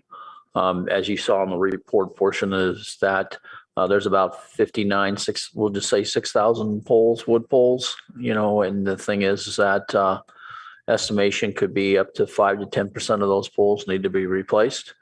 Those costs will not be put onto the fiber costs because they are electric poles, and with the joint agreement that we have with AT&T, that's about a third of their costs as well. So I think that looking at also this micro trench, that we would pilot this micro trench portion of it. We did talk about with John that we think that we could do probably about 50 miles of micro trenching. There could be savings anywhere between $7 to $10 million in that, in the micro trenching aspect of it. And then looking at other ways that we could use some of our inside resources, so we don't have to hire those people up front. We have fiber techs now already that are fully trained to work on our traffic signals and fiber portions of it. So, we don't really need to support a third-party contractor or hire some additional bodies right now, since depending on what council's desire is tonight, that we would be able to save some dollars there as well from personnel. And I don't know, John and Magellan, is there anything else in terms of like supply chain you see people doing? We think so. I mean, there are definitely some opportunities to get ahead of the materials and to lock those in that as early as possible. Right now we see about a 6 to 9 month lead time on fiber. Vaults and splice cases and some other specific materials that have really shot up. So, getting a handle on those early and getting a procurement together for those early to, reduce the impact of any future cost increases is a big thing. And then getting a handle on the labor as well, right? Looking at, how we can partition labor out for, work that does not require qualified electric workers versus telecom workers. That'll, it'll help us keep, manage the labor costs more easily than, just a couple of opportunities there. Okay, thanks. Yeah, a couple of the speakers mentioned we did reach out, I think, to AT&T and Comcast 3 or 4 years ago. They weren't interested in working with us. They didn't want to use our network. I think they said they wanted to build and own their own network. I did listen to the last UAC meeting, and it was a 6-0 vote after a pretty good debate in favor of option 2. And I agree with that recommendation. I think we are in a period of economic uncertainty with high interest rates. And, what the UAC voted for was to start the program, but without the bond financing. And I think it's a good opportunity for us to learn, to get feedback. Hopefully we wait and the interest rates drop. There's a lot of support for fiber to the premise, as evidenced by the people who, again, just to remind people, 700 people put down $50, which I've never seen people do in the city before. And again, it was a self-selected survey, but over 3,000 people completed it, 14% response rate, which was also, I think, very encouraging. I do think, what I've seen is I think we're being pretty conservative with our numbers. Even the take rate was in the 40 to 60% range. We're discounting it to the low end. And it seems like the financial model is pretty rigorous. And again, I think it's important to also go back and think about like, why are we doing this? And, the survey did show that there's a big portion of the population that's concerned with unreliable connectivity, reduced speeds, poor customer service. About a third of the households said they were dissatisfied. And there was, we got a copy of the whole presentation, and there was a backup slide. It was slide 34. I don't know if you could pull that up. I'm sorry, could I get a few extra minutes there?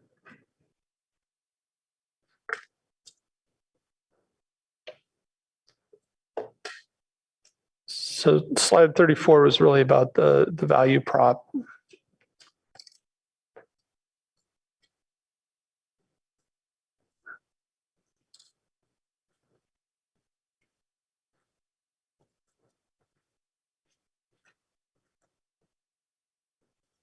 Yeah.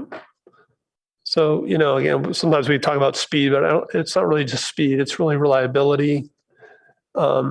The opportunity to reduce what the entire community spends on internet services, whether people are customers of the city or not. I think having a reliable service will hold down costs. There's this issue about equal access for all.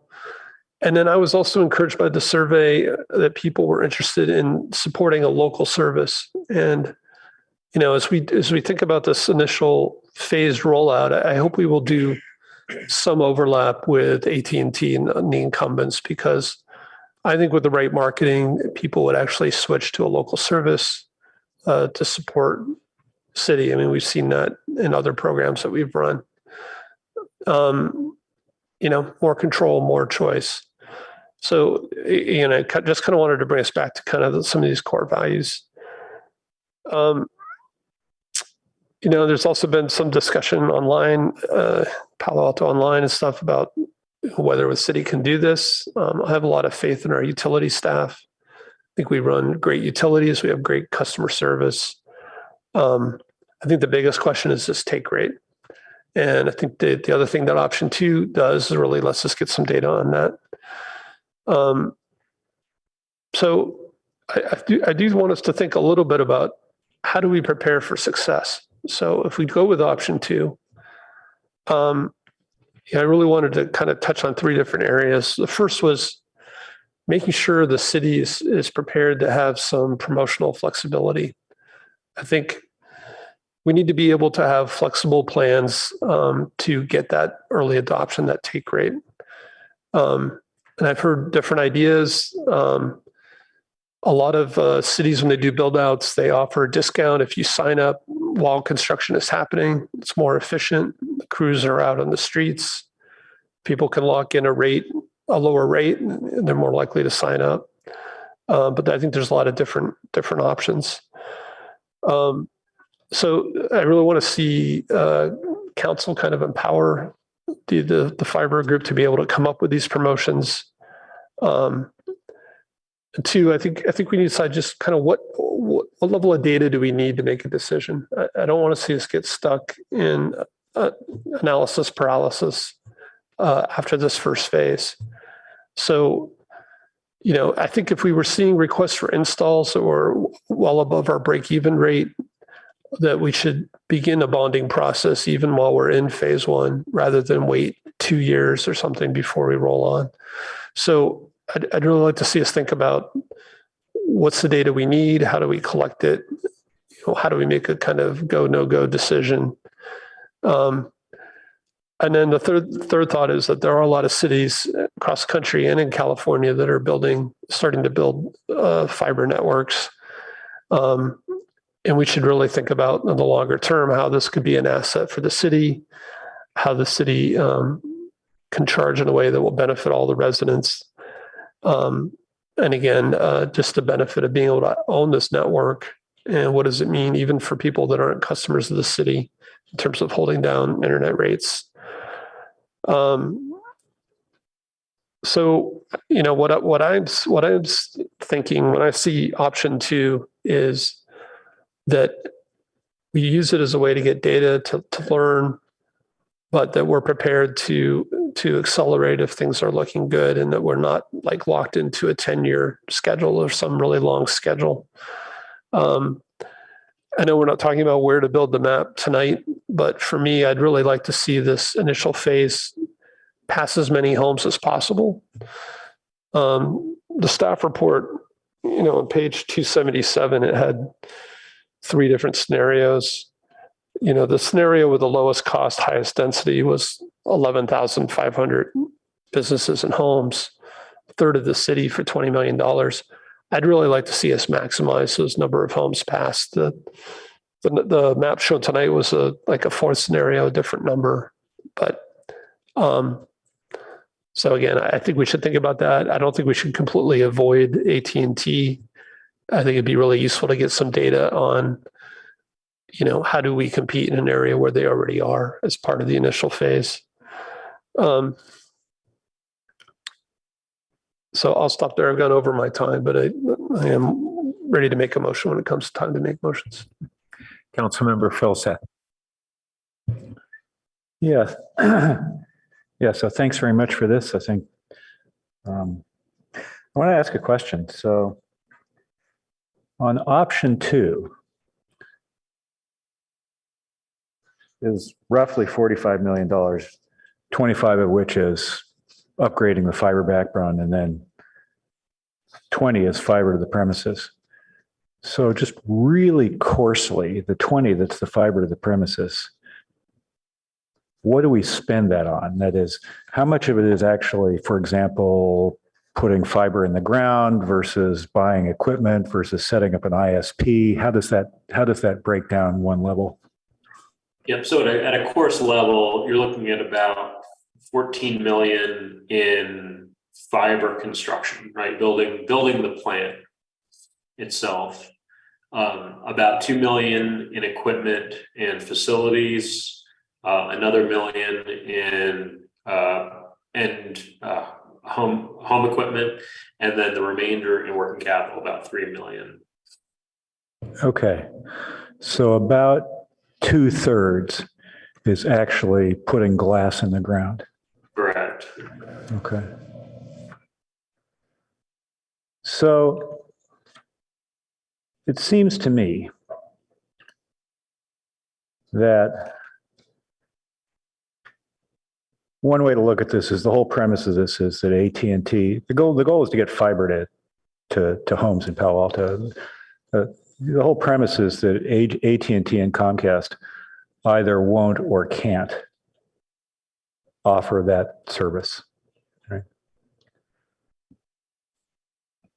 I feel uncomfortable betting $100 million on that one. But I might bet a few million from the fiber fund on it. Okay. And if 2/3 of the 20 million is glass in the ground, presumably that, there are scenarios in which that's a marketable asset, right? So that makes that's a considerably different picture, I think, than let's bet the 100 million. Thanks. Councilmember Tanaka. Yeah, thank you guys for putting this together. I was looking at the kind of the offerings that you guys were showing on slide 33. And, I think a few years ago, I would have been super excited by them. I would have been like, wow, gigabit Ethernet, $80 a month, symmetric speeds, all that kind of stuff. But, as of a couple of weeks ago, well, first of all, I've had Comcast now for over a year, and they offer gigabit Ethernet, but not symmetric. It's only about 10, 15 up. But AT&T a couple of weeks ago offered at least on my street, gigabit, right? Symmetric. I can even go up to, I think 2 or perhaps even 3. I forgot how high. And the prices were about the same, perhaps even better than what you guys show here. And this is what you have now. And I'm thinking, if I play this forward, by the time this is developed, where will they be, right? Because generally the prices keep going down. And the speeds tend to go. In fact, Comcast upgraded my speed without me even asking. They said, "Hey, we're going to give you a faster speed." I said, "Okay, great." Actually, I have both services right now, and so I'm still very concerned. I mentioned it last time, but I'm still very concerned now, maybe even more so now, about are we able to sufficiently differentiate from the incumbents?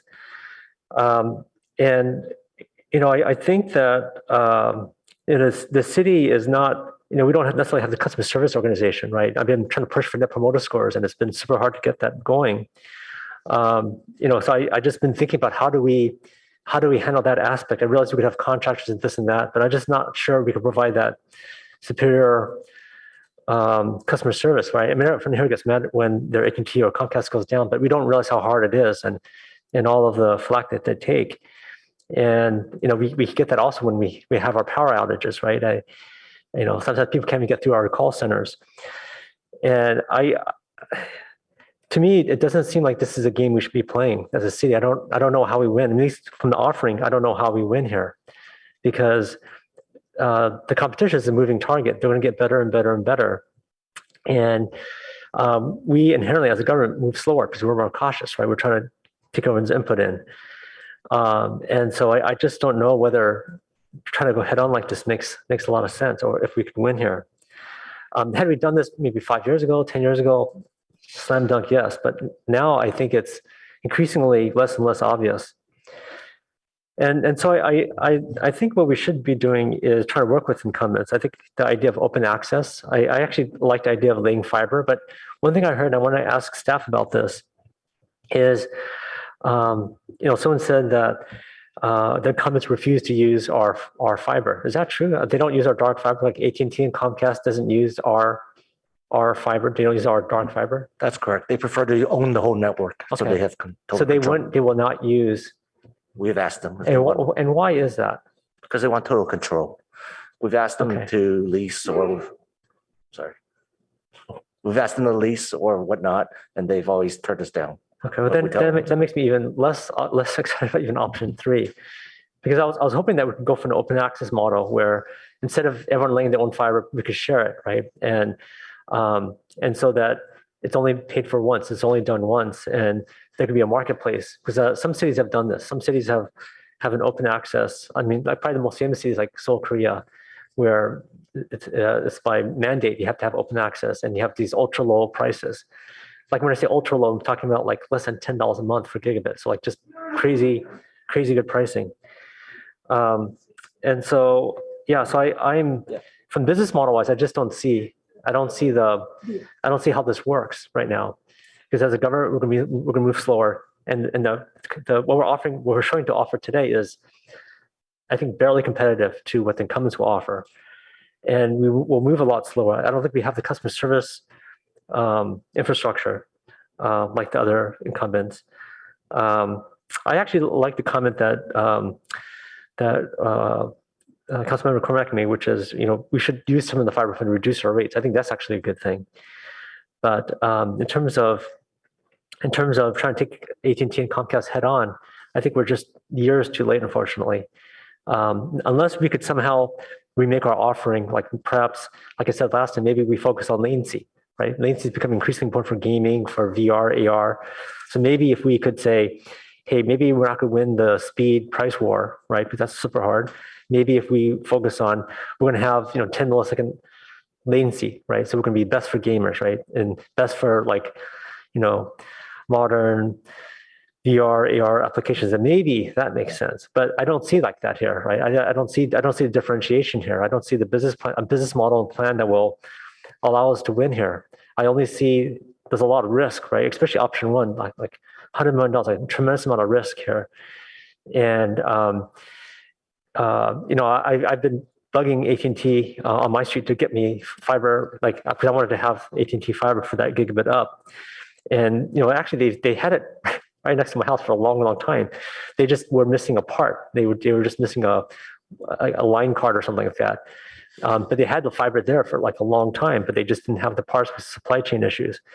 And so I wonder if as the supply chain things become loosened, and if there's other places in the city that are actually like mine where they just have to light it up, whether we will get crushed here.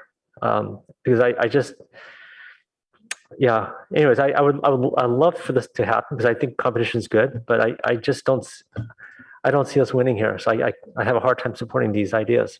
Thank you. Vice Mayor Koo. So what is the cost difference between the green areas and the aqua areas?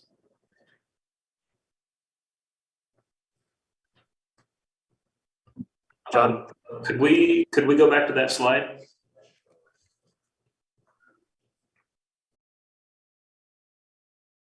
Or 13? Oh, that's a map. And I'm sorry, council member, your question was, what is the difference between the green areas and the blue areas? The Aqua, which is where where we have received the highest number of deposits. Right. So the areas, they're all discrete on the map. So basically the areas in aqua are where the deposits were received.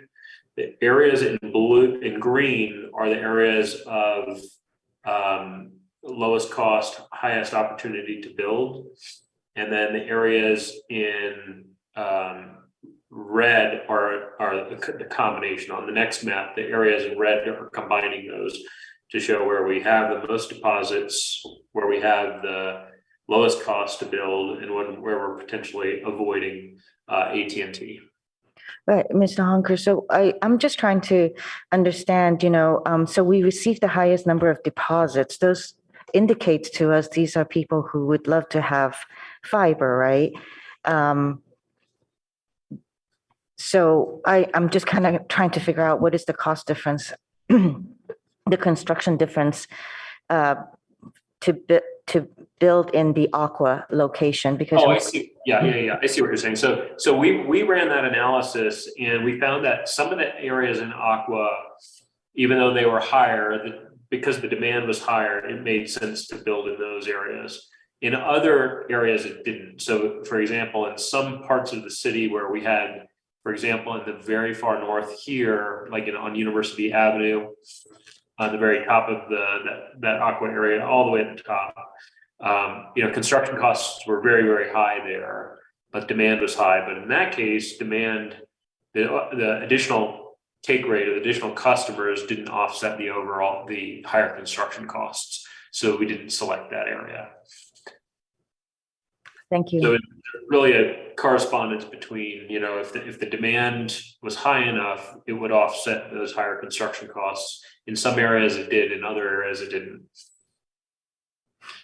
And right now, while you did propose all the green areas, it's not stuck. We're not fixed on that yet. No, we really think that there's, there should be a final analysis of, out of everything that has been looked at, what are the best areas? Again, do some ride outs in the streets, look at some of the infrastructure, make sure the design is optimized, and then, create a final set of maps for those areas where the build would happen. Yeah, thank you. Because I think that, this was a new way of surveying, which actually asks people for deposits if they were serious about this and they want fiber. So if they've made that attempt to provide a deposit, I think that we should acknowledge them. So take that into consideration as well.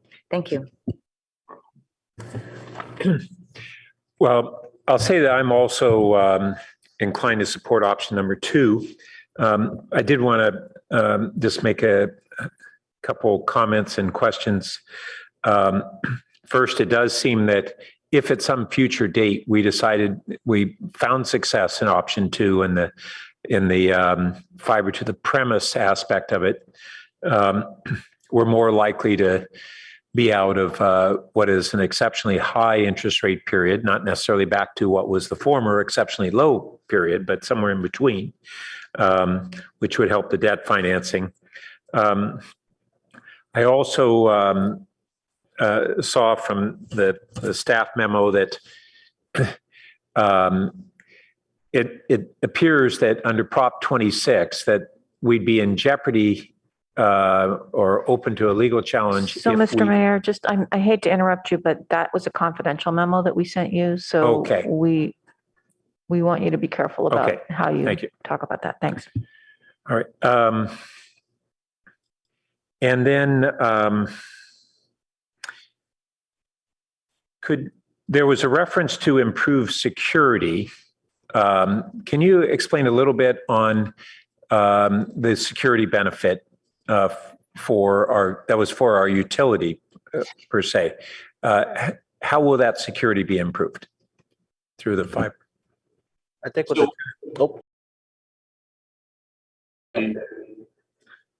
I guess with the two separate networks of the fiber backbone and then the FTTP network, we keep the two systems isolated. So then people working on the fiber to the premise side won't have any access to our backbone, which actually is the control and SCADA system for all of our critical utility systems and public works as well in all our buildings. Thanks.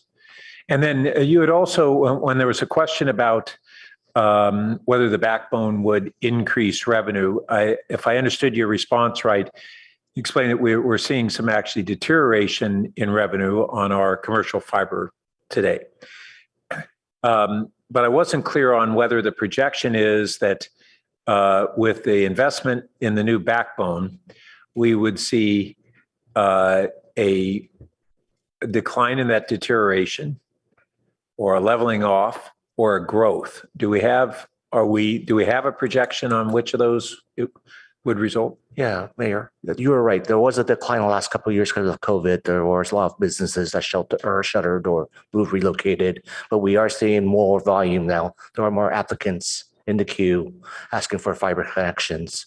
So depending on if we build the backbone or not, if we only have one single network, then the dark fiber customers will also fall on the fiber backbone. But our goal is to move those customers to the fiber to the premise network and keep the fiber backbone separate. So if we're seeing recovery in demand, but we have a limited capacity, then is that correct currently? And yes. So if we increase that capacity and modernize it, if there are any advances of the rebuild of the backbone over the current one, are we saying that we think we may see a growth in that revenue over our historic baseline or return to our historic baseline? Do we have an estimate there? I think it is a very niche business. So we do see a small growth, maybe 5% a year. Okay. And we are adding more staff in that area to support that area as well. And these 5 FTEs, when we look at the business model under option 2, they're already baked into that, correct? Yes. Okay. I did see that the estimated cost for the build out and the funds we would have available were the same. So we're basically saying that we build it out as much as we would have funds to do. But that didn't include any contingencies. Have heard that we've seen costs level off. And that Director Batchelor, you were talking about several areas that we may see cost reductions in construction versus what we built in here.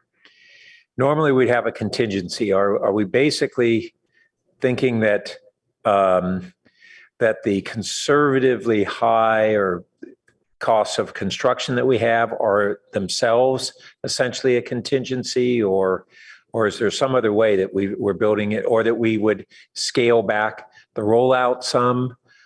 How do we make sure that we aren't going to come up short in option 2? John, can you correct me? I think we did build in a 20% contingency in our financial. Yeah, on the major cost categories, Mayor, construction, labor, materials, equipment, we've got a 20% construction contingency across the board built into the numbers. Okay, that's good. It wasn't spelled out in the table on page 11, but that's just included in there. Great. Okay, and then the timeline. Trying to remember which page. Slide number 22 looks pretty aggressive. Is that really realistic? And not that we would have to hit this timeline for this program to happen. I just don't want us to put out there a timeline that is overly optimistic. Yes, this is an aggressive timeline. I agree with that. Ambitious. Yeah, I haven't seen us do too many things on this aggressive of a timeline. So I'd encourage a review of that so that it's better to beat your goal than to fall short. And I'd encourage us to relook at that. Okay, so those are, I'm done there. Councilmember Du Bois. Yeah, I do think speed is of the essence. So if it's a question of working to the timeline, then let's keep it aggressive. So just thinking about the promotions a little bit. One thing I'm curious if Magellan has seen or if staff has thought about is even kind of slower speed, lower cost. And what I'm thinking about is, if we had 100 megabit per second service for $10 a month, I might be tempted to buy that even if I have an incumbent provider just to have a backup service. So I don't know if that's something valuable to us, but again, I think getting creative around these promotional rates is just something to think about. Certainly, I've seen cities offer like a lifetime discount if you're an initial subscriber. I don't know if we need to go there, but even just 6 or 12 months, if you sign up right away, you get this promotional rate. On packet page 272, you said that the state law allowed microtrenching as of January this year. I was a little bit surprised about that. So if a private company comes here and says they want a microtrench, do we have to let them? Yeah, I think we are still putting together the standards on what we will allow for microtrenching. But yeah, there was a state law passed in, I think, January of 2022 that says we have to allow them unless there's a reason now why they shouldn't do it. So we are working with Public Works on that. So we don't have standards now. So if somebody came and they said they wanted to, we would have to review their plans to see if there's any conflicts with any of our other infrastructure. Yeah, that was interesting. So just to recap my thoughts, again, I support option 2. I'd like to see us maximize the homes passed. Really want us to think about how the marketing team can design promotions to increase take rate, which I think is the biggest question mark. Want to see us define key metrics to determine success, and then be prepared to accelerate if we're doing well. So I tried to capture all of that in a motion, which I'll make at this time. So my motion is that we would move forward with option 2 to build the first phase of fiber to the premises without a revenue bond. That we would, number 2, maximize the number of homes and businesses passed. Number 3, as part of the marketing plan, we would design promotional rates to increase the take rate. And number 4, we would define leading indicators and metrics to determine early success. And then number 5, if you can scroll down a little bit, it's not showing up on my screen. There we go. If metrics are positive, start the bonding process at the proper point in time in order to streamline construction and compress the overall construction time. So again, I was trying to keep it high level. I hope the general point is made there. I'm not really setting a timeline, but just saying, if it looks like things are going well, we got a high adoption rate, let's be prepared to expand. I'd prefer option 1, but I understand the risk concern. So I do support option 2, but I'd like to keep the option to kind of build on our success if we can. And do we have a second? I'll second. Okay. Do you want to speak further to your motion? No. Vice Mayor Koo, did you want to speak to your second? Just a little bit. I do think that we should be providing a competitive edge. And in a way, I kind of think of the incumbents as monopolies, and we can provide something similar or even better. And want to make certain that everybody in this community has some connectivity, right? And it is an essential service that people do need. I do have a question, Councilmember Du Bois. Your number 5, if metrics are positive, start the bonding process. So I think it's important to know metrics is positive, but then I also want to be certain that when we're doing such a thing that all the other interest rates, et cetera, and all that is also positive. Or am I understanding that wrong? Say that again, I'm sorry. No, the bonding process, does that mean you're also saying to, at the right time, get bonds? Yeah, I understood it could take 12 months or more to do a bond. So I'm just saying, like, we would start that process. We don't have to sign the paperwork until Until the we're ready right to go. situation is there. Okay. Yeah, but it's more like anticipate and try not to, stretch it out. Okay. Thank you for the explanation.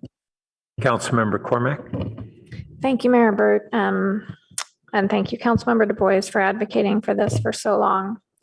I guess one advantage of being a little late to the game and having had our commercial dark fiber is we now have money to invest. And so I'm very comfortable with item 1. We can view that as like a consolation prize.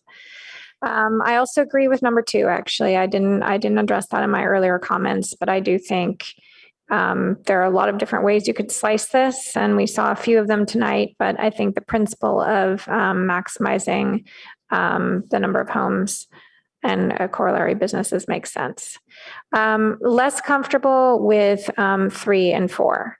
So maybe as part of 3, rather than saying design, could we say consider? I think I heard people talking about, giving them flexibility. So I just hate to be. I'm fine with consider. Okay. And Vice Mayor Koo, would that be okay? Yes. Okay, well, let's change design to consider. And maybe we could just combine 3 and 4. So consider promotional rates to increase take rate and define leading indicators and metrics. And I'm not even sure I would say early success. I would just say, define leading indicators. I would actually just say, what do you usually say? Key performance indicators, right? KPIs? I didn't want to sound overly wordy. I'd like to keep it separate, but we could just say Okay. to determine success if you want to delete early. Yeah, I think the early success is if the clerk could just put it back so they're not separate. So they are separate.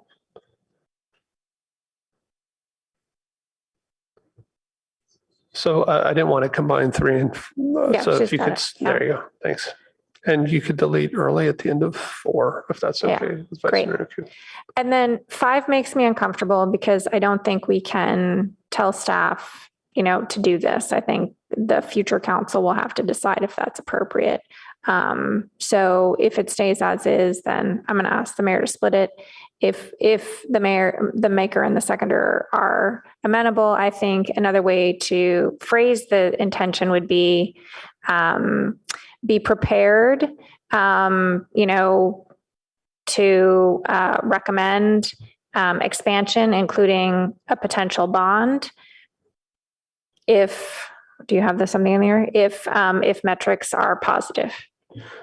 How about if metrics are positive, recommend council accelerate expansion, including a potential bond? That's fine. At the proper point in time, blah, blah, blah. I'm not even sure you need the proper point in time. I'm pretty sure staff will do it at the right time. Yeah. Did you capture that, Leslie? Number 5.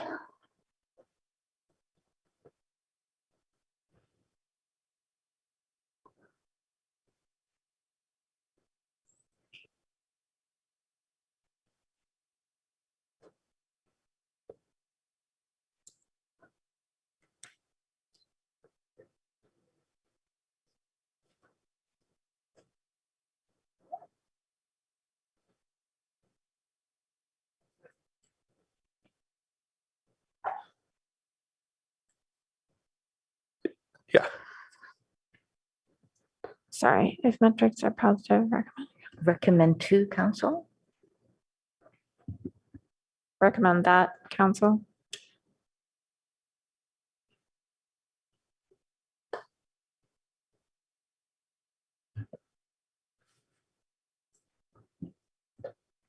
Okay, that's fine. Thank you very much. All right, I see no more lights. Oh. Okay. Councilmember Philsett. Yeah, so just briefly, I think this is a step forward. My reaction to the motion was kind of like Councilmember Cormac's.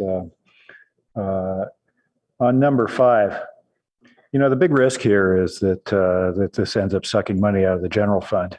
which would otherwise go towards public safety, libraries, and all the other stuff, right, that we do. I think and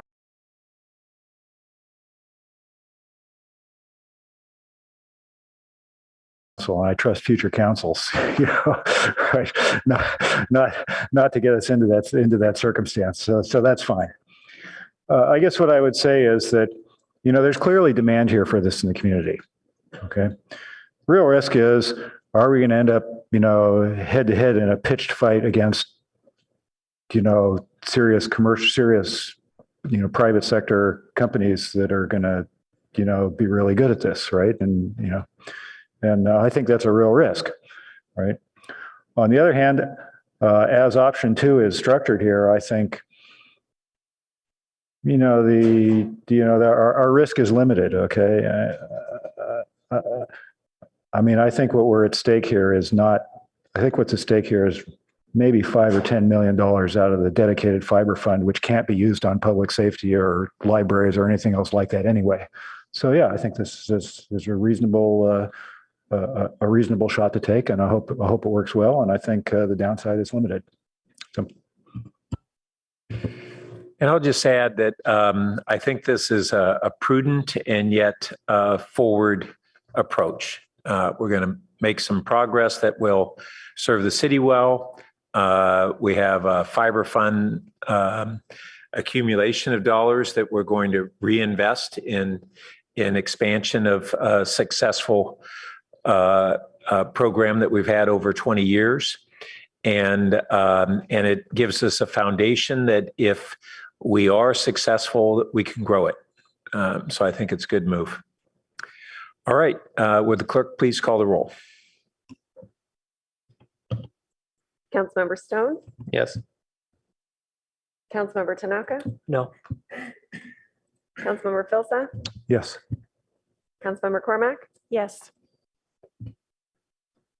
Vice Mayor Coop, Yes. Mayor Burt, Yes. and Councilmember Du Bois. Yes. Motion passes 6-1. All right. Thank you. Concludes this item. After many years. Thank you, John, and your team. Oh, Thank you, everyone. Can I pull up my earlier slides and add this as another accomplishment of our year? All right. So our final item is a review and adoption of the Policy and Services Committee recommendations on the revised council procedures and protocols handbook.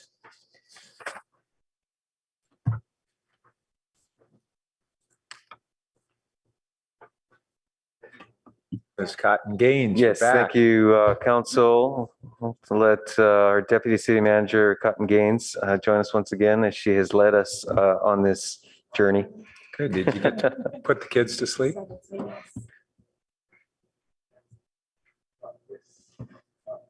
Very good. So to that point, actually, we would defer to our Policy and Services Committee Chair.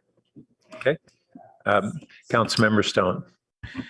Hey, thank you, Mr. Mayor, Mr. City Manager. So yeah, Ms. Cotton Gates has a staff presentation to go over, but I'll address kind of some, maybe briefly the procedural history that kind of got us to this moment, then really kind of broadly the discussion and a few key points for I think council to really be looking at closely tonight. So just quick recall, this item was first referred to the full council back in June 2021 to really recommend that we hire a consultant to clean up and reformat the handbook to improve readability. Because I'm sure, as you all know, it is a very difficult document to get through and understand for our practicing council members and for the public as well. That was approved and then referred by this council during the August 30th, 2021 council meeting. And that motion stated to approve the retention of a consultant to clean up and reformat the city council procedures and protocols handbook. After that, staff alongside our consultant, and a big thanks to Ms. Cotton Gaines for really driving this effort forward. It's taken a while, but I think it's because it was far more complex than anyone realized. And I think we have, for the most part, a pretty good product here. So big thanks to Ms. Congaines and staff for that. So in addition to kind of cleaning up the language and reformatting, staff recommended mostly just a few non-substantive changes.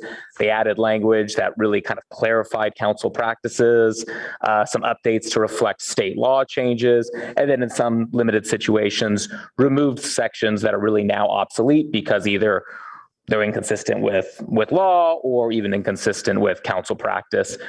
So we've had 2 subsequent meetings at Policy and Services, one in November where we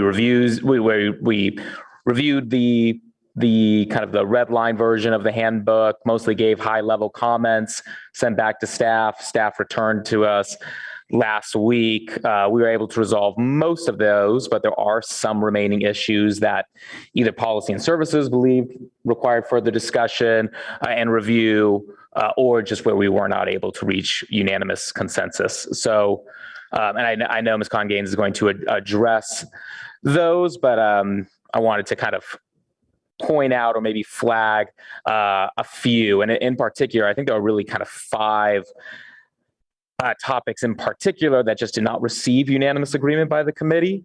And I'll just kind of briefly go over those. So one of them is the role of a council member as a liaison to boards and commissions. That was this, I think, kind of requiring really clarification about what is the actual role of a council member when they're serving in that liaison capacity. The language that came back was still a little unclear. So the recommendation from Policy and Services was to, I guess, continue to refer it back to Policy and Services for next year, and then really kind of invite chairs of the various boards and commissions to really kind of share their feedback, how valuable the liaison role is to them, and maybe help them further define that language. Let's see. Next, there were some miscellaneous expenditure issues regarding council contingency funds, city purchases of tickets to sponsorship nonprofit events, and the annual holiday event. Hopefully council can resolve some of those issues tonight. If not, totally okay to refer those as well to Policy and Services for further discussion. We weren't able to get a unanimous agreement on those. Another issue that came up was the amount of times council members can attend meetings remotely. So the committee could not recall the specific prior direction from this council, whether council had intended to increase the number of remote meetings per council member from 3 to 5. That was a previous council direction, but I think the uncertainty was whether that was intended to be 5 times for all council related meetings, so full council plus committees, or 5 times for council, 5 times for committees. Councilmember Tanaka and I made a recommendation for it to be 5 times for council, 5 times for committee. But again, that was because there was some ambiguity and uncertainty around what was the previous council direction on that. So maybe some clarification tonight from the full council would be appreciated. And then finally, there were 2 last minute changes proposed to prohibit non-urgent colleagues memos from being accepted between the date of an election and the swearing in of a new council, and the assignment of mayor and vice mayor to be rotational based on consecutive years served and ranked by votes received in the general election. I'll discuss further later when I'm not speaking on behalf of the committee why I oppose those 2 additions. But I do think important to just point out a procedural issue with those 2 additions. So as I mentioned earlier, the referral to Policy and Services from council was, and I'll just quote the motion, approve the retention of a consultant to clean up and reformat the city council procedures and protocols handbook. And according to the minutes at that meeting, and I'll quote from the minutes, this is from that August 2021 meeting, Councilmember Tanaka inquired whether The council discussion was limited to reformatting the handbook, and Vice Mayor Burt, and quick context, the Vice Mayor was sitting in for then Mayor Du Bois because he was absent, answered yes. The council was not discussing substantive changes to the handbook, end quote. So up to that point in last week's policy and services meeting, I believe that the discussions up to that point, the recommended language changes from staff and the discussion from policy and services were really consistent with the council's referral, as they weren't substantive policy changes, really just edits, reformatting, clarifying existing council practices. I'll be the first to admit that the two changes kind of took me by surprise. I was unable during that meeting to be able to find the prior minutes or motion to really be able to kind of redirect the discussion and really raise a proper objection at the time. But I can discuss that further later. I just wanted to flag, I think, a possible procedural issue there. So mostly to summarize, policy and services unanimously agreed to recommend adoption of the base document. And I hope we're able to do that tonight. But then council can have a further discussion, debate whether to reject, adopt, or defer the other recommended changes. And I think primarily probably those 5, but there are others that were not unanimous from the committee. And now I'll turn it over to Ms. Cotton-Gaines. Thank you, through the chair. There aren't really many other things to add on. I will just offer the city council a quick view of the 2 versions you have, just so that you can know what's in front of you. You have an attachment A and an attachment B. The A is a cleaner version, which reflects accepting most of the track changes, except for the 5 that Chair Stone referenced. And then in the red line version, which is attachment B, I just wanted to point out that it's mostly red line, but it's not every single change that was made that is red lined. To Chair Stone's point, we did not redline things that were updating compliance with law, updating related to practice, or just in general felt like it was in line with what the city council has acted upon previously.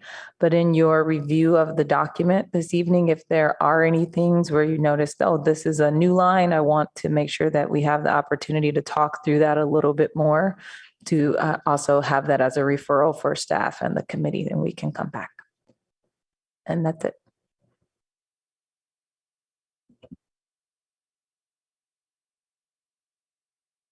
Okay, why don't we see if there are any members of the public who wish to speak to this?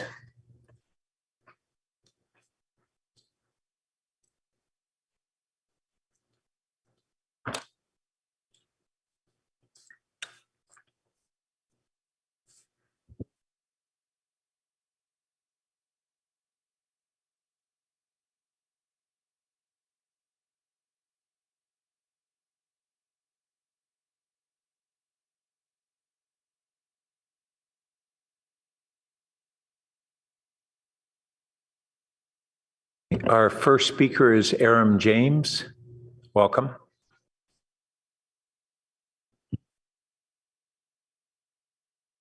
All right. So, I remember, I think it was Allison Cormack, council member, and Tom Du Bois. It was originally came out extraordinarily controversial. There were some limits on the ability to speak to the press, ones that were questionable on a constitutional basis. I didn't see a change. I didn't read all of it today because I'm hoping, it wasn't time efficient. But again, there still seems to be in there. You can't, citizens can't must address the entire council, not an individual council member. And that flies in the face of New York Times versus Sullivan. The current mayor, Burt, you've been very good in holding yourself to allow appropriate criticism of individual council members, the city manager, et cetera, et cetera. But I've had other mayors that just didn't seem to understand. They looked to this policies and procedure manual that's not, that particular portion flies in the face of the constitutional mandate. I've discussed this at least once with Molly Stump, and I think she agrees with me that New York Times versus Sullivan trumps this particular instruction that I think is wrong, that I'm entitled to criticize harshly if I want, obnoxiously, whatever it is. an individual council member or public facing staff member. In addition, I know that I used to get criticized at the public defender's office, and, Aaron, you got to have better client control. And I'm going, you know what? It's their case. It's going to be client collaboration. I think like a lot of this stuff that's the city written that isn't state mandated, I'd call it the city manager comes out of the city manager, playbook, which is you bet if you're a real city manager, you're going to control that city council and you're going to build in a bunch of stuff that intimidates them to not talk about stuff like the Zach Perone scandal that's continued for now, 8 or 9 years. So that's offensive. And also, I've talked about the fact that if we're going to have, and I know they break it down versus ad hoc committees versus advisory committees, I want them subject to the Brown Act so that I get to listen in on those, particularly committee made up of members of the city, but it's not subject to the Brown Act because the city council had no hand in it. So I don't get to go as a citizen that doesn't want to be on the advisory committee, but wants to listen in and have my First Amendment input there. So these are really critical things that we need, substantive things that we need to talk about. I'm glad that it's going to come back. I would like to wonder why I can never get the taser issue on the agenda to relook at it. Well, it's because Shikata lets the police run the department. He doesn't do the oversight that he's supposed to do. Ed Chicata, I want that taser issue on the agenda this year, and I want to bring canines in, the budget, the costs, whether we need those items and other kind of police practice issues to open up the city to those kind of discussions, Mr. Chicata. Thank you. Our next speaker is Jonathan Ehrman, to be followed by our final speaker, Herb Borak. Hi, the council changed its policy regarding public speakers, I think just in the last year. And I don't think this is something that's covered by the handbook. So it's within the council's purview to change this policy. But always in past years, when public comments were open, public comments, cards or signups could be submitted as long as the public comment period was going on. And sometime, I think just in this last year, it was changed to now it's 5 minutes after the staff presentation. So you have to find this window. You have to make sure that if you have to get there in person right on this window, either before, and if you're online, trying to guess when it is. And this is really a policy that needs to be changed back to what it was, because I think the idea is, well, now that people can comment online, there's going to be so much more that we have to limit it. And frankly, limiting public comment is not what you should be about. If you're worried about the meetings running long, then you should be working on limiting the amount of time that you spend on issues. And first of all, I think it's a solution in search of a problem, because I'm not sure it's necessarily true that there are just so many more public comments that you have to limit it. The fact is you already have the discretion to limit the amount of time that people speak within the public comment period and to limit that public comment period. So I'm not sure what you gain by limiting the amount of time people have to sign up, especially when it was that way for decades. And now just because there's online commenting, you're shortening the period that people can sign up. So again, the council in the coming year needs to change the policy so that as long as public comments is going on, people can sign up. So if I get here during oral communications or public comment, whatever you call it, and people are still speaking, I can still submit a card and speak.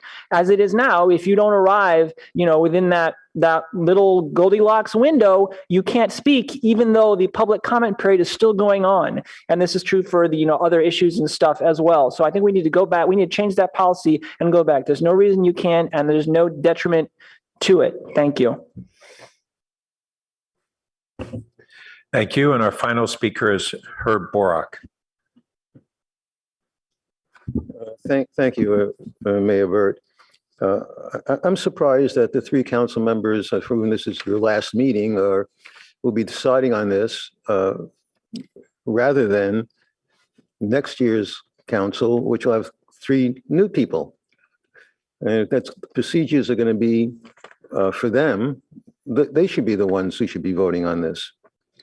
On one issue, there's a question about a question of privilege. I provided you language, which I believe not just an improvement, but is consistent with standard parliamentary practice.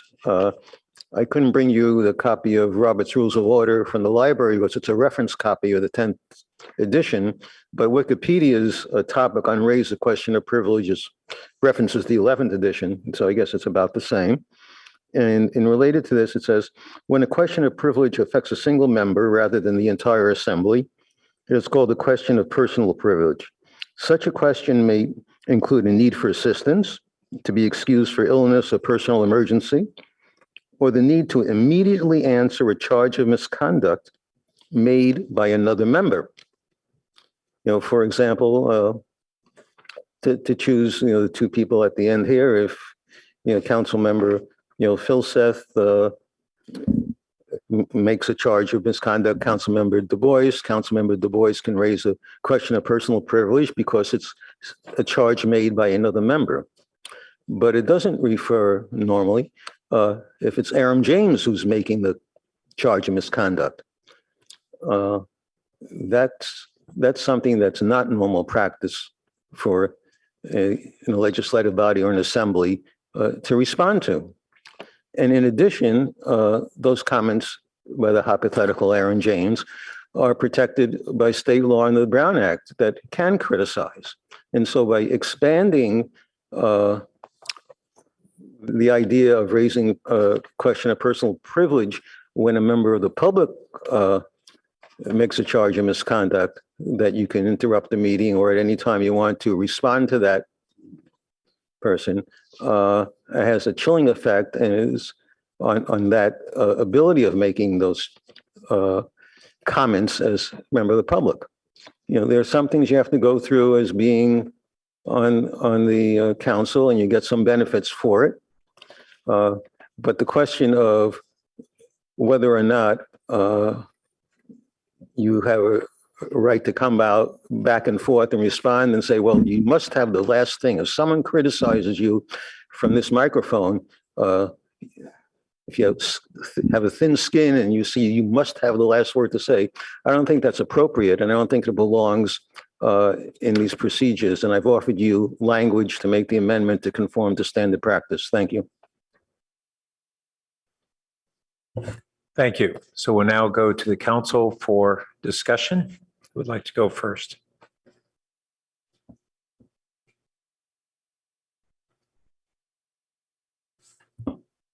This is such a complicated thing. Would it make sense to almost go in order and see if there are comments? Well, let's first go at a high level. We have the all the cleanup that was done to make it a clearer, less ambiguous, more concise document. And I'll just say that I think that part was very well done. I thought the previous document was just a hodgepodge that had grown over literally decades, and it now reads with greatly improved clarity, and I'd venture to say pretty good clarity. So I want to thank everybody on staff and otherwise who was involved with that part. Then we have a few more minor technical issues related to the current procedures that were attempted to be clarified.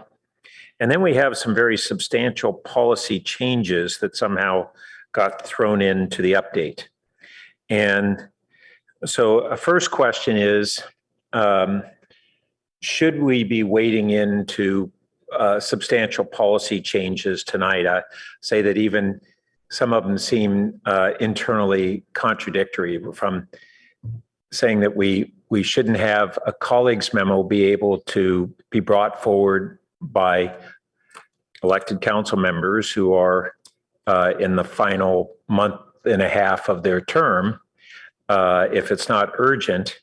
And yet we have before us some things that would ordinarily be more appropriate for a colleague's memo that were put in days ago without really looking like they fell within the council referral, and that we're supposed to make fairly major policy changes at the last moment. And so I just find those approaches to be contradictory. and not good policy to be making major policy decisions at this time on things that weren't truly agendized.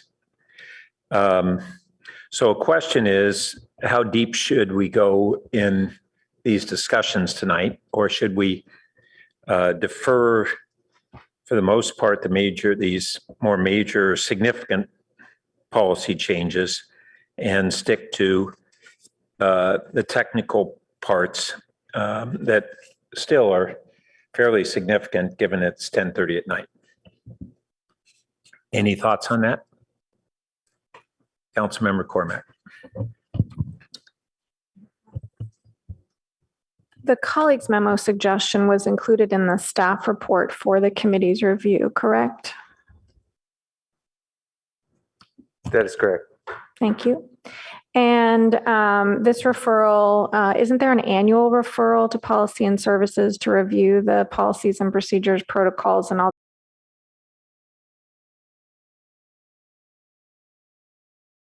Off on the annual actual recommendation of new items in the attempt to want to do this reorganization of the handbook. So this is kind of a year and a half of ideas offered by the city council that the committee looked at in parallel to doing the reorganized review. Okay, does staff believe it was inappropriate for Policy and Services to take some of these decisions last week?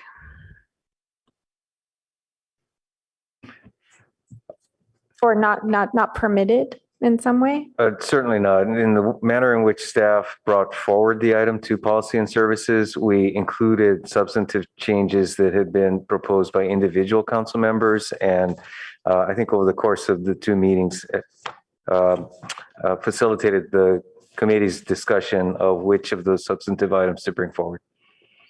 Thank you. So, we talk a lot about being a learning organization, and there are a couple of things that the mayor did not reference, nor did the chair of Policy and Services reference, that are important things that we've learned in the past couple months, and that's why they're included in here. The vice mayor has made one of the recommendations that was a 2-1 recommendations that indicates their support from at least 3 council members. And, I think we've had, earlier discussions, I can't remember if it was committee or at council level, about trying to get this work done because this is the work that's assigned to us every single year, and we're years behind on it now, rather than leave it for the new council members. So, I think it's incumbent upon us to do as much as we can to set the stage so that the future council will be able to work together in a collaborative environment. And I'll just say that I didn't even bother last week with my usual attempt to prohibit use of personal electronic devices by council members during public meetings, because I know none of you support it. But I continue to find that it's rude and unprofessional. So perhaps that will be captured in a future version. And I'll just say in general, I think this is much better. I don't think it's perfect, but that's not the intention. It's such a big improvement, and it'd be a real shame if we didn't finish the work.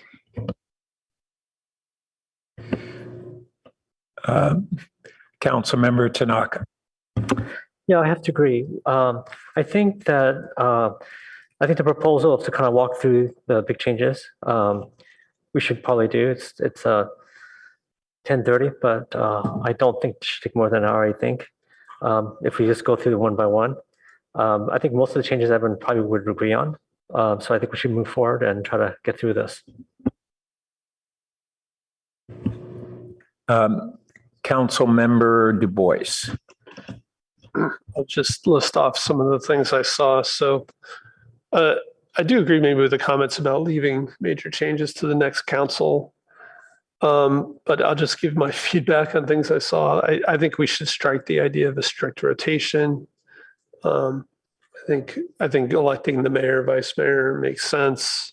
It's not necessarily all council members may be suited to run the meeting. There were some changes about public speaking at council standing committees.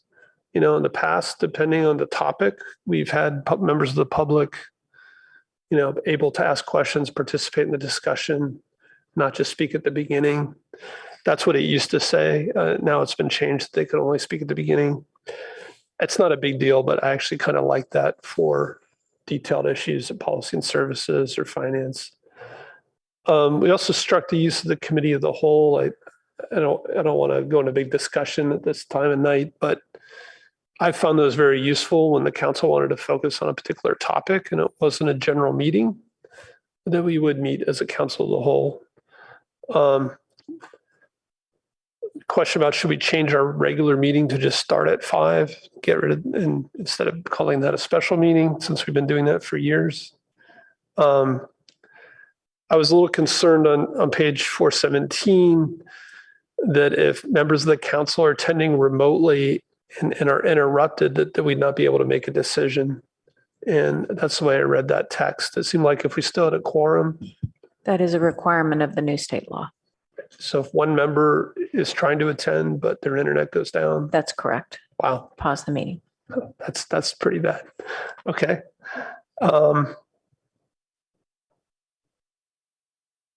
The idea about not being able to write a memo the last 2 months, I think, again, council members are elected for their full term.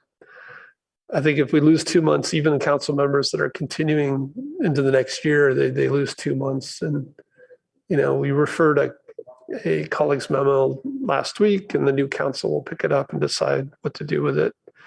I think if it's really a concern, maybe a better idea would be to move the transition up to November instead of waiting until January, which a lot of cities do. We've had this kind of lame duck issue in other areas. We're slowly kind of picking off. I also agreed with the public speaker about public comment that, generally we've said about 30 minutes of public comment. Under COVID, we were playing around with kind of how long is the window open to take cards or speakers. Again, I think it's kind of up to the mayor running the meeting, but generally I think we should allow people to continue to jump on the list until we hit that 30-minute mark. And it's a judgment call. I also thought maybe we should mention that public comment can also be made in writing. It was only covered the oral communication in the document. The 5-minute guideline for council members, we really started that as the guideline. I thought we should keep it that way rather than kind of making it more of a hard rule. So that was on packet page 434. 436 quasi-judicial. I wasn't sure why we struck the burden of proof. That seemed like a good requirement for quasi-judicial items. Is there a legal reason for that?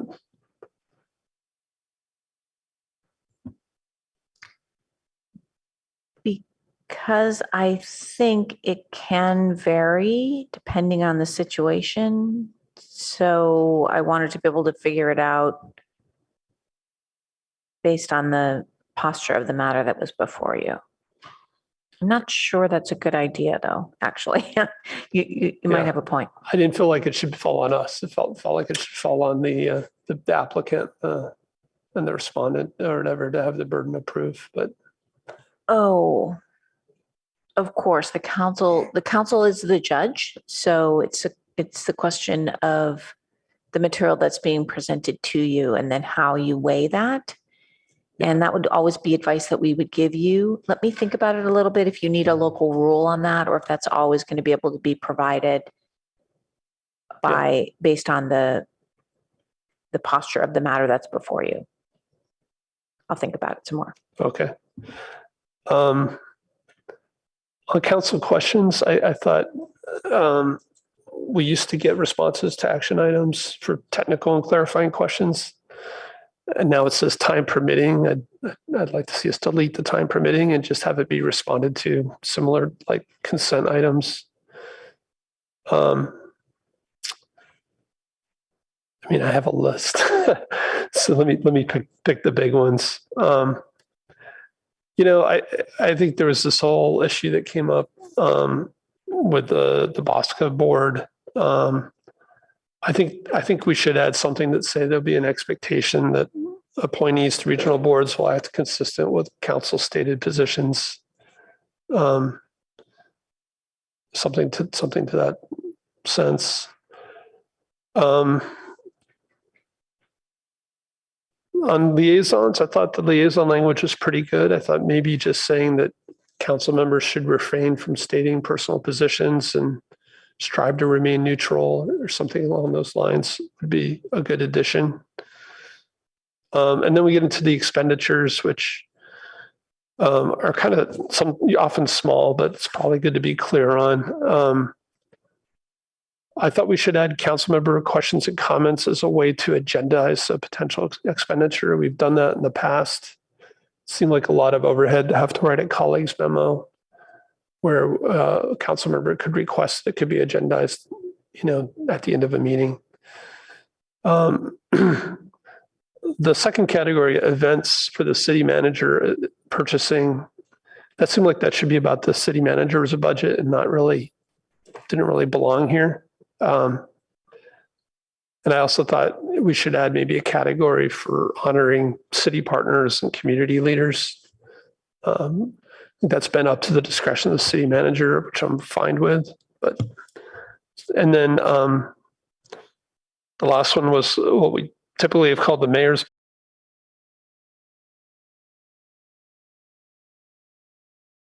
So I thought we should at least put maybe a dollar limit. I think it's up to the mayor if they want to spend some of their personal money beyond that. But again, it's turned into a larger affair, and I could just see that continuing to increase unless we put a budget limit on it. So I'll stop there. Councilmember Stone. Thank you, Mr. Mayor. I agree with a lot of the comments of Councilmember Du Bois. Some of them were discussed during the Policy and Services Committee. The committee as a whole, city attorney kind of explained that the mechanism still exists for us to be able to do that, and so it's not really necessary to have it in the handbook. A couple of things I wanted to respond to. One, I thought bit misleading, this idea that staff proposed sort of opened the door at least to this proposed language for the colleagues memo. The proposed language by staff was council members nearing the end of their term desiring to submit a colleagues memo should consider submittal timing and steps needed in order to ensure council discussion before the end of their term.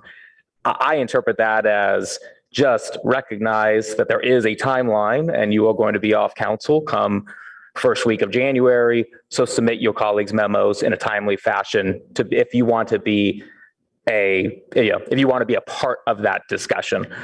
So I think the pretty dramatic change to now the language, and as I thought the mayor made a good point, and less than a week ago, non-urgent colleagues memos that will not result in actions completed by the end of the year will not be accepted between the date of an election. That includes election of new council members and the swearing in of a new council. That's a pretty dramatic departure, and I would argue a substantive policy change from what staff proposed, and kind of agree. I do find it a little ironic and that this is a recommendation with this idea that current council members should not be making substantive policy changes, and yet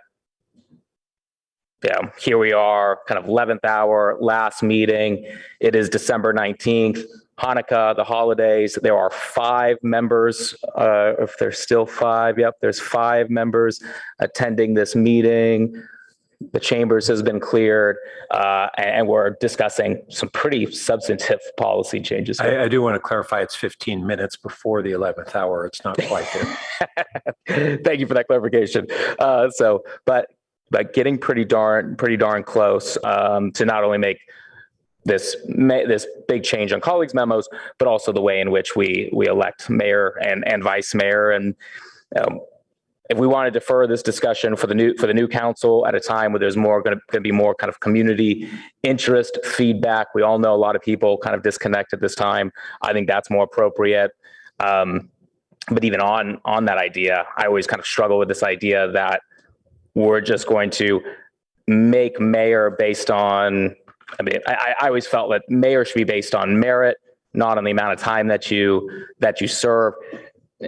To me, council, it's it's not a kindergarten class where we're trying to preserve everybody's feelings and making sure that everybody has a time to play. Mayor, I think the public expects more from council than that and expects us to be making decisions for such an important role based on merit, not based on whether it's your turn to play or not. So, so some concerns there.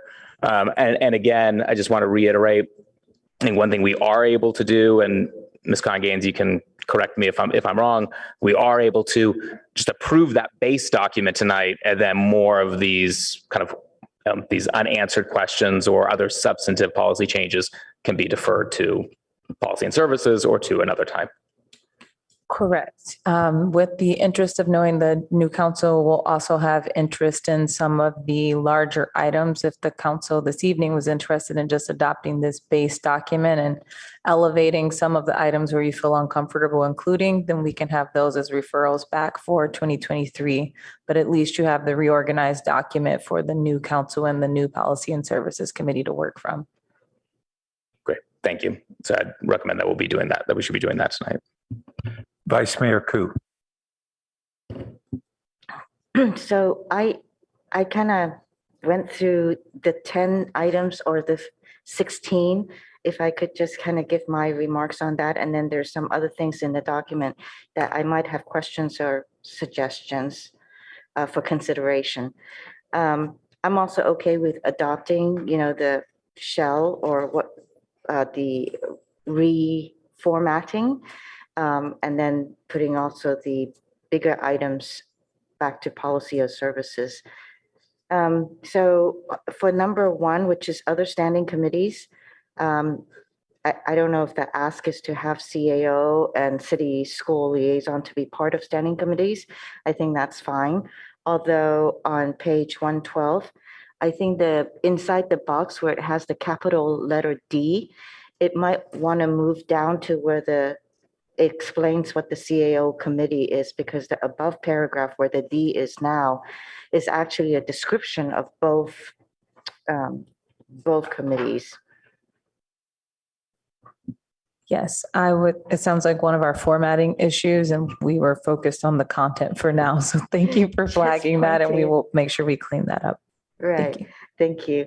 And then, I don't have any feelings about committee of the whole. If it stays, then I think all the other committee of the whole where it's been deleted needs to come back, whereas taking it out just needs one committee of the whole phrase to be deleted, which is under policy. Page 117, number of times council members can attend remotely. I do feel that when we're elected to this position, we understand our obligation, and the obligation is to show up for the meetings. I think that, remote appearances for council members lessens the face time with our constituents and what the meeting is all about. So while 5 times for council meetings might be, I think 5 times is a little bit too much. And then in addition, I think council committees has been added into here as well. So potentially there's 10 meetings, and I just feel like that's a little bit too much. Again, it's an obligation that we have ran to be on the council. Then also, I do have concerns as Councilmember Du Bois saying that, while Ms. Stump said it's, when the remote council members broadcast this, it has a disruption, then it means that we can't even conduct business anymore until that disruption returns. That's so, and I'm just kind of surprised that it's state law, So we just have to shut down or wait until the other side comes back. So I'm not quite sure how we can resolve this. And maybe this is something that needs to be revisited. I don't know if there's any way to do that. Never mind. Well, so to revisit, the state law is a lobbying effort with uncertain outcome. But the way council could protect itself from that is to not allow remote attendance. Well, I think that would be a discussion then. Sorry, could you repeat that? To not what? To not allow remote attendance. You're not required to allow members to participate remotely. So you may say council members must be present, in which case if someone can't be present, they're absent Or somewhere in between. or somewhere in between, correct? Okay. But again, I think that it should go back to policy and service for a discussion. And then also on the same subject, page 117, number 3C is requiring. You're saying numbers that I can't call. Oh, I am sorry. I am on the redlined version and using packet pages. I think they're in the 400s though, not in the 100s. Yeah. Why don't we go ahead and just use the page numbers, not the packet page, but actually of the item. Oh, okay. I don't. think if you're in the red line and. Yeah, I'm in the red line. Because we have different, we're using different packet pages. Maybe you're using the P&S packet No, pages. I'm using, okay, I think I can do this. Because we're So 400. okay, this is page 13, item number 3C. It says here, the remote attendance technology used is open and fully accessible to all members of the public, including those with disabilities. So is that the location site the council member who's doing it remotely would have to organize the technology there? Yes. Oh, okay. So that's a big one. So that was just a question, actually. And then I go to page 17, colleague memo timing. I tend to agree that, we're council members and we should be afforded the opportunity to place a colleague's memo. So going back to the old language might be something that we should reconsider. Then number 5 is on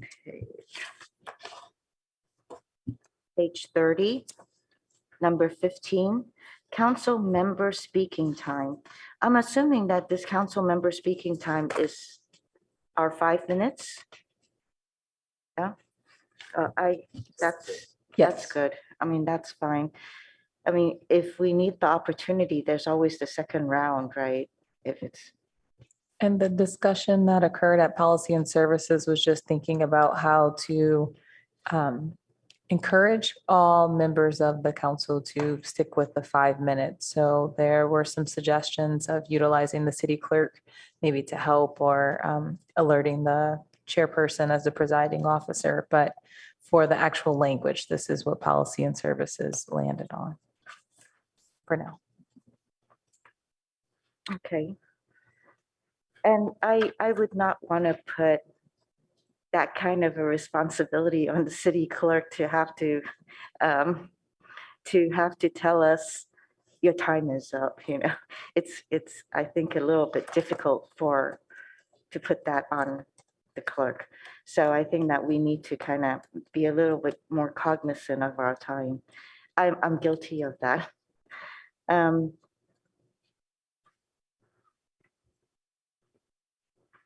Number 6 is clarification on, sorry, 410 is page 6. Oh, so on page 6, I think I was going to just suggest to add from the third public participation in that paragraph from the bottom up 3 lines where it says between 3 and 5 minutes. I was wondering if it would be a good idea to add per person over there, because above it has per person.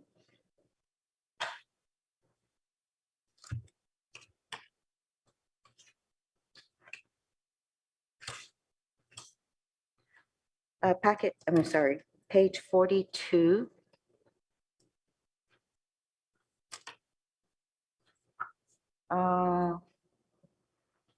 I don't know what the problem was. Why is number 7 group speaker time total allocation? I'm sorry, could you ask that question again, Vice Mayor Ku? So I wasn't, don't understand what's the problem with the group speaker total time allocation. Why is it number 7 in our packet here? What page here?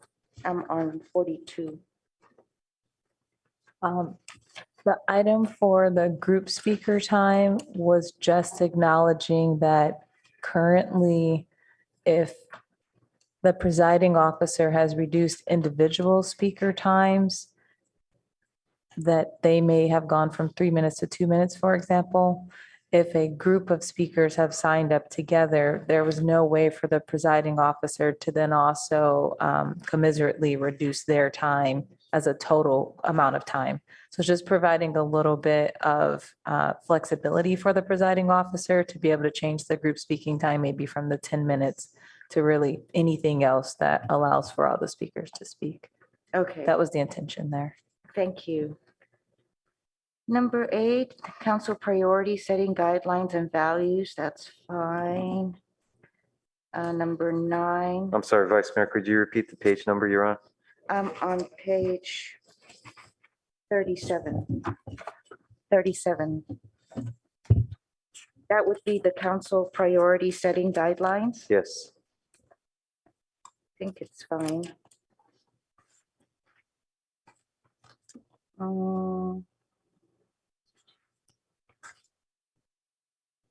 And then under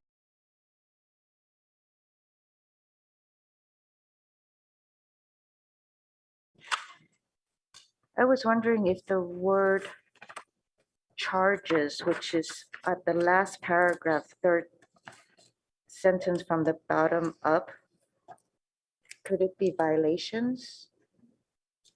Or is charges better?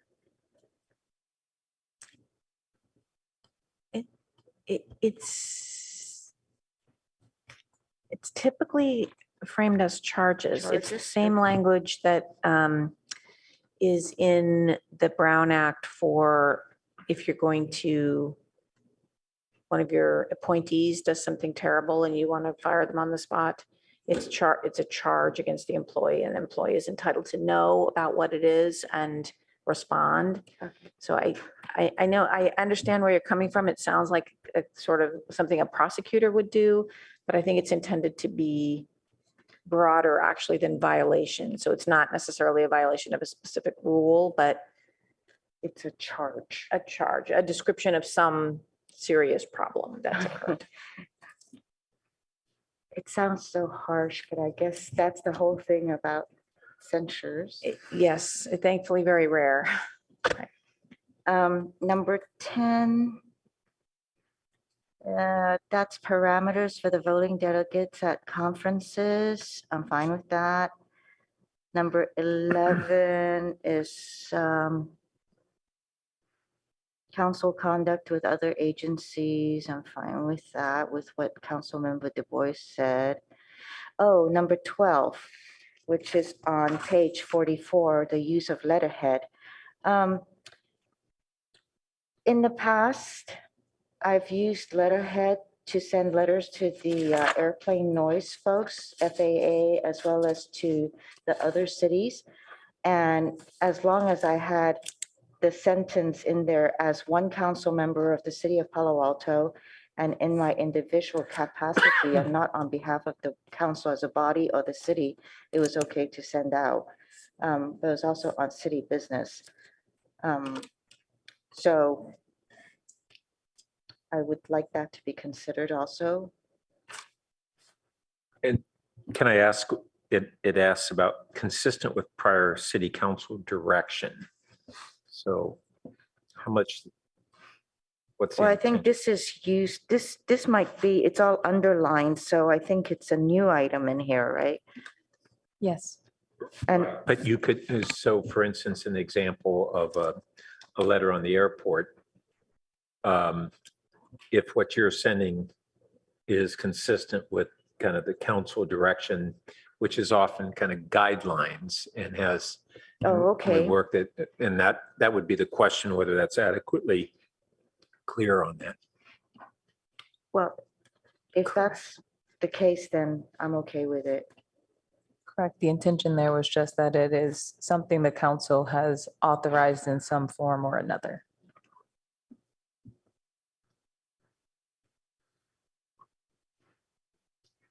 Number 13 is the 1 hour rule.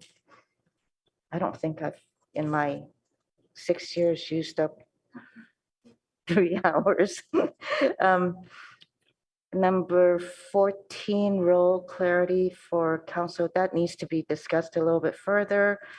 Miscellaneous expenditures, number 15. You know, when I first started at council, I still remember very clearly that we had tables at Canopy, some of our partners.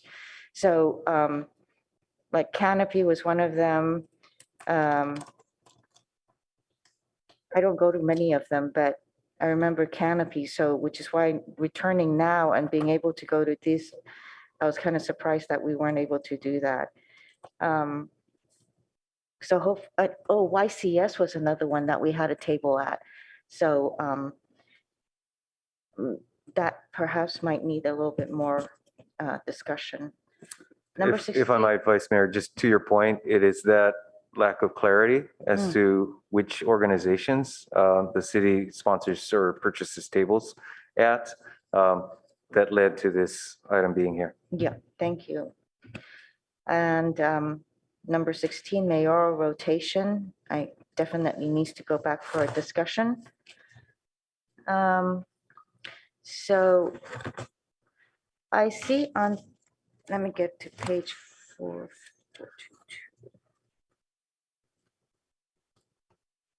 That's page 18. I see that in the council meeting order of the agenda, intergovernmental legislative affairs have been crossed out. Why? That one was recommended to be crossed out as something that doesn't actually happen at the meetings, coming from the committee discussion. So it was just a reflection of it hasn't happened before was the reason to take it off. But if the council would like to leave it, it can be reverted back. Was that a time when we didn't have the hundreds of bills that came through that maybe we should be kind of like, think about this, we should be aware of this? My recollection is that that was placed on under the prior city manager at a time when there wasn't as organized a state legislative program, where now there's a regular schedule where the lobbyists are coming to visit with the committee and with the council, and you're reviewing your annual direction to the lobbyist. So I think it was before that there was some desire to be able to raise things very briefly, because it's nothing specific. It's just, so you can't do much under that without alerting the public. But the idea was to allow some question or quick exchange. And where is this? This is on page 18. It used to be on the agendas, Mayor, at the last item before adjournment.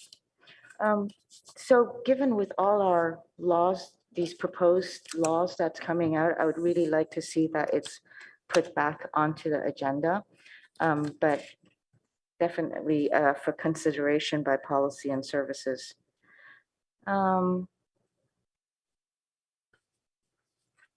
Then lastly,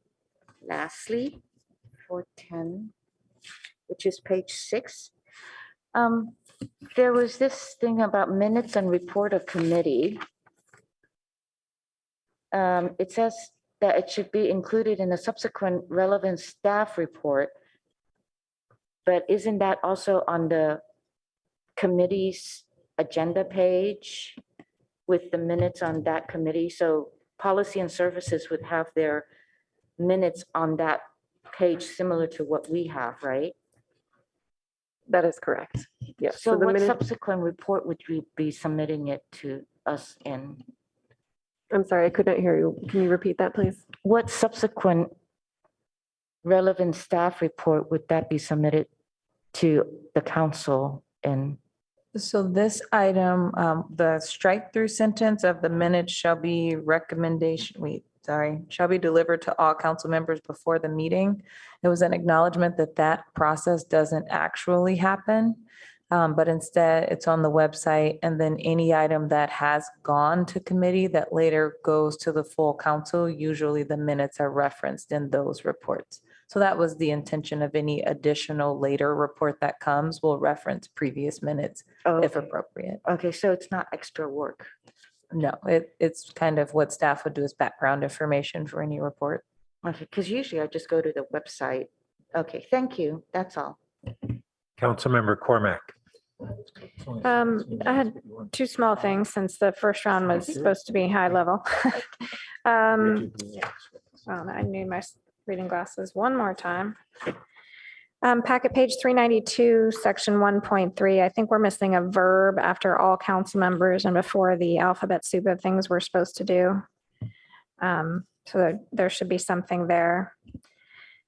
And then it's helpful to have a slightly cleaner version here because it was, it was difficult to work through last week when we did this. On packet page 390, 8.1, I have never in 4 years, has there been a special meeting to review the protocols, adopt procedures, go over the Brown Act, conflict of interest, and other important procedural issues. I think we sort of pretend we do that at the retreat, but we don't actually do that. So either we should do that or that should come out. And I'm semi-agnostic since I won't be here. And then just to this comment about it being the 11th hour, that responsibility for that lies with, the agenda for the Policy and Services Committee.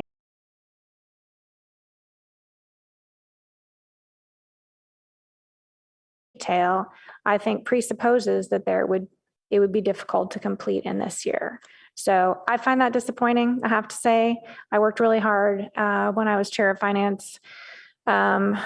What was that, last year, and chair of policy and services the year before, to clear as many possible referrals and have them done before the end of the year. So super disappointing that something that, has, real import to us wasn't done earlier in the year so that we could get it done. Let's see.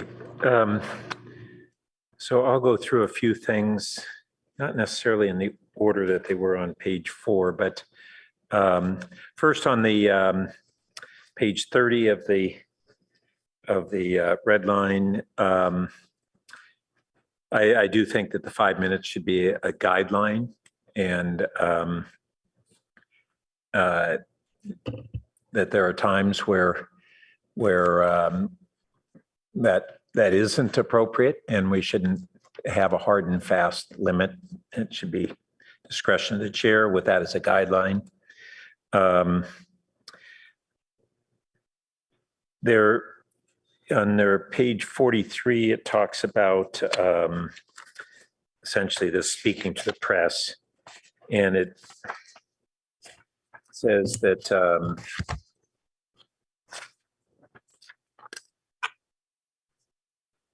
that the council member must indicate when the views you state are your own views. There are just a lot of times that council members get asked views, and I see it as rare that there is an overt clarification that they're only their own views, but it's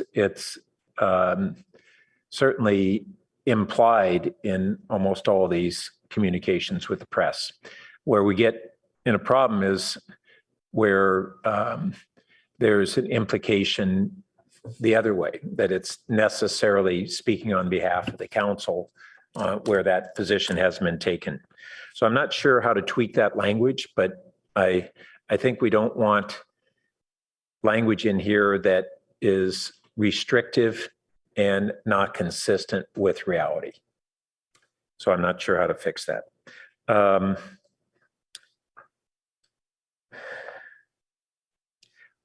On page 42, where it's talking about the voting delegates, one of the things I didn't see is what happens when there hasn't been specific direction. So it talks about when provided specific direction, the voting delegates' authority is limited to matters. But there are a lot of circumstances that we're representing the council at, whether it's the County Cities Association or the League of Cities or whatever, where the council hasn't taken a position. And the normal practice and understanding of our obligation is that if we don't have at least guiding principles around that, that then we refrain from taking a position and return to the council. And that is a gray area where we're, and there are times where I've reached out to you, Chantel, and asked, is this consistent within our guiding principles or not? Because I don't know if I can take a position, and then get feedback from you on that. So just for efficiency, this was on my list. Could we just delete when provided specific direction? Because I think that solves the problem. Just says your authority is limited to matters on which the council has directed the delegate to vote. Well, I think that part helps, but it's not specific direction. There are times where it is general within kind of general guidelines or guiding principles. So I would want to add that.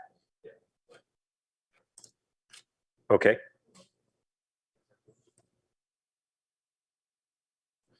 Okay. And then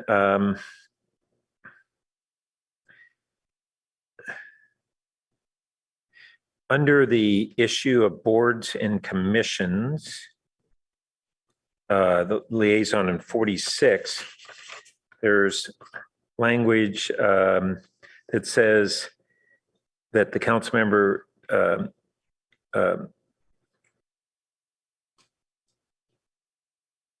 is to share council discussions and actions and assist the board or commission in understanding likely council perspectives on issues. I am concerned about a single council member anticipating a council perspective on an issue and providing that to a board or commission as if that represents a council majority when they're just anticipating a likelihood. I don't know if there's something less than that was intended in this language. Yeah, go ahead, Councilmember Cormack. I don't know. It was only last week, but I think we were talking about questions, not perspectives. Likely council questions. That's what I remember. I don't know if either of my other colleagues remembers, not anticipating perspectives at all, but likely council questions to improve the likelihood that board or commission's recommendation would address likely concerns that council has. I think I used the example of financial stuff. So then you're saying instead of the word perspectives, it would be likely questions on issues? That's what I recall discussing last week. Can I just ask a process question? Because I'm just going to say this level of discussion on, we're not going to be able to see a clean copy, right, tonight? Yeah, so. And quite frankly, I think the discussion begs the question of whether you can even adopt the larger document, irrespective of the specific issues that have been highlighted. So this was part of what I tried to frame at the outset. Colleagues wanted to go through everything, and now we're seeing the ramifications of that. Well, so council members, so 7 different suggestions. You guys have to talk amongst yourselves and decide the policy issues. We cannot decide them. So we're taking notes, but it's you all that need to come together. Yep. And frankly, each of these involves a little discussion. That's a lot.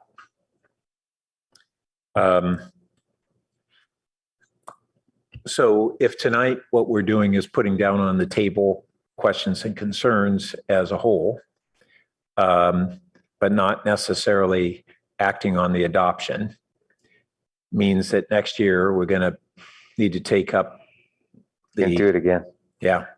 And once again, I think it's divided into a couple buckets. One is, can we tweak a few words on the technical changes that were primarily staff provided and move forward with that, versus what we want to do on these things that are more policy decisions.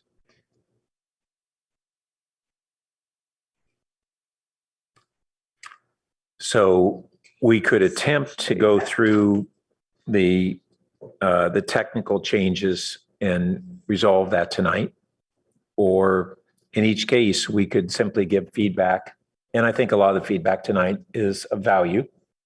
But we're clearly not going to get through this whole thing. So any thoughts on?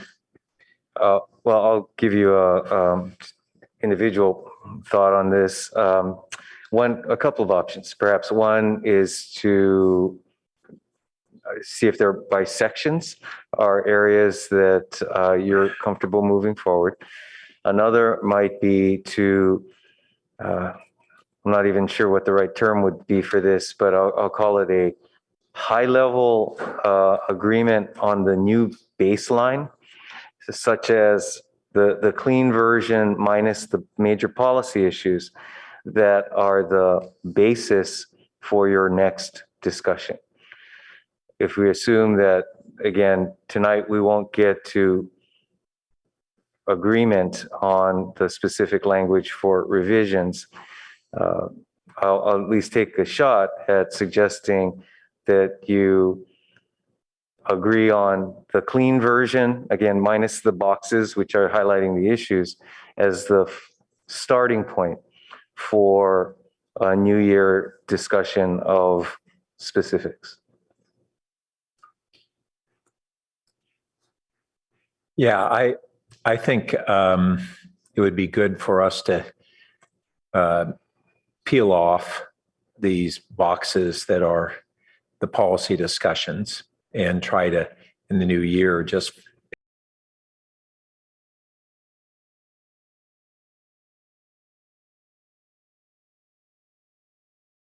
can't even do. And then agendize the policy discussions, whichever ones that council. Yes.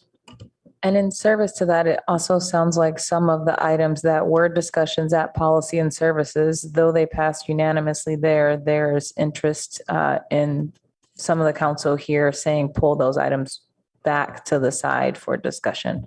So I just want to make sure. Which ones were you thinking? I'll glance back through really quickly, but I just wanted to make sure that if there were items being elevated, we didn't miss them. I'm not sure there's a distinction between those items and the document as a whole.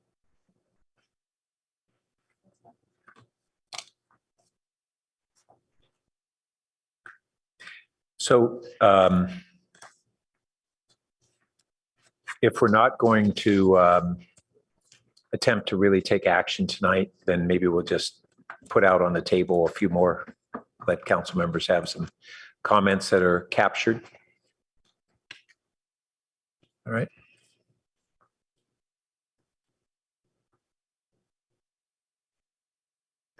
Well, for clarity, I think the comments I suspect should be taken simply as comments, as opposed to suggesting that staff would make any revisions based on those comments.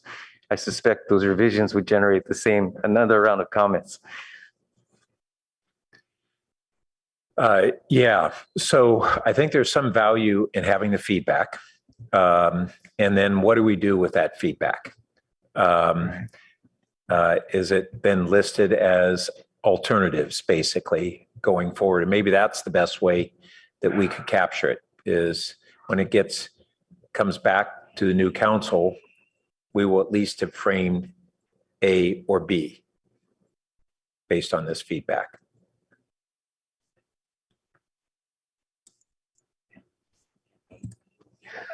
A, B, C, and D. Maybe, yeah. Perhaps. So let me just go into a couple other comments then. For instance, on the colleagues' memos, as I thought about first, what Councilmember Stone described as the staff proposal, that seemed reasonable. The proposal that's in here, I think about, well, what's the difference? We have times where we submit colleagues' memos, it doesn't come to the council for 6 months. And so now we were to say, you could have a colleague's memo 6 months ago that doesn't get considered by this current council, but you can't have something toward the end that like a week ago, we had, I think, 2 of the 3 authors are continuing on the council. But under this proposed rule, that wouldn't have been able to be considered. So I think that the original guidance, which was to just be cognizant of the timing and to try and get your colleagues' memos in early enough that they can come at least have an initial screening by the council while that council member is still serving. I think that's good guidance. And I will say on the way that we have selected the mayor and vice mayor, if I'm not mistaken, this city has used this approach, the current approach, for over 100 years. And different cities do it different ways, but this has served us pretty well. There are arguments on either side of this, but I think for our city, this would be a significant break from policy and practice for a long while.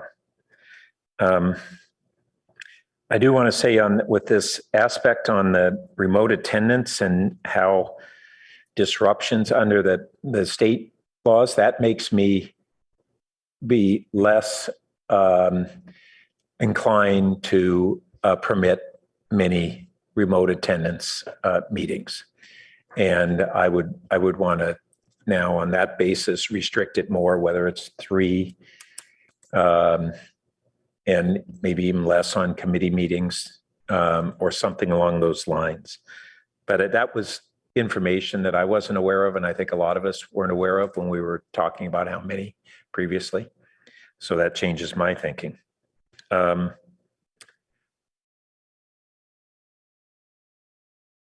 Like tables and things where it says the city manager would be able to do it is currently when we've had these joint venture Silicon Valley or these various events, has that come out of the council contingency fund or the city managers? Those are actually budgeted to a certain level. The Silicon Valley Index under this criteria would fit as an educational event, and again funded through the city manager's office. Okay. I guess I have a hesitancy to delegate to the city manager expenditure of the council contingency fund. I do think that that we may want to have kind of a de minimis threshold where maybe up to a certain dollar amount, it's as Councilmember Du Bois talked about, that it could be come forward in council member comments. And if the mayor or the mayor and the vice mayor, whatever we set the rule, share their a concurrence on spending up to a certain dollar threshold, that it wouldn't go on the agenda unless a council member requested it to be on the agenda. So basically, council members could object and simply have a request that it go on the agenda, and then it can go on the agenda. So maybe that's a way to not have every contingency expenditure go on the agenda, but have some kind of check and balance. For awareness, certainly, ultimately, this is a question for the council as to how you want to manage the contingency fund. I will share that in playing through that scenario, I think we ran into a Brown Act concern as to was there a serial meeting to decide to put it on the agenda? And that was one of the considerations that I think ultimately had us. Well, I tried to think that through, so maybe I'm mistaken on this. So if we have a notification that says it's intent to expend these limited dollars for this purpose by the mayor, or however we set it, mayor and vice mayor, but we have an option of having a council member being able to request to agendize it. Does that break that, Brown Act? So a notification would go out not in a meeting. Well, I don't know. We can, if it's either, I don't know whether it be not in a meeting or at council member comments in a meeting. And think we've had that latter practice in the past. Spending money through council member comments, I don't recall that. Let me Just a think- notification. It's a council member. It's a, in this case, it'd be a mayor's comment. Right. And, but it does give a prerogative for council members to request to it be agendized.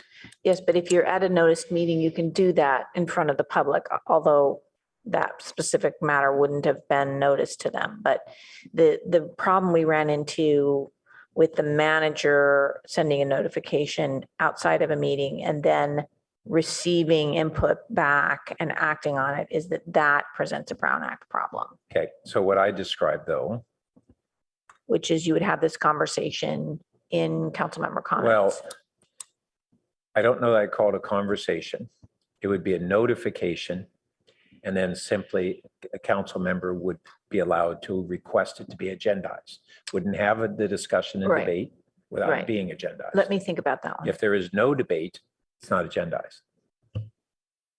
It will, And right. then it's left to the discretion of the officer up to a certain dollar amount. Right, so let me think about that, using council member comments and announcements for that exchange, which would either result in the expenditure going forward or the item be put on a future agenda for discussion. Yeah. I would like to think about that when it is not 11:30 at night. No. Okay. One straightforward thing to do with council member contingency is to find some dollar amount that people feel comfortable with and delegate decision-making to some person or a committee, which would need to agendize it.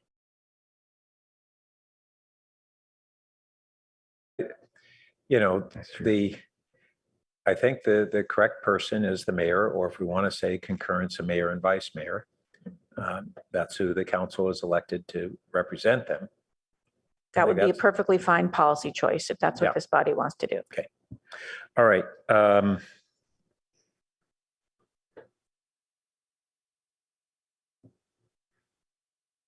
Well, I think that's good for me this evening. So Councilmember Tanaka. I have two items. So first one, just this kind of riffing off the one you just brought up. One thing I saw other cities do, and I thought was quite effective, is they actually allocate, rather than the central budget, they actually allocate the budget among all the different council members.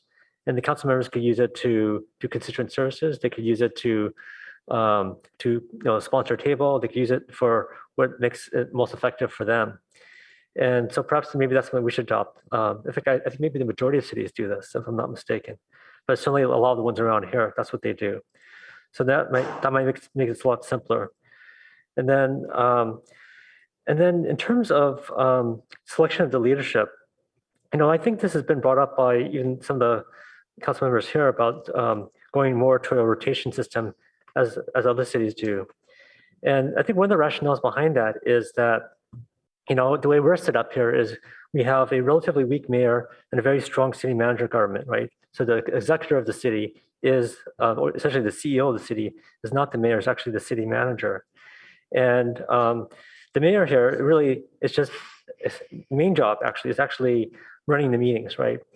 And so what we want, of the mayor is to run efficient, impartial meetings and make sure items are fully vetted. And I think the rationale why other cities just rotate people is because they're trying to make it less political. It's basically, you're just a presiding officer. You're just trying to make sure that, we stay on a timeline, everyone's heard, all the different perspectives are heard. And it's not we're not trying to necessarily, the mayor's not just necessarily trying to insert their political opinion on the process. In fact, a lot of times the presiding officer should be fully impartial. But anyways, that's my thoughts on it. And that's why I supported the idea of doing what other cities do, where we have a strong city manager. Councilmember Du Bois. So I guess we're kind of treating this like a study session. Is that what we decided? And we're taking notes. And okay, and I'll go back to policy and services. I do remember we've had council members request funds and questions and comments. And I forget what it was. There was a fire or something in Northern California, and we said we'd use our council contingency.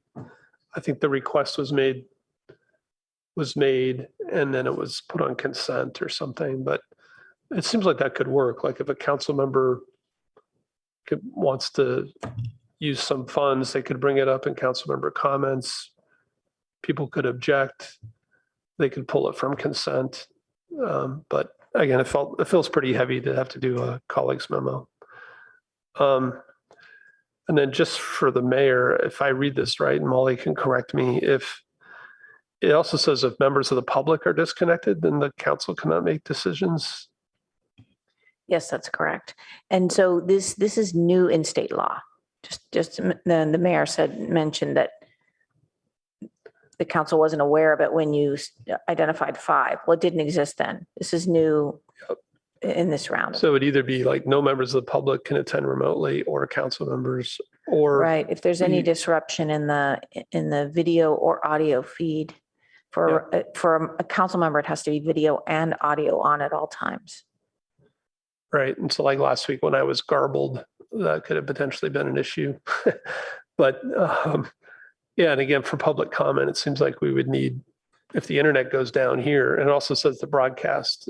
Yes, so, that's correct. You can't continue. Yeah, but we could have a dial-in number if say video conferencing went down for members of the public to dial in and make public comment. We can talk about what the technological options are, but these are just the rules that you have to, it has to be up and running. Yeah, so it's just, I think important to understand that. So it doesn't really, I do think we should have council members at meetings, but somewhere 3 to 5 seems fine. And just reducing that doesn't really solve this other problem about the public being able to come in remotely as well. About his points about personal privilege, I thought those were good changes that we might want to clarify that doesn't apply to the public, and that you should address it at the meeting that it occurs. And there were a couple different places where I think just point of personal privilege should be raised by another council member at that meeting. Yeah, I had the same question that the mayor had on page 446 about appointing a voting delegate. I thought we should just strike when provided specific direction and just say that either the council's directed the delegate to vote or the council's taken a previous position on the topic. And then the last one was really page 449, 2.4, removal of a board and commission member. I don't think we've changed that. It was just really a question to council if we wanted to add more detail there. I think we added some in the board handbook. But so I just wanted to raise that question. Okay, so shall we say that we've had an opportunity to give general feedback in a study session sort of format, and then we have to figure out how we sort it out for the new year to try to. That is a question that came up, I think, through one of the comments. Is this back to PNS or is it back to the full council? Open question. Vice Mayor Koo. Thank you. I was going to suggest that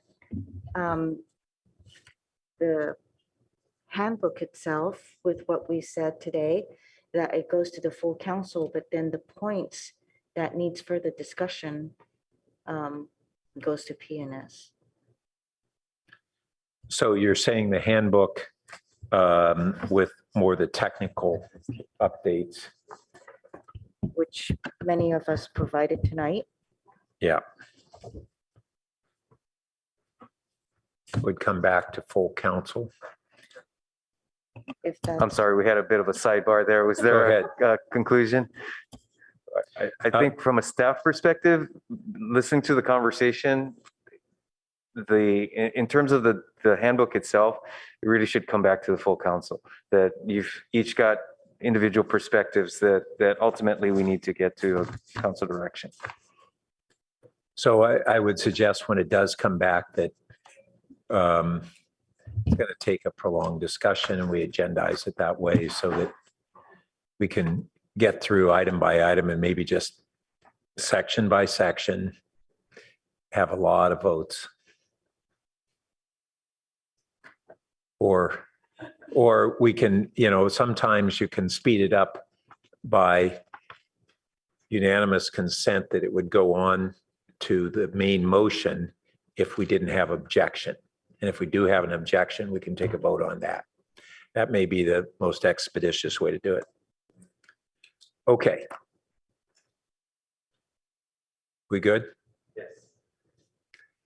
All right. On that note, this item is concluded and we go to the council member questions, comments. Councilmember Cormack. Thank you, Mayor Burt. I sent a slide to the clerk earlier. If she's able to put it up, that would be great. Last week was our final board policy committee meeting for this calendar year of Bay Area Water Supply Conservation Agency. And our CEO and General Manager, Nicole Sankula, presented a really interesting slide, and I just wanted to share it with folks as they think about the drought and try to be a learning organization and see what other people are doing.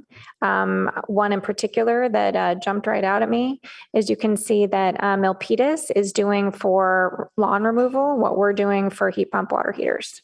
They're saying, we're going to go beyond rebates and we're just going to, do this for you. You can see in San Jose, some of the things that they're talking about, including prohibiting lawns in new construction. Cal Water is doing specific, literally if it's raining, they're like, doing advertisements about you shouldn't be watering. So I just thought that this was helpful to see the variety of things that people are doing. Thanks so much. I'm spending my time praying for rain. Vice Mayor Koo. this is a question for Mr. Shikata.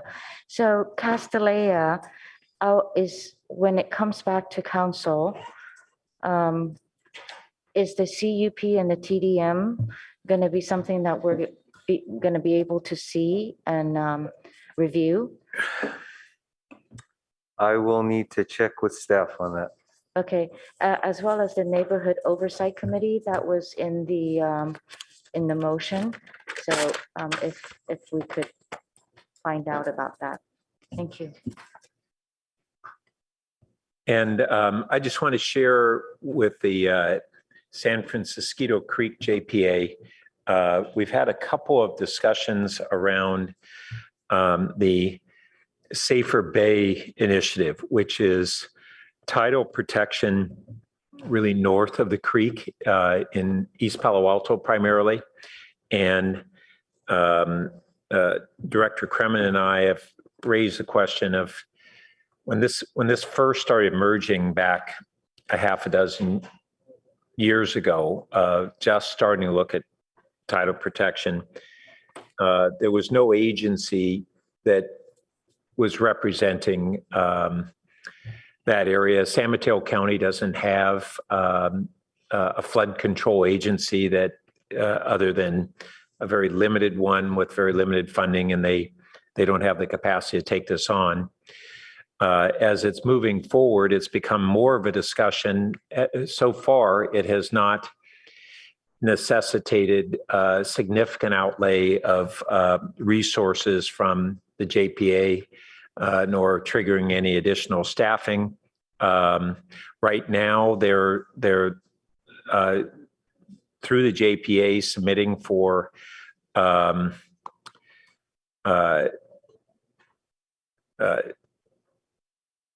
the CEQA analysis of one section under a program EIR and the other a project EIR.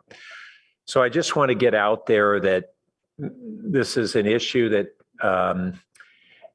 we have some of this area that kind of intersects between the riverine flooding and the tidal flooding, and then some other areas of East Palo Alto that are more purely tidal flooding. I think there's a consensus on the board that we don't want to do anything that would hinder progress at this point in time. But at some point in the future, it's going to need greater resolution on to what extent the JPA takes that on, given that south of the creek, we're working with Valley Water on our program. So I just want to make people aware that it's something that's being discussed with no long-term resolution, other than Director Kremen and I had really wanted to put on the table that we are not agreeing that necessarily long-term this would be the responsibility of the JPA. Can I ask a quick question about Yeah. that? Will Director Eisenberg be representing Valley Water on the JPA going Presumably. forward? Okay, I just wondered, that wasn't mentioned. They haven't made an announcement, but that's the normal course. Okay, on that note, the meeting's adjourned, and thank you all for a good year.